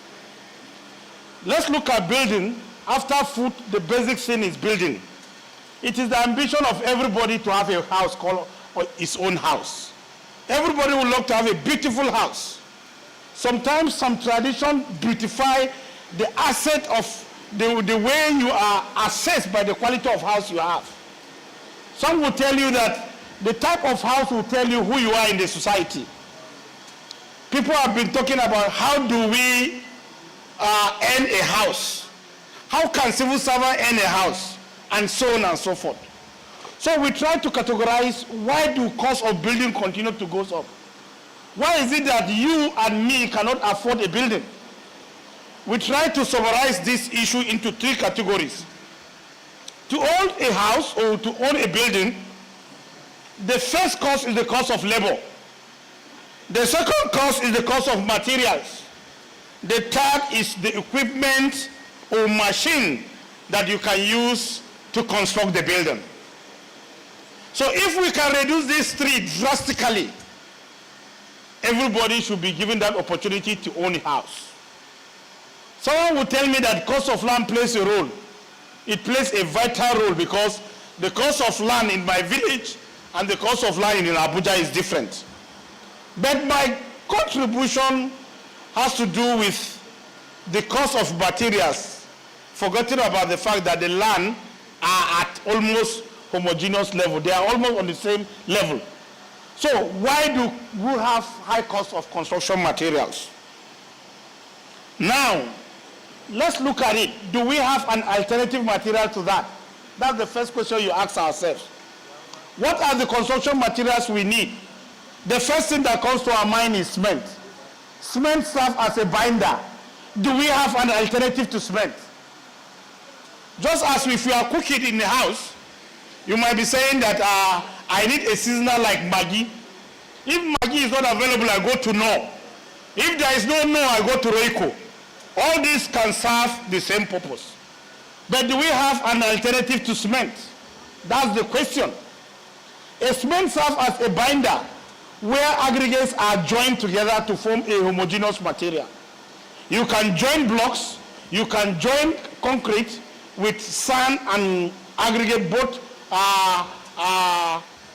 fine and coarse aggregate, you join them together using cement. But for now, the homogeneous, the binder that is acceptable and utilized is cement. But Nibri came with a vital alternative binder called pozzolana. This pozzolana has been there. Pozzolana is not cement. It is from waste. We were able to come up with that property called pozzolana. And the idea of the pozzolana is to replace cement. Not basically replacing cement 100%, but we replace cement in substitute. Where I expected to use 100 bags of cement, you might end up using 60 of the bag of cement and using 40 of the pozzolana. When you mix them, you get a cement product. So if where you are expected to use maybe 10,000 naira is a bag of cement, 10 times you need 50, maybe you need 100 bags of cement.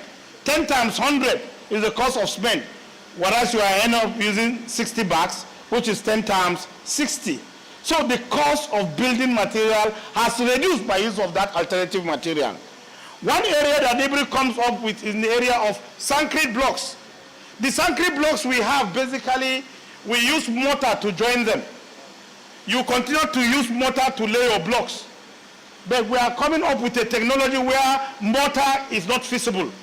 The sand block is produced or fabricated with the form of using an interlock to jam them together. If you want to deconstruct them, you can remove them, not destroying them. I don't know if I'm communicating. The concrete blocks are joined together by a form of a hook. You interlock them. As you build it, you continue to interlock them and it continues to go up. The time that you don't need them, you deconstruct them. Deconstruction simply means remove them without destroying them. By so doing, if this technology is coming into play, the cost of mortar is reduced, the labor attached to mortar is reduced, the labor attached to laying of the blocks is reduced. In such area, we can do that. Another aspect which Nibri come up is the use of ceiling board. Most of these ceiling board you see are imported. We came up with a technology that is very, very easy. Using ceiling board material from palm tree and kinaf fiber. These kinaf fiber are naturally occurring materials. And these fibers are mostly imported, but Nibri came up with a fiber that is locally available. You come up with the fiber, you fabricate your ceiling board, and the ceiling board can be used and it serves even better than this, even having a soundproof material in terms of parameter. Nibri came up with alternatives in roofing material. Our various roofing materials are things like GI sheets, things like aluminum roofing sheets, things like long span aluminum. Thatch can be used, but maybe not for artistic and so on and so forth. Nibri came with use of plastics, use of mineral tiles, and other materials that can be used as a roofing material. One area that Nibri came up, that mineral tiles, is the issue of self-weight. The self-weight was a bit heavy, and we are trying to reduce the self-weight so that the load is reduced drastically when that is adopted. We came up with the issue of machines. Machines make things easy. We came up with a plastering machine. We fabricated these machines. We mixed this mortar. Instead of taking maybe 3-4 days to do a job, that machines can take 2 hours to finish the plastering. NIBRI came up with the idea of using machines to plaster. So buildings can be made affordable for you and me. Basically, it's the issue of taste. People want taste to be a factor. People want to have the beautiful house. People want to have a house that people will talk about it.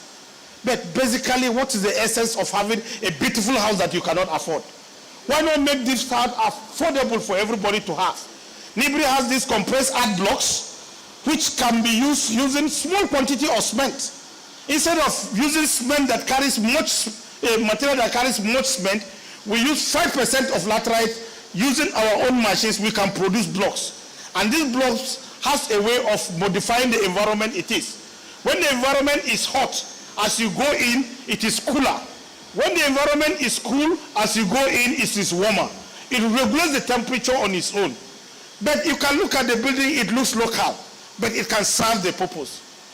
Ladies and gentlemen, buildings can be afforded.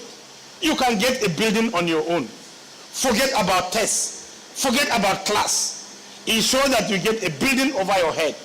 And that is by use of construction material that is locally based. Let me use this opportunity to appreciate Mr. President. Just last 2 weeks, Mr. President came up with a policy that says you cannot go for a foreign material except if his own counterpart of local material is not available.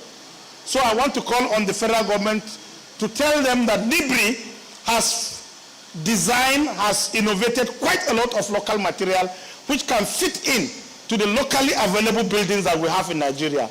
If NIBRI is given that opportunity, I want to assure you that everybody in this house will own a house, and that is our own target. Thank you very much.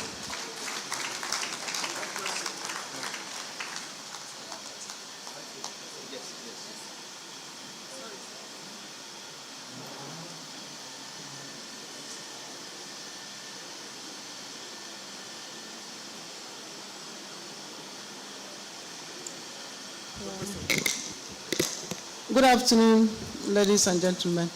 Yeah, yesterday the permanent secretary requested that states make a presentation, like an update on their activities, but no state came up to make any presentation. So I was surprised to see it on the commissioner's platform that the permanent secretaries informed them that they have a presentation to make tomorrow.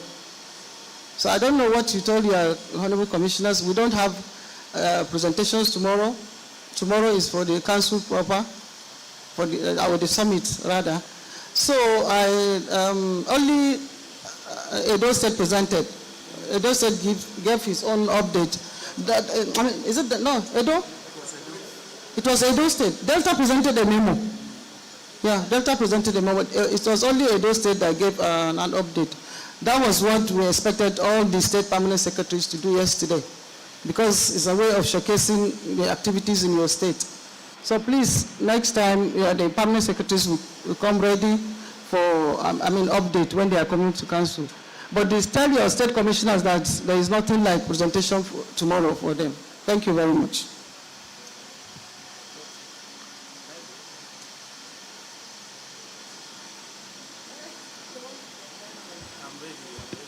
Okay, with the permission of the permanent secretary, we want to open up for questions for the DG NIBRI.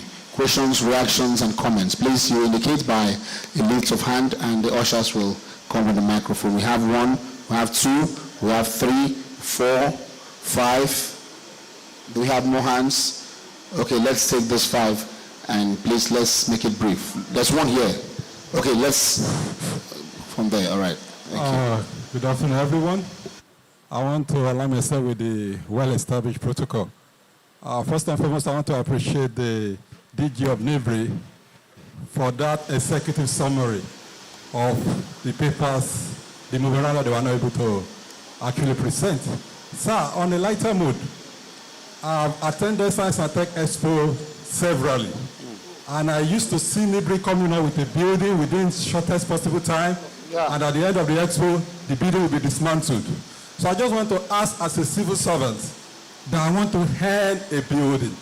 Sir, for a 2-bedroom flat with the technologies you have already developed, how much in naira, not in dollars, sir, do you think it can cost me to put up that building within the next 2 weeks if I already got a piece of land for such building. Thank you very much, sir.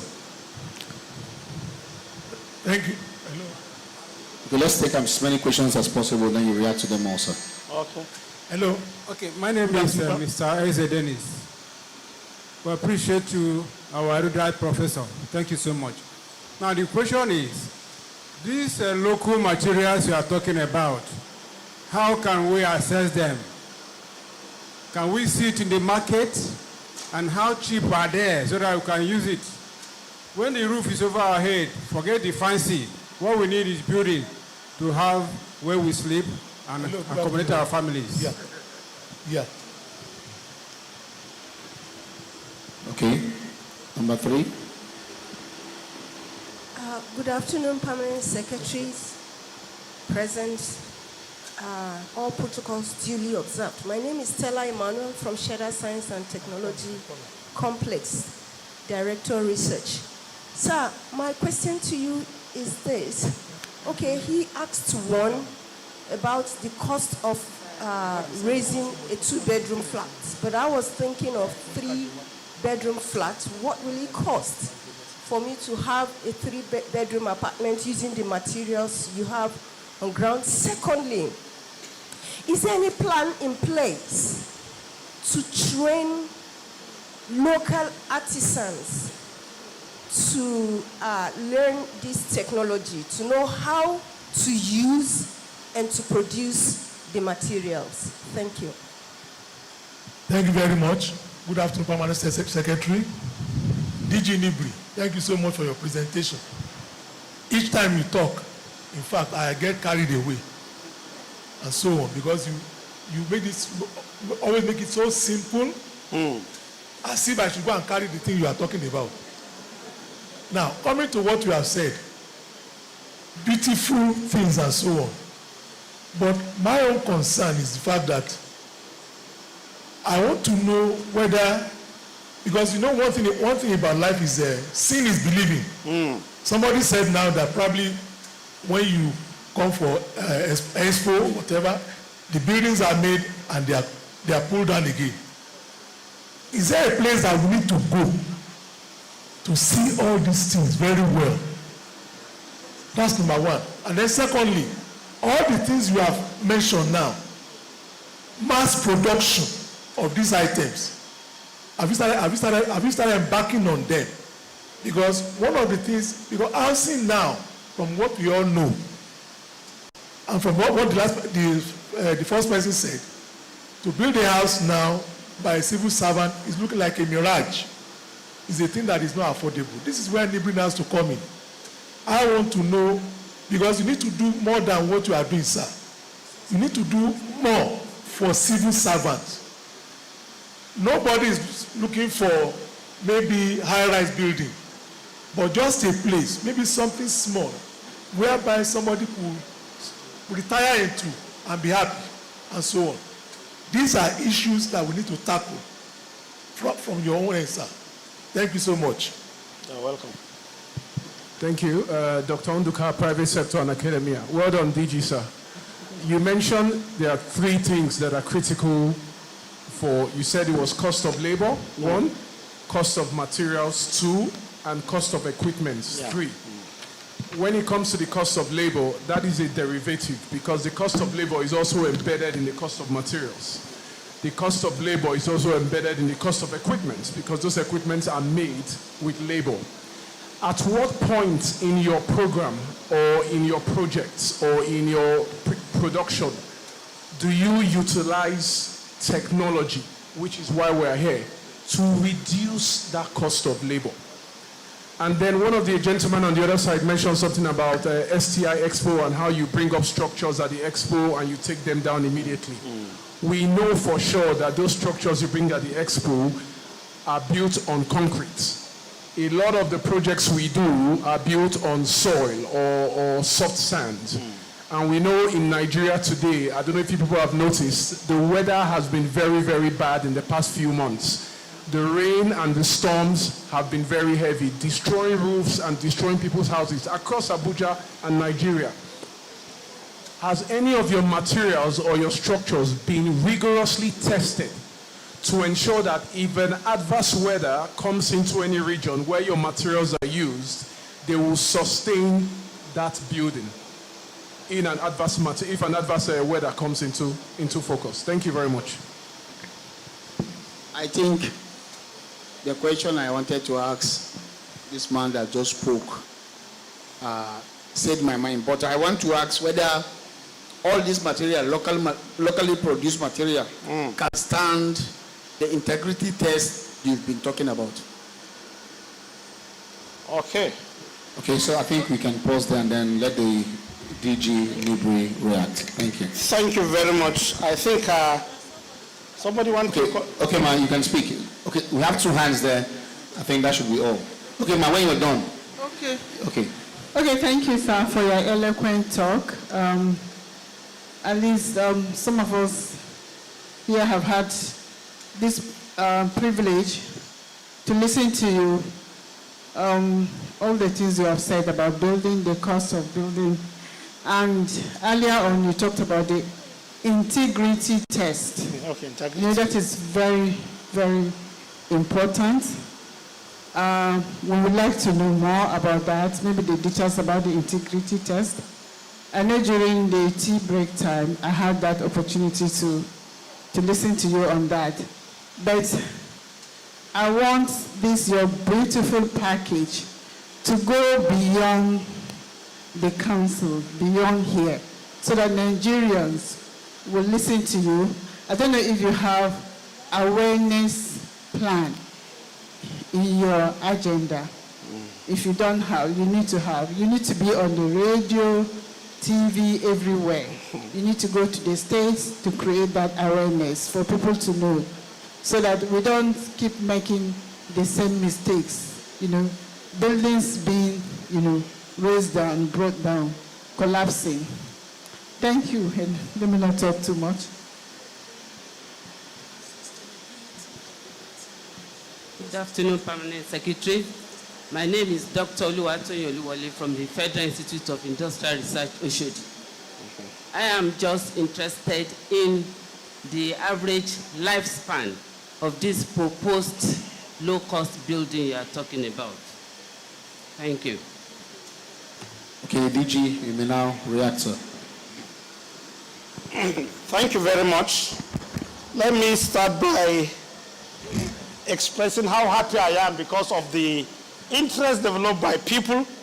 Normally when a teacher teaches and there are quite a lot of hands up, it tells you that one, your lecture is well understood, and that's why the questions are coming, or people have a lot of interest to know more. Thank you very much. Let me be brief as much as possible. From the doctor from FIRO, you are trying to know the lifespan of this material. You know, every material lifespan goes with the material it is made of.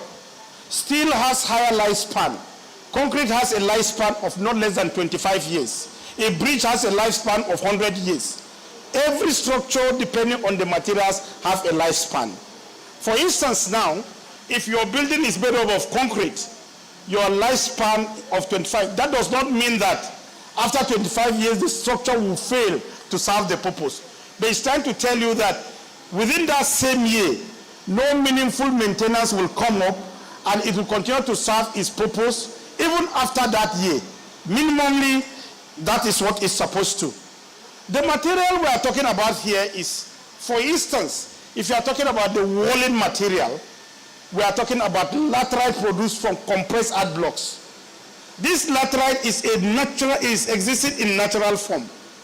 It is laterite, there is no product added to it. It is not burned, it is not smashed. You take the laterite naturally the way it is. Then you mix the laterite with a binder. What I mean by binder, I'm talking about a product like cement, a product like pozzolana, a product that can modify that of cement. You mix them together. Then there is a special machine that is used. We initially in Nibri, we started by importing these machines from South Africa, but we stopped that. We went on to build our own technology by fabricating our own machine. As of today, NIBRI fabricated its own machine, and we can produce this material 100% local content. That has been what we are. So with this laterite material, with this our roofing material, you can have not less than 25 years of existing. For the fact that I mentioned 25, that does not mean that after 25 years the building will collapse. But I'm trying to tell you that minimally the building must have attained the age of 25 before any meaningful maintenance work can take place there. The next question is the issue of integrity test. Integrity test is like a preemptive test, a test that you can do before to check if the structural lifespan is still in stage. Normally a building is like a human being. A building has a leg, it has a foot, it has a hand, and it has a cap, a head. The legs are called footing, and it is where the foundation of the building is. And after that footing, you have the columns standing. After the columns, you have the beams, which are the horizontal members. Then you talk about the slab where the human activities takes place, then the roofing. These are what we call structural elements of a building. They are designed with basically concrete and steel. And this design must meet up the standard specification. For a building to be standing, the standard specification must work towards its lifespan. There are some machines that you can do to test the quality of the material used. And this, the quality of material goes with the grade of the concrete. We have grade 20, grade 25, grade 35, depending on the structural element. A foundation will tell you that the foundation should be within grade 30 or grade 35. The column is grade 30 or 35. The slab is grade 20 or 25. We have a machine that you can test it to give you the value. You know the type of foundation. You know the stress or the distress of the building. It gives you if a building is healthy or not. So what we normally do is that, as of today, NIBRI team are in Jos assessing the integrity of some buildings in Jos. If the building shows the sign of distress, we can recommend that the building should be pulled down. But if the building needs amendment, we can recommend that more amendments should be carried out on the building. And that is why we agitate for integrity tests to know if this building can have a test of time or not. So if buildings are in doubt with respect to the quality, we recommend that integrity tests should be conducted on this building so that some recommendation can come from it or not. So integrity tests, we continue to recommend that people should go for it because it will help us to save against this total building collapse we are talking about. A building does not collapse overnight. It must show a sign of distress before the collapse will take place. Though some building can collapse due to what we call ultimate failure. In design, we have what we call ultimate and serviceability. Ultimate deals with total collapse, break at the same time. While the serviceability limit talks about deflection, cracking before the collapse will take place. Maybe with time, madam, if you are in need of your house to sleep with your two eyes, invite NIBRI to come and test if this building is okay for you to continue to use, or you need a healthy certificate that will tell you that you are safe. So contact NIBRI, they will come and check that building for you. The next is issue of local material, if it is tested or not. Normally for a material to be accepted, it must be tested. I'm not bragging, but NIBRI has one of the best laboratories in the country that has to do with testing of construction materials. If you are testing any local material, it must pass through the normal testing procedure. You test for impact, you test for compressive strength, you test for tensile strength, test for different parameters of the construction materials before you can come out and tell us that this material meets up the standard specification before you say this material can be used. So the testing must be part of the requirement that need to be carried out for you to do that.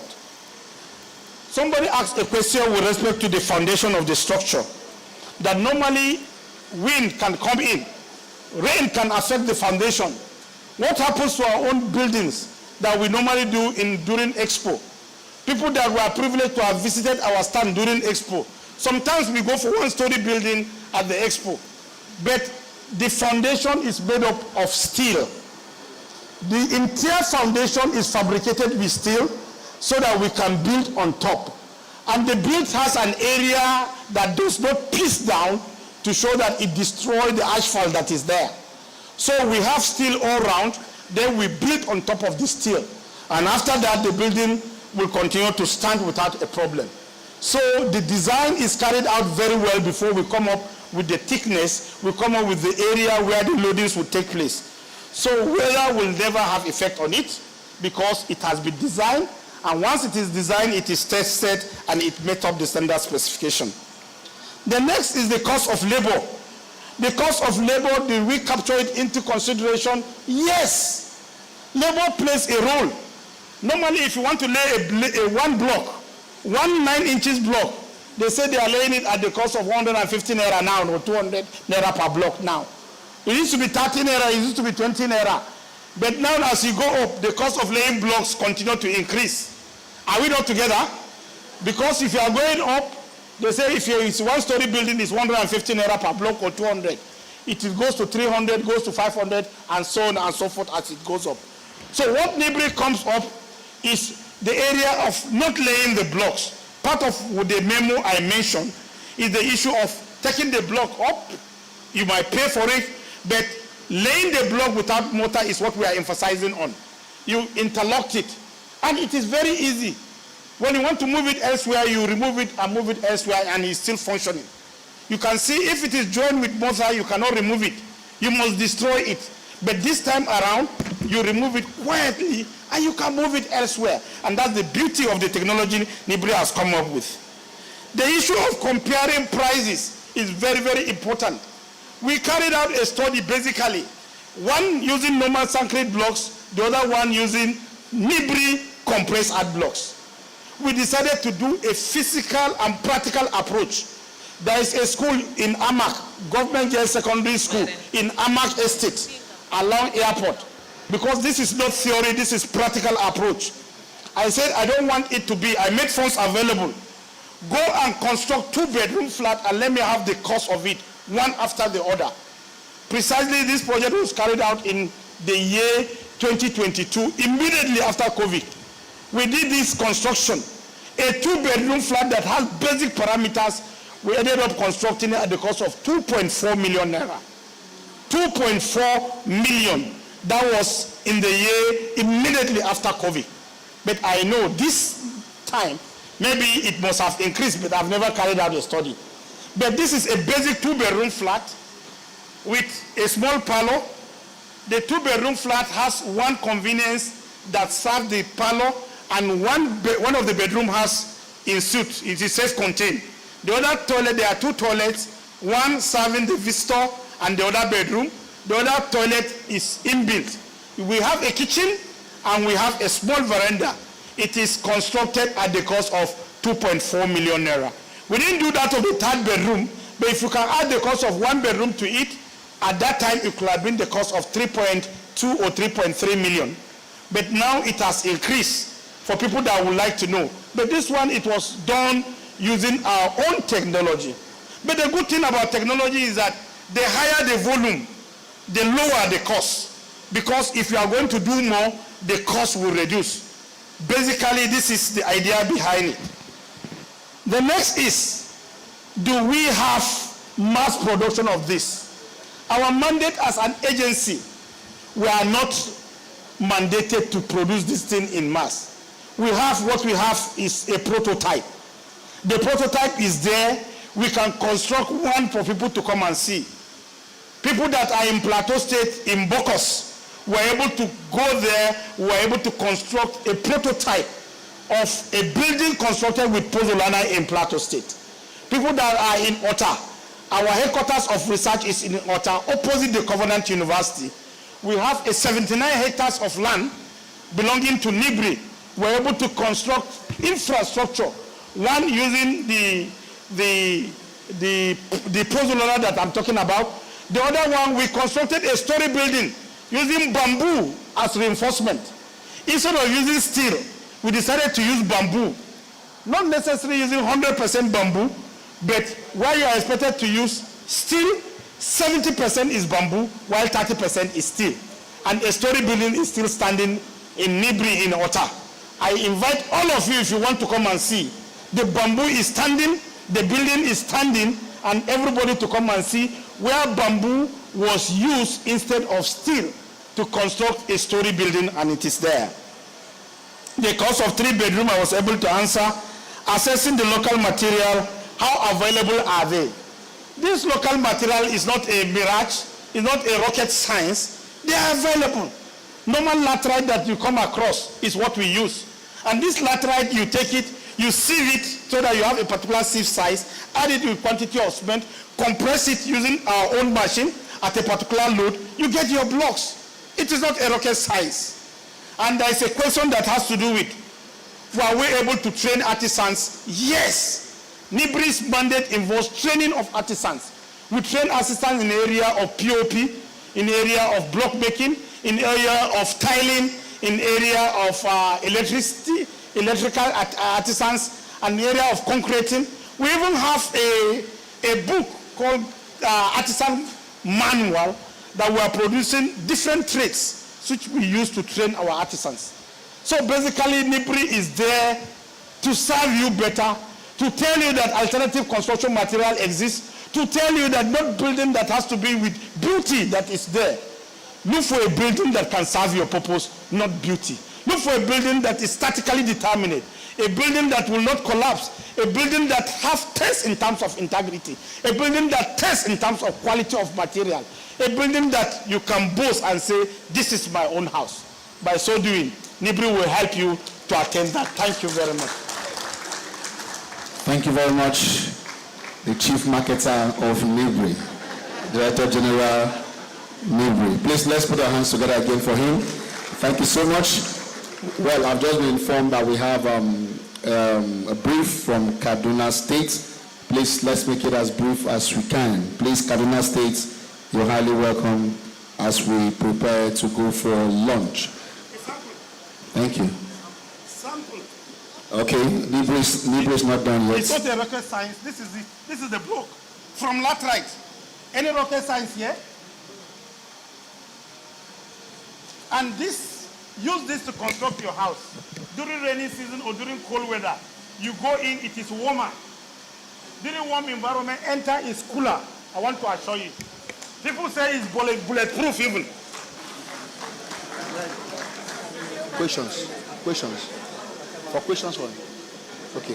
Thank you very much. One of the questions that come to mind is if you're building this with a partner and then both of you have to disintegrate in the course of the partnership, the partner will have to decouple the parts that he partnered with you and go with the block.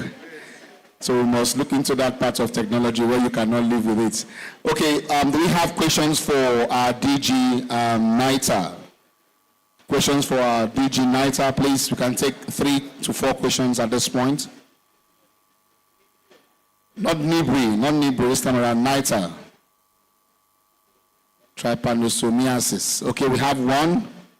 Any other, we can take 2 or 3, and then take Kaduna, and then go for lunch, and come back for the last lap of today's activities. So please, ushers, let's him have the mic. Do you have anyone else? Okay, sir, you can go ahead. Okay. Mr. Chairman, all protocol duly observed. My name is Engineer Aminu Shehu Damasan from Kano State Ministry of Science and Technology. While I want to really commend you on your effort to eradicate mosquito using the technology of centralizing and Tsetse Plies, it's a really commendable effort. But in case before that comes into play, or in case of some unforeseen failures, what is the institution doing in terms of maybe creating a sort of basin to eliminate the issue of triamorphosis apart from the sterilization method? If any research is going on, or if you decide to embark on any. Thank you, sir. Oh. Thank you very much.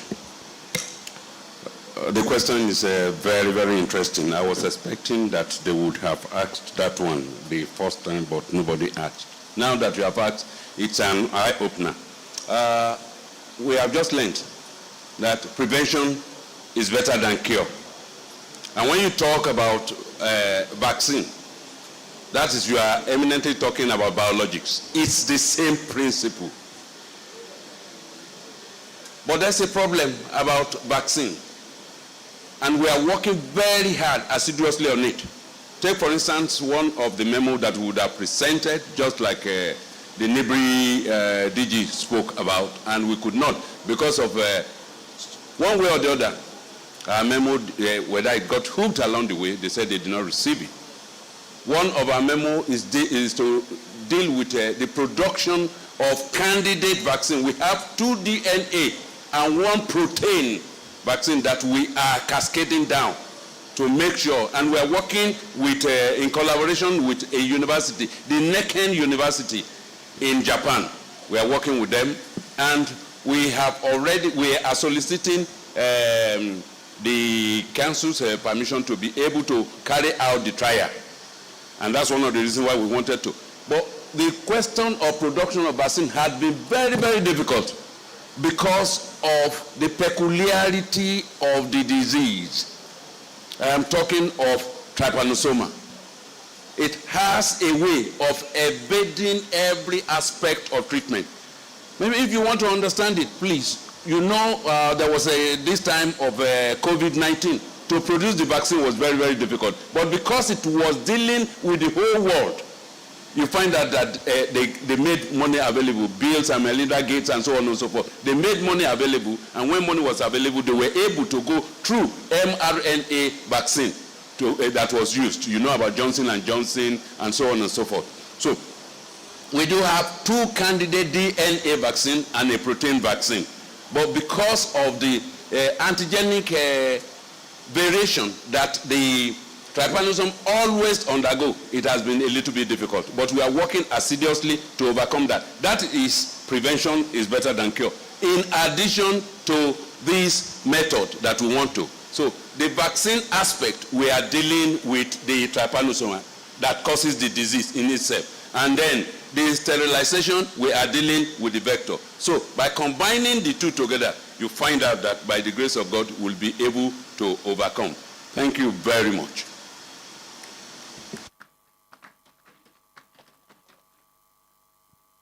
Kaduna State, please. Briefly, sir. The permanent secretary and other dignitaries here present, let me stand on the existing protocol. Kaduna State unfortunately could not come yesterday because we were so engulfed in some level of preparation to host Mr. President.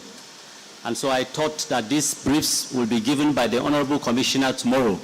But then since it is clarified that that has to be done today, I thought that it is wise we tell council, even if it is just some few programs and projects that we are actually embarking upon. One of such projects is the establishment of a vocational and technology skills acquisition centers. Kaduna State government is building 3 world-class vocational and skills acquisition centers, and each is located in one of the 3 senatorial districts of the state. This is because the state is committed to building a technically competent and vocationally skilled population, contributing efficiently to the, and optimally to the employment and productivity of the state. This is in response of the fast-changing needs of the 21st century and to effectively contribute to the economic development of the state. These centers are carefully selected, the trades are carefully selected to meet the 21st century demand of the industry. Trades such as automotive, mechatronics, ICT of course, renewable energy and etc. are going to be done there. And then we are happy to inform us that the plan is to ensure that at least 12,000 youths are trained both in short and long term per annum.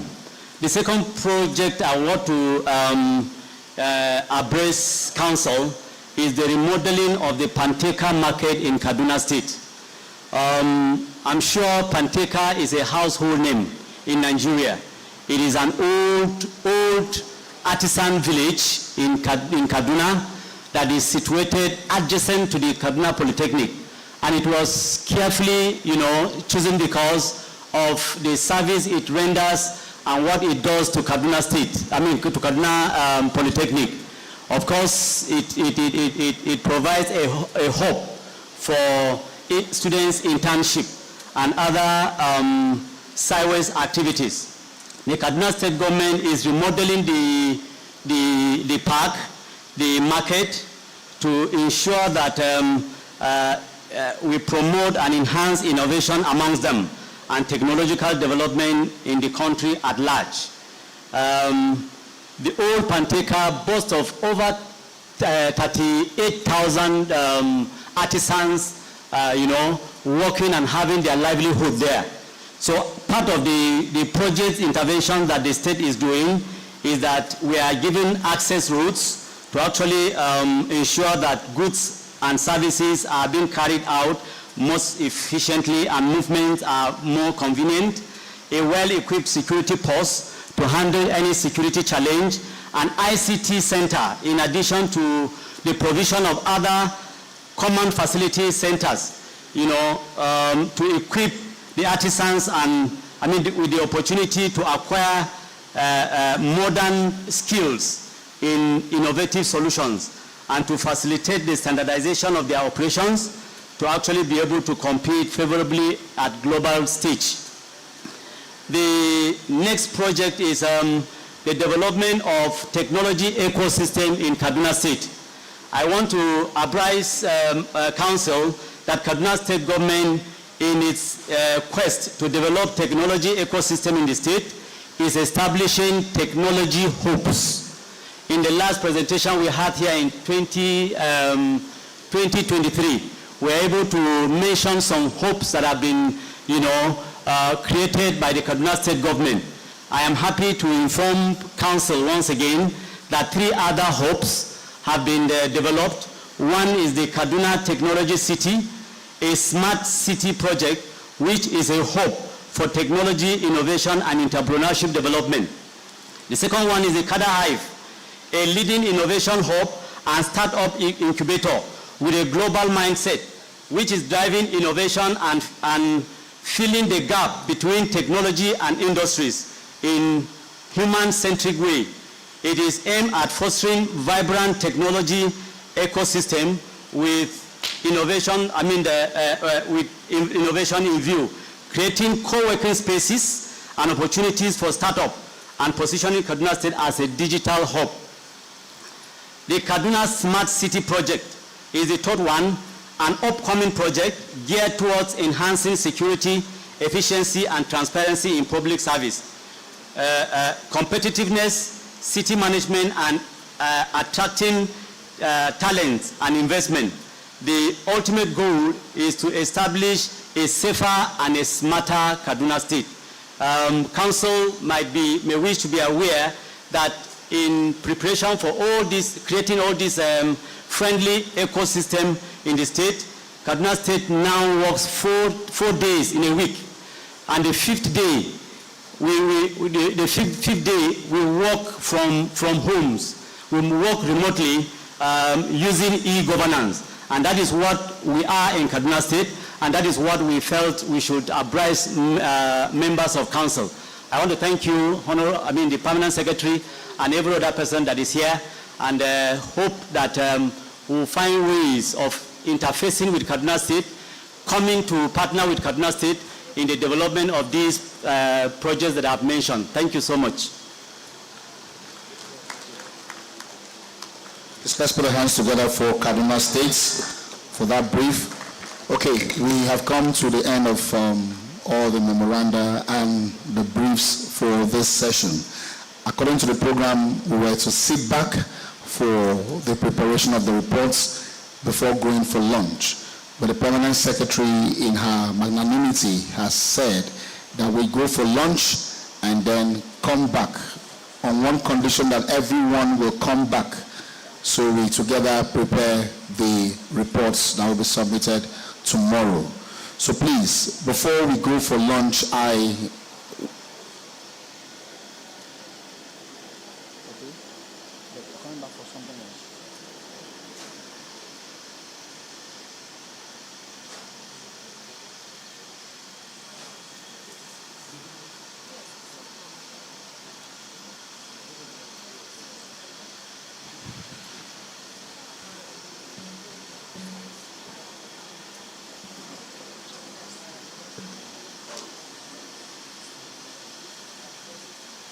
Okay, I have a little adjustment to the announcement I made. After lunch, we will come back and then go for a tour of the exhibition stands, and then other formalities will be handled by the PEMSEC when we come preparing for tomorrow.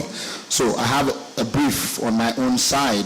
We had an incident when we went out for the tea break. About 2 laptops were stolen.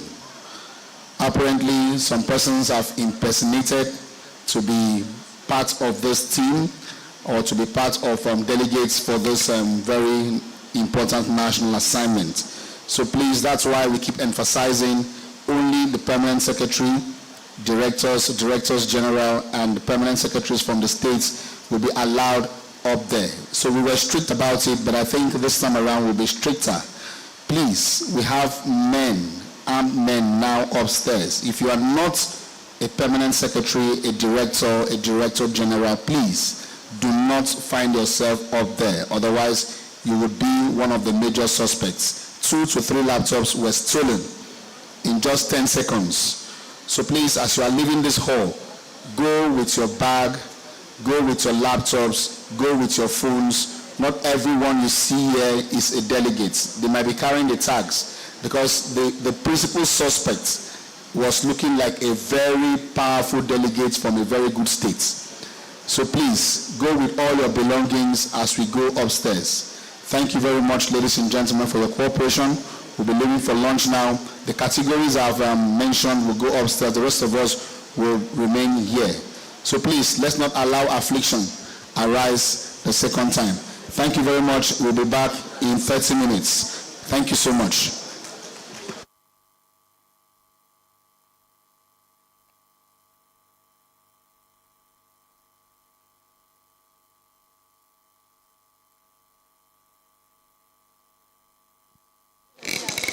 So carry all you came in here with: your laptop, conference bags, your phones, your bags, your shoes, your everything, please. Please, everything.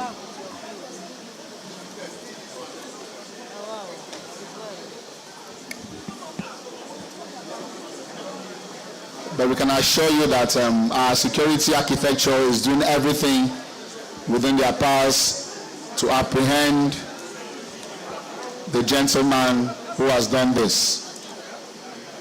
Thank you very much. And it's also a message to all our security teams. Please, let's heighten our security. Let's beef up the security as much as we can. Please. Thank you.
I dey on my your body na chama na lawyer come. Say why? The fire come. Oh, them pay wine on you. Good body like Coco Joe. Yeah, you bust my head and I look good, Joe.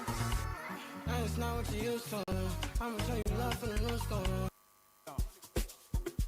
It's your international boy.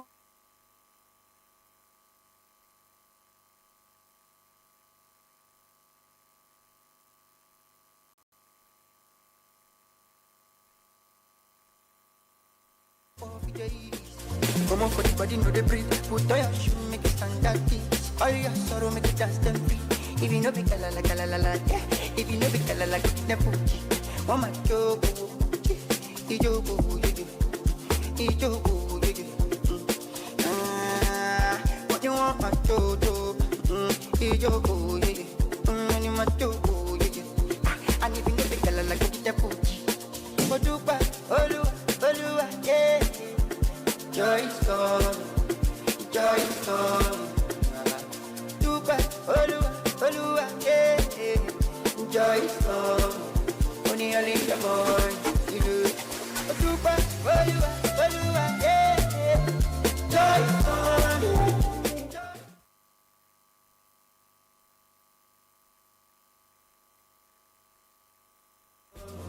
Only a little boy, you do.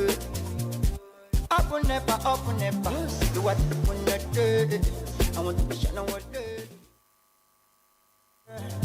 Don't make that, don't make that. I want to live for the world. I want to live for the world. Yeah, it's spoke up for the days. Come on for the body, no the breathe. Put on your shoe, make it stand that peace. All your sorrow, make it dance them free. If you know be kalala, yeah. If you know be kalala, get the poochie.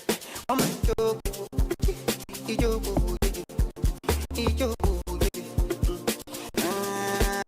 what you want, my jojo, ijogo, when you my jogo, and if you know be kalala, get the poochie. Odupa, Olua, yeah. Joy is coming, joy is coming. Dupa, Olua, yeah. Joy is coming. Only a little boy, you do. Dupa, Olua, yeah. Joy is coming, joy is coming. Dupa, Olua, yeah. Joy is coming. Only a little boy, you do. Tell me say left not come by door. Say coach my dog. Money don't boss. I'm single, I'm not searching. I'm tired of this talking. I'm only for the money. Come my feet to walk up on. I'm single, I'm not searching. I'm tired of this talking. I'm only for the money. Come my feet to walk up on. We are so cheap and no good. I feel like we are no good. We are the family. We are so cheap and no good. I feel like we are no good. We are the family. She say make a boss down be my boss. She no pity my boss. Give a round of applause. I'm gonna be say you ain't me no boss. I don't do this things by force. I demand on some flaws. Relationship I don't do. If you talk to me, I touch you. If you get the glass, I go school. So no matter if me, I catch you. We go enter one the car. Don't got evidence, I guess you. I'm single, I'm not searching. I'm tired of the talking. I'm only for the money. Come on, fit you won't go down. I'm single, I'm not searching. I'm tired of the talking. I'm only for the money. Come on, fit you won't go down. Relationship I don't do. I feel like we are no good. We have to find out. Relationship I don't do. I feel like we are no good. We have to find out. Relationship I don't do. I feel like we are no good. We have to find out. Relationship I don't do. I feel like we are no good. Dance, baby, tell me go dance, baby. Make it dance, baby. Let the music in the play, baby. Almost say you go dance, baby. Tell me go dance, baby. You go dance, baby. days. Steady chasing the power, they concentrate. Anytime I do, whether night or day, I dey on my chain. Even on my leg, they go dey dance to the gbedu, they go feel like rain. Cause anything we I drop, then go chop a J. Whether night or day, I dey on my J. I dey on my J. Kese, kese, kese, kese, kese. Kese, kese, baby, kese, kese. How many times they go tell the person? They know they pay to they learn the lesson. Shama ya go we did it. And they survive anytime we did it. I know the time, I know get the patience. Spray me money, plenty. Tell them make we dance. Make it dance. Let the music in the play.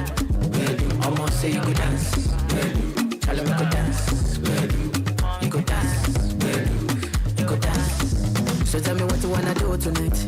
You know the party no go make sense if you never did it. Make the party come alive. We turn the 02 to 03. My love best seat, alawa. So baby, tell me why you wanna. She body make you do as you like. Now steady with the bloody canal. Know some trees make you feel alright. I don't feel like man I'm wasted, and I'm feeling reckless. Now buy like the latest. That's why I'm working on patience. I know they joke with my paycheck. If then they sleep with the weekend. So we go vibe tonight. Come on, baby. Kese, kese, kese, kese, kese. Kese, kese, baby, kese, kese. How many times they go tell the person? They know they pay to they learn the lesson. Shama ya go we did it. And they survive anytime we did it. I know the time, I know get the patience. Spray the money plenty. Kese, kese, kese, kese, kese. Kese, kese, baby, kese, kese. How many times they go tell the person? They know they pay to they learn the lesson. Shama ya go we did it. And they survive anytime we did it. I know the time, I know get the patience. Spray the money plenty.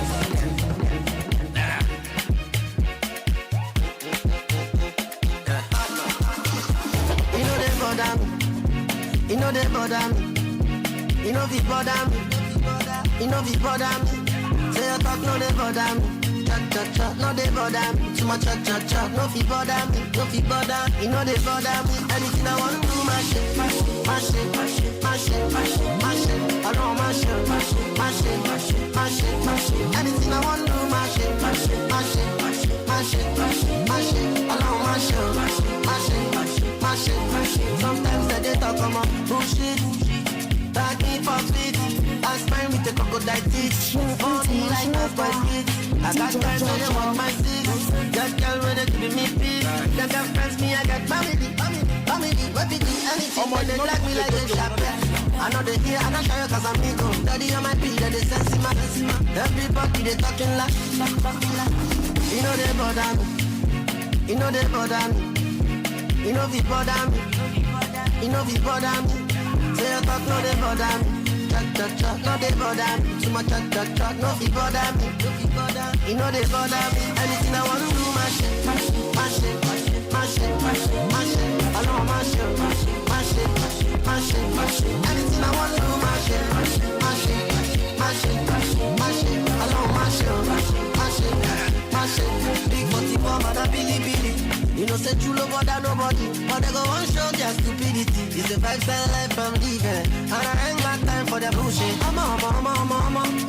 Me, I won't flex my soul. I don't lose control. They can walk up, then they drag me like Dave Chappelle. I know they hear, I know show you cause I'm ego. Daddy on my beat, then they sense my. Everybody they talking like. Anything I want to do, my shit. I know my shit. Anything I want to do, my shit.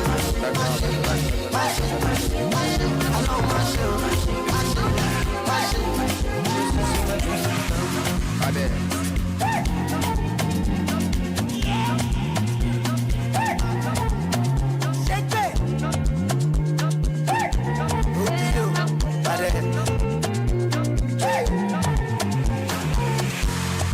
Okay, yeah, make I show you my bank account.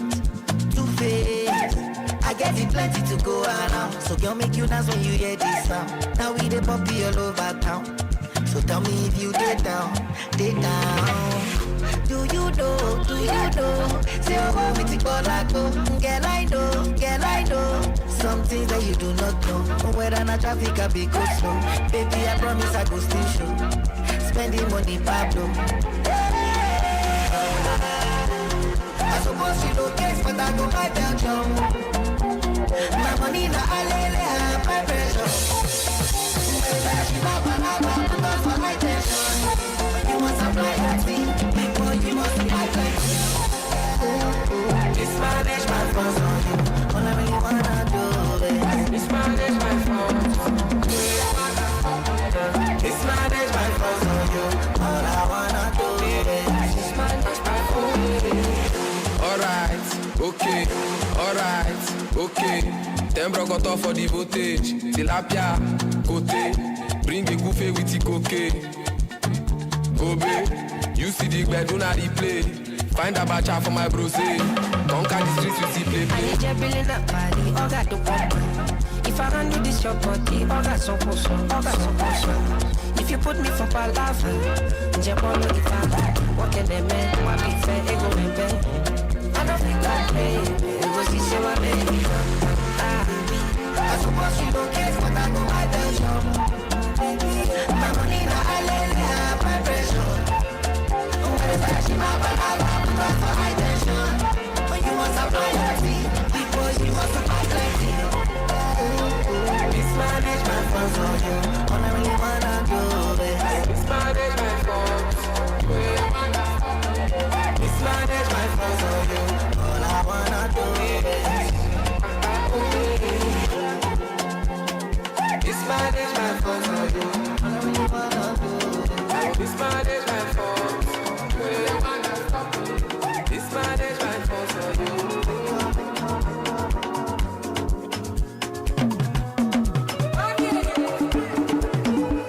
I must tell my mommy fire for the little things you they do when they make me go low. Say you love me for your color. Cause the way you don't go, you don't care, you don't do me bubble. I'm I can't run away from love.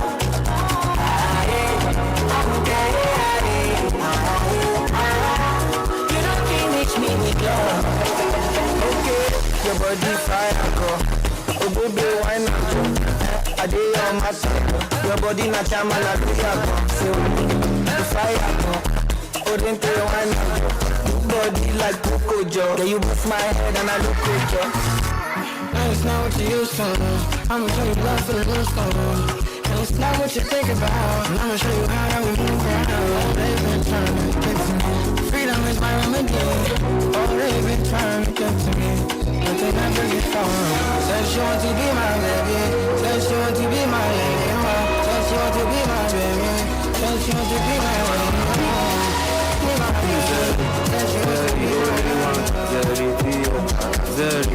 Zeri, only one, Zeri, dear. Zeri, only one, Zeri, dear. The legend.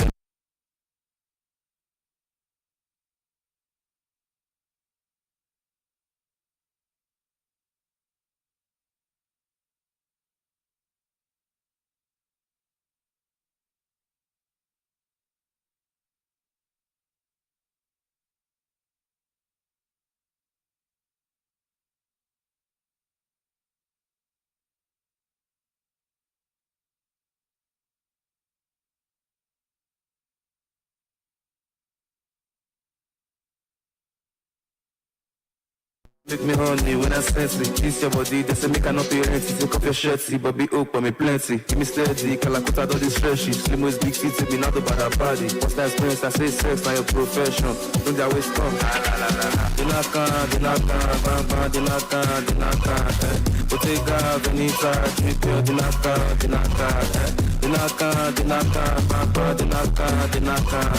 Bottega, Venita, Tripio, Dinaka. Oh, yeah, bend your back to back. As the Buddha they clap, back to back.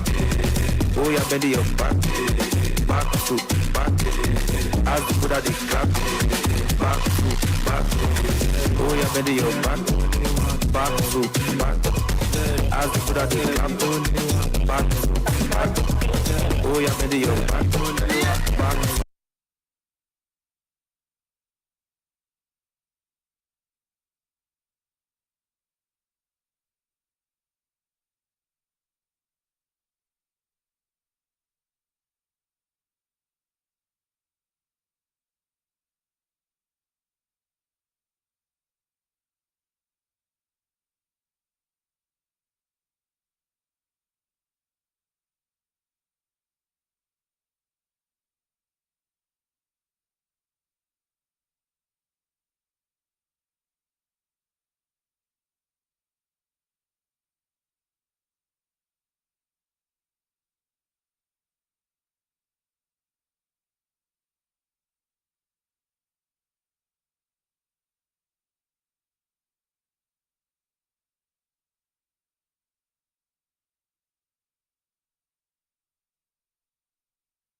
Call me Posha. I ever day I lick it. What's my day I should be? I'm a god, I don't like my dead. I should I don't find the bed. What's if I know me more to turn up? What's if I know me more to shine up? See, oh, I do. Well, I run it. Black flag, got that friend, get people to park.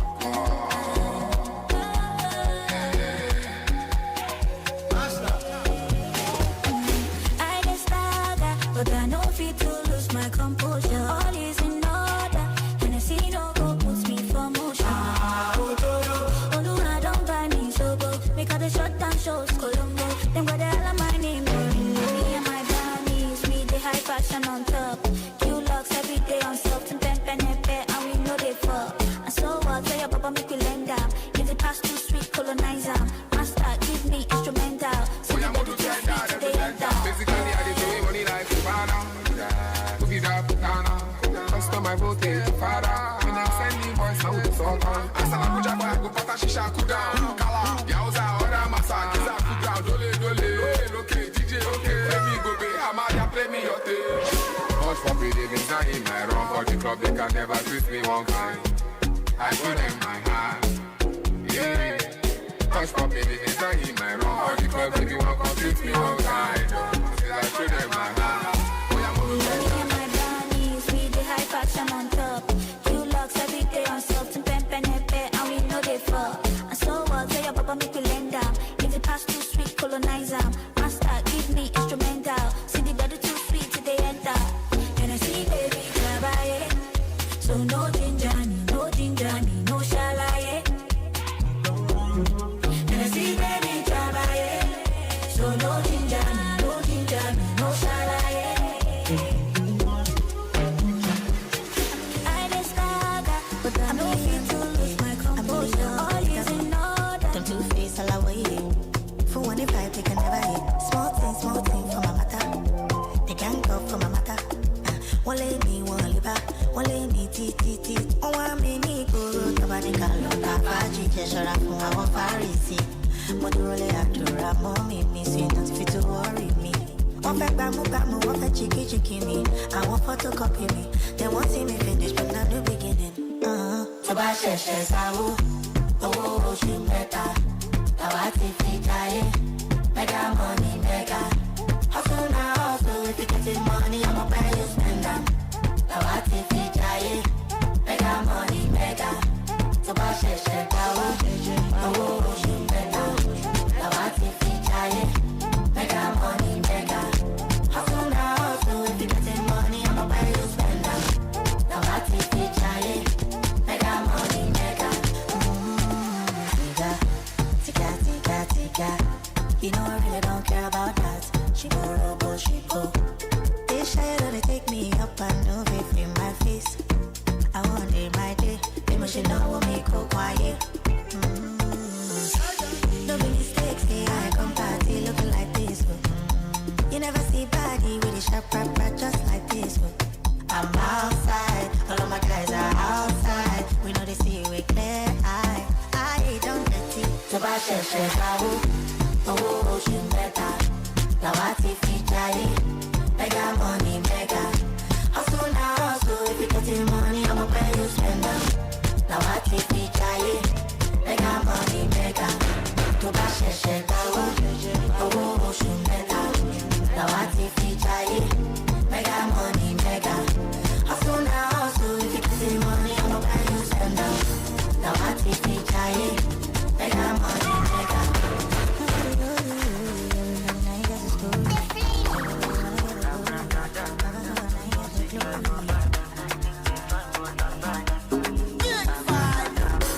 Fine girls from my bed, and you know oil in my head. 10 girls in my bed, all of them naked, undressed. We know where the ball like this, we know where they spend like this. And the money pass me, star boy with the no pass this. I be king pay Weezy, my person. Gonna baba, don't test me. If you try, I'ma wash your boy. You get boom. When they let the money talk. Girls done the twerk. When we enter, we pop. I be king pay Lexi. What bestie? Good Jesse, I'm not Jesse. Don't ask Lawal, no testing. Don't call me, don't press. Hello, Diamond, no person. Make person, no chassis. Malinera, non-person. Abracadabra, no so sweet like my father. They think they bad, but I'm badder. Godfather. Abracadabra, no so sweet like my father. They think they bad, but I'm badder. I wanna disco. They wanna disco. They wanna disco. They wanna disco. They wanna disco. They wanna disco. They wanna disco. They wanna disco. Fine girls for my bed. Escalate to fly like a bird. Cause oil in my head. When the ladies see me, then they twerk. We know we fine like this. We know we fresh like this. We know. Cause I need chop like king. These guys can suck my dick. Walking and walking, you walk by fast. That's when I saw that you got fat ass. Ass so fat, ass attack. I wanna give you ta-ta-ta. You're dissing me on my laja. We belong together, my jaja. We belong together, my jaja. I begin Vexy. What Bessie? Blue Jesse, I'm not Jesse. Don't ask Lawal, no testing. Don't call me, don't press. Hello, I am no person. Make person, no chassis. Malinera, non-person.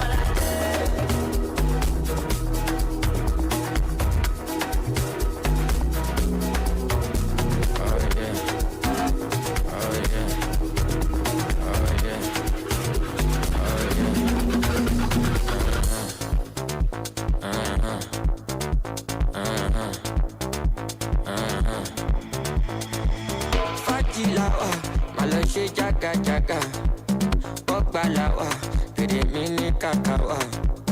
Big boys lawa, and we are living our lives. No sleep tonight, just be doing as you like. Oh yeah, oh yeah, oh yeah, oh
Just like that.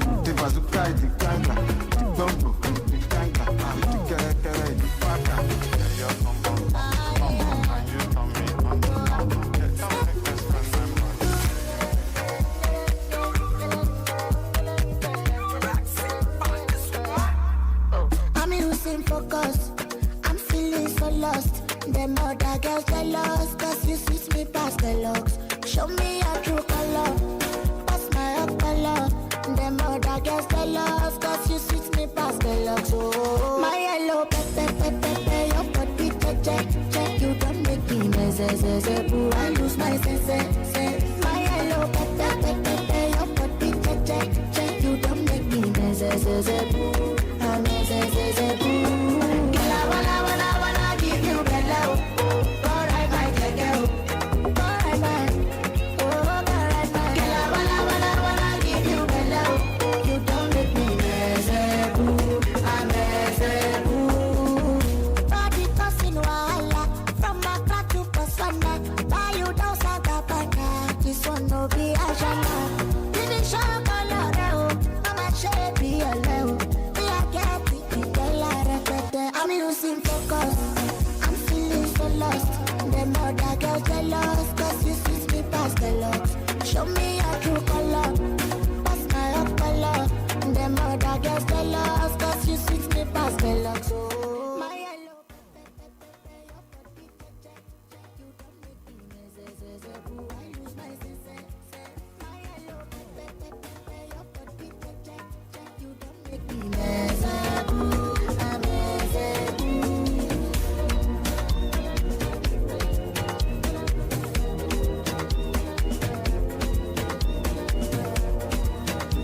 Modernization, chicken from one impression, street orientation.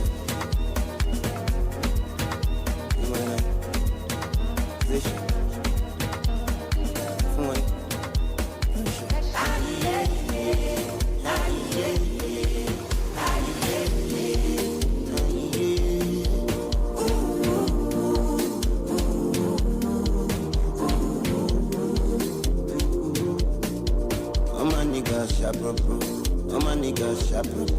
cover face like badger.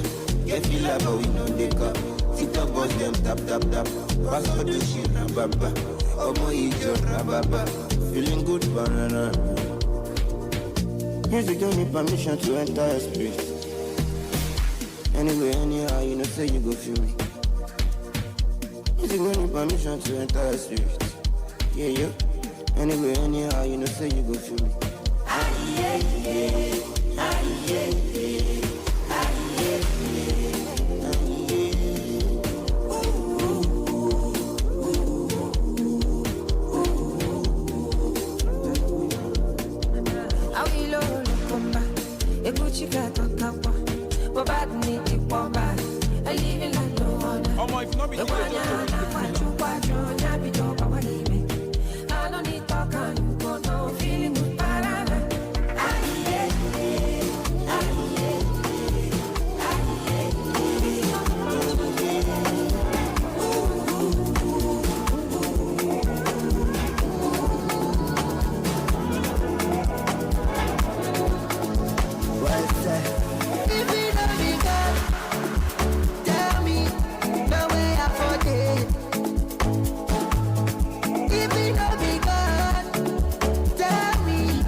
Shebi them call me anonymous. This kind of blessing are only us. CCTV and the monitors. Person we carry God carry plus. Everything go to miraculous. Follow me sing, say. Higher, higher, higher, higher.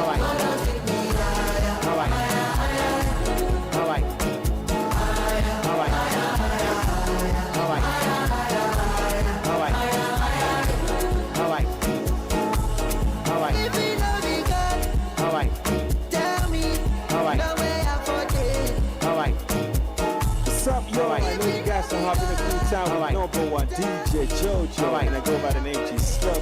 Alright. If you not be DJ Jojo, we know the filler. Alright. You know, say money no be problem. Honest on the block. Alright, I'm back again. You know what time it is. Straight up. Alright, what's up? Listen.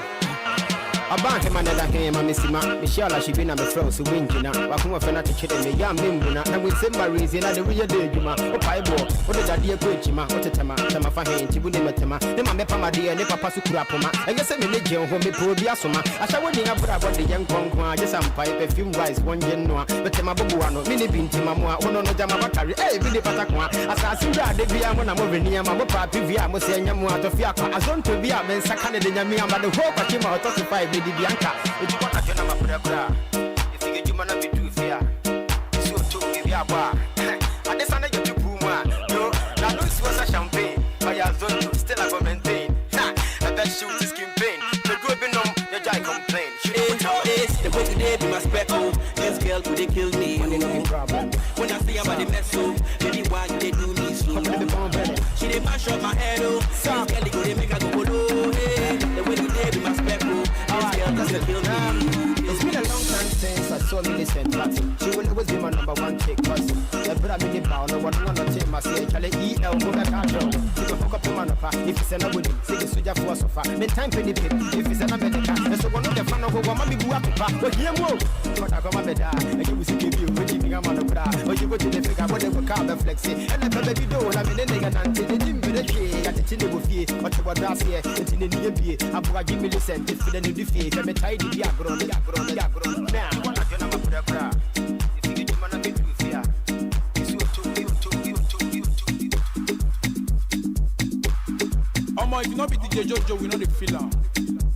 What's up, yo? I know you guys are having a good time with number one DJ Jojo, and I go by the name G Slug.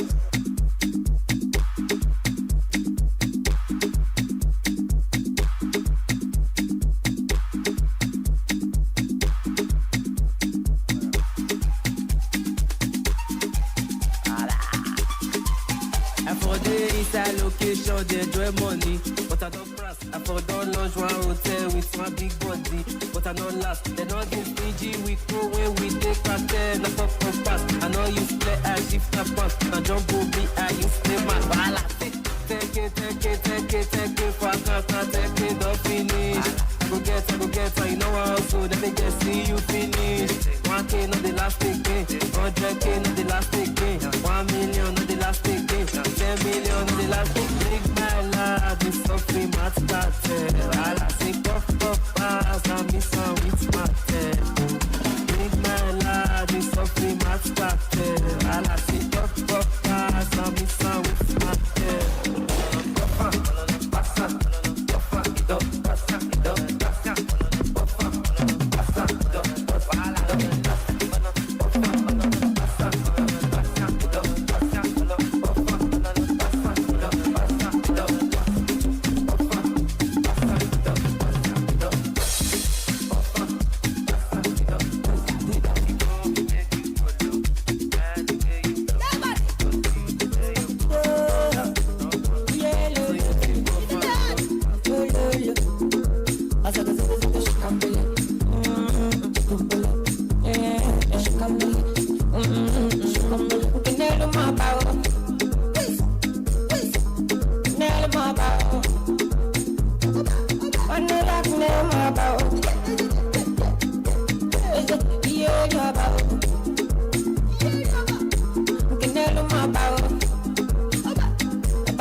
I don't like a god every day.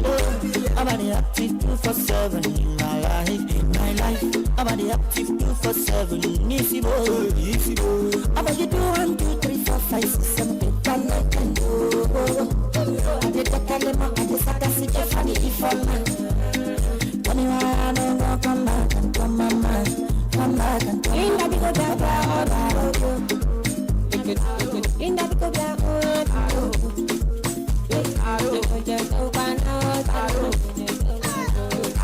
Linda go down, can you get out? Can you get out? I'm gonna give them the arrow. Make money into my house. If you read me and you make a hard thing, send me the people I think fit. And I'm not what I think check. The one you check about one in gym. You don't know I'm a cutting fit. Send me the people I think fit. And I'm not what I think check. The one you check about one in gym.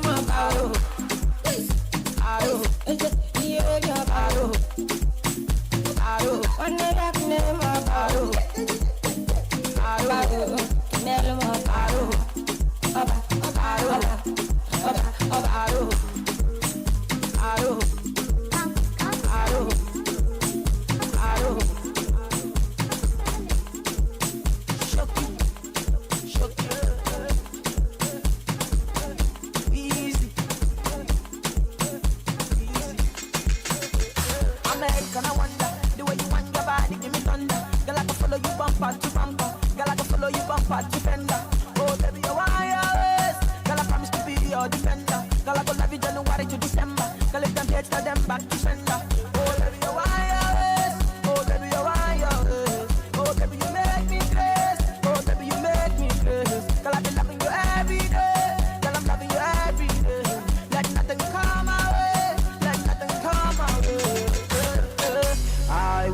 Your body sleeping in my bed. I want your body sleeping in my bed. You got me going crazy. Oh girl, I can't explain it. Your body's so insane. Oh girl, I can't replace you. You got me going crazy. Oh girl, I can't explain it. Your body's so insane. Oh girl, I can't replace you.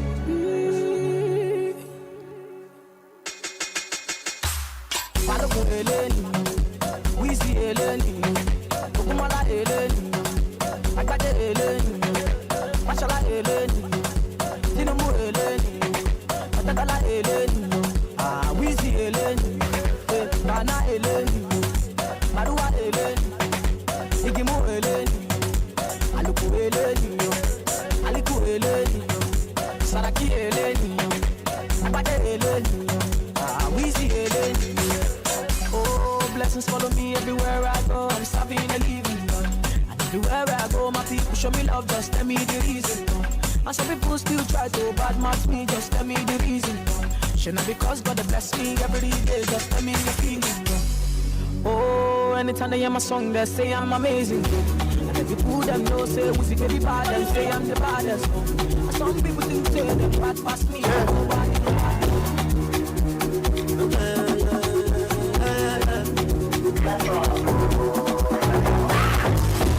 Touchdown, also get me. Never the time, no one of them.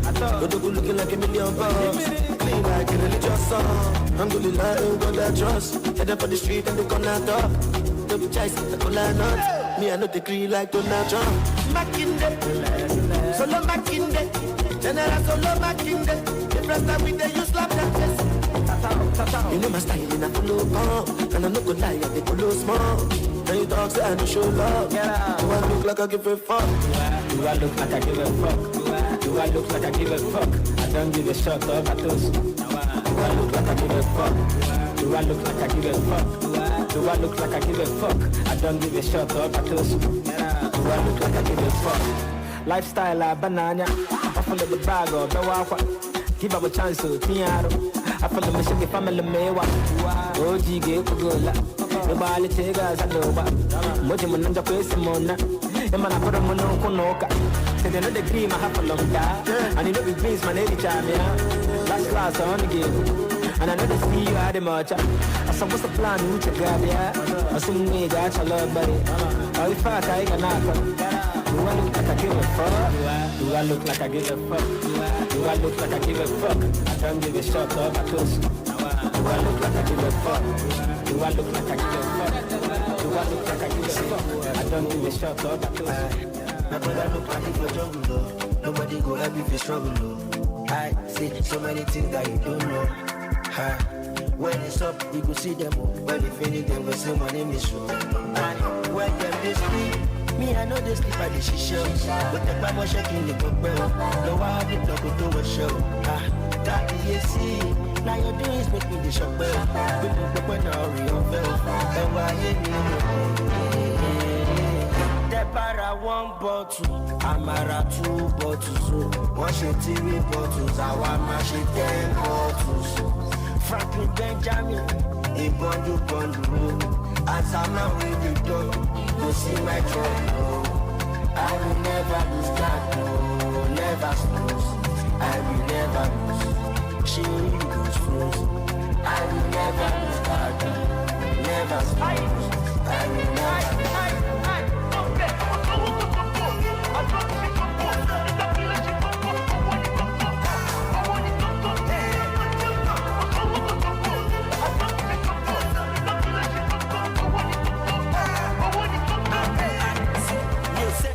Nothing concern me. If no be money matter, now why me? I don't care, I attitude. How much and I eat the pepper soup.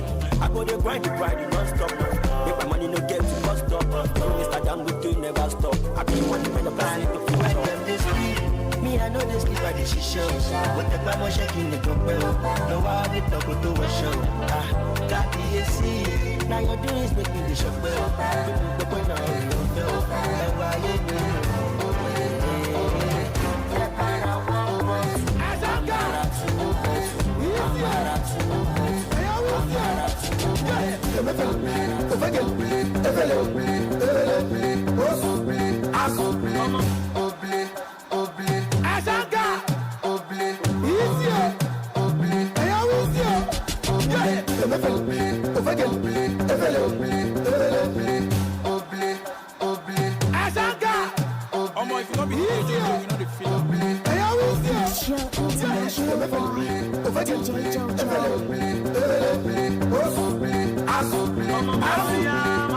Karima olórí gbogbo, ó fẹ́ fẹ́ràn sí kásá ní kókó, ó fẹ́ fọwọ́ bá mi ní ìdodo, sojúlé. Karima fi Pablo sílẹ̀, ó ń tẹ̀lé ríṣì, oríṣi mo ní nọ́mbà wíìsì. Ọlọ́pàá yìnbọn fólè, àjọlé láyẹ̀ta, eré dáṣẹ́ ọlọ́pàá náà pápá bóra. Àwẹ̀ máa ṣòro, wọ́n tó yàwó láńlọ́dù wọlé. Kí ni definition ògúnlé? Kò gbọ́mọ wálé kó máa túlé. Fẹ́sà tàtàtà lórí bàbá ṣíà. Ọmọ tó wọ pátá olókùn. Àmì ló tún pápá. Ẹ ṣọ́ra fóbìnrin tó bá jẹ́ bá wọn lè jẹ́ bí ọmọ.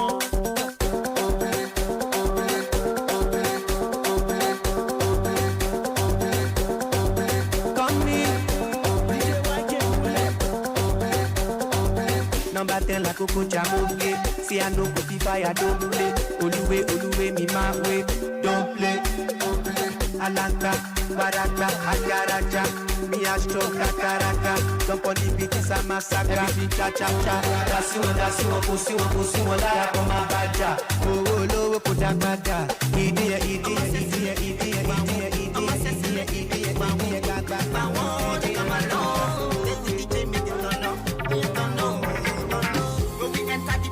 Focus, then no be talk, no know us. Thinking they can hear focus. I tell whoa, man. When I enter the place, then the focus. Then no be talk, no know us. Thinking they can hear focus. I tell whoa, man. When I enter the place, then the focus. Focus. Yes, thinking they can hear focus. Say them no be talk, they no know us.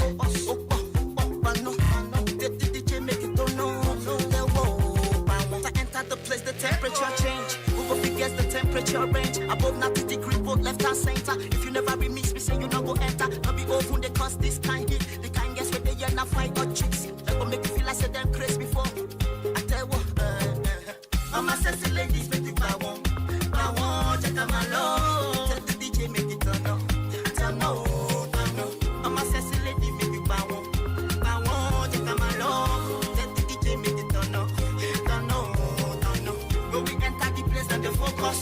Then no be talk, then no know us. Big nigga, yeah, you focus. I tell whoa, when I enter the place, then the focus. Then no be talk, then no know us. Big nigga, yeah, you focus. I tell whoa,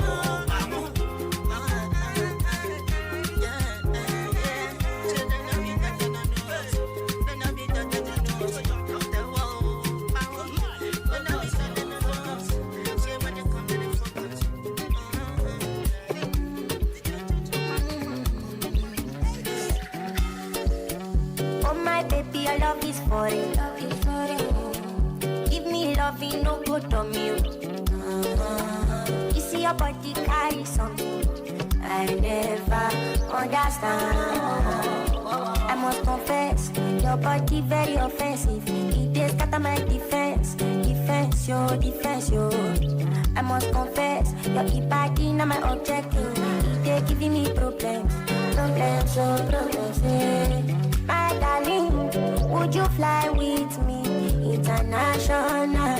You go there with me for flight. Honey, would you stay with me? As I know no man, you go there with me for life. Honey,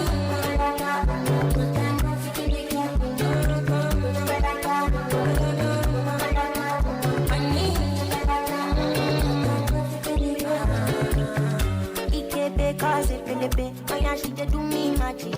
Kelly, your body now kill it. My head to slow like traffic. This is your body, oh. It is high. If you not be DJ Jojo, we know the feeling. Oh my lady, oh. No go to me, What's up, yo? I know you guys are having a good time with number one DJ Jojo, and I go by the name G-Slug. Hello, soundcheck.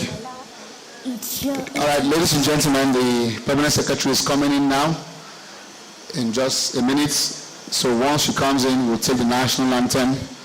ICT, please be on standby, national anthem, and then we close for today. Thank you. Thank you, ma'am. Thank you, ma'am. Yeah? Close here. Yes.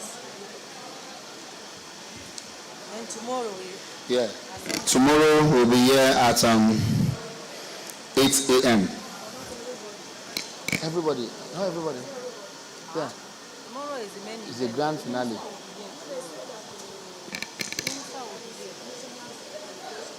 So, maybe Madam will. So let's settle down, please. Those of us still standing, let's settle down.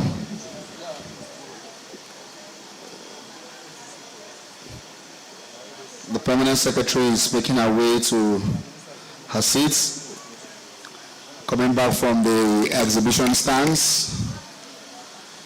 So as soon as she's seated and we're ready, we'll take the national anthem and then we close for the day.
All right. Thank you very much for your cooperation. Very distinguished ladies and gentlemen. Day 2 is almost coming to an end. As soon as the PS is ready, I will now call for national anthem so we can close officially.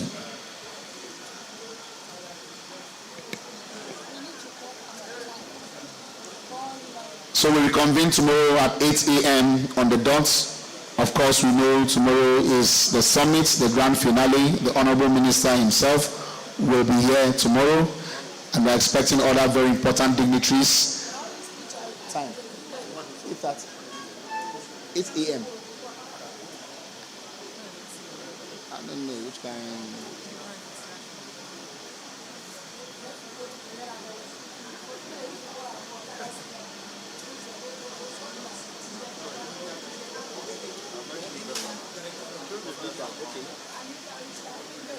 Ladies and gentlemen, do we have any director or a staff from NITDA?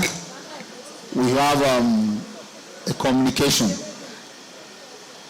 any director from NITDA or any staff of NITDA, please indicate by a lift of hand and we'll bring a letter to you for your agency. Okay. Or please stand for recognition in case. Let's just stand. So if you are from NITDA, you please see our gentleman standing there. Thank you very much. So the permission of the Permanent Secretary, our directors, ladies and gentlemen, may we now rise as we close this event with the national anthem of the Federal Republic of Nigeria to reconvene tomorrow at 8 a.m. Thank you.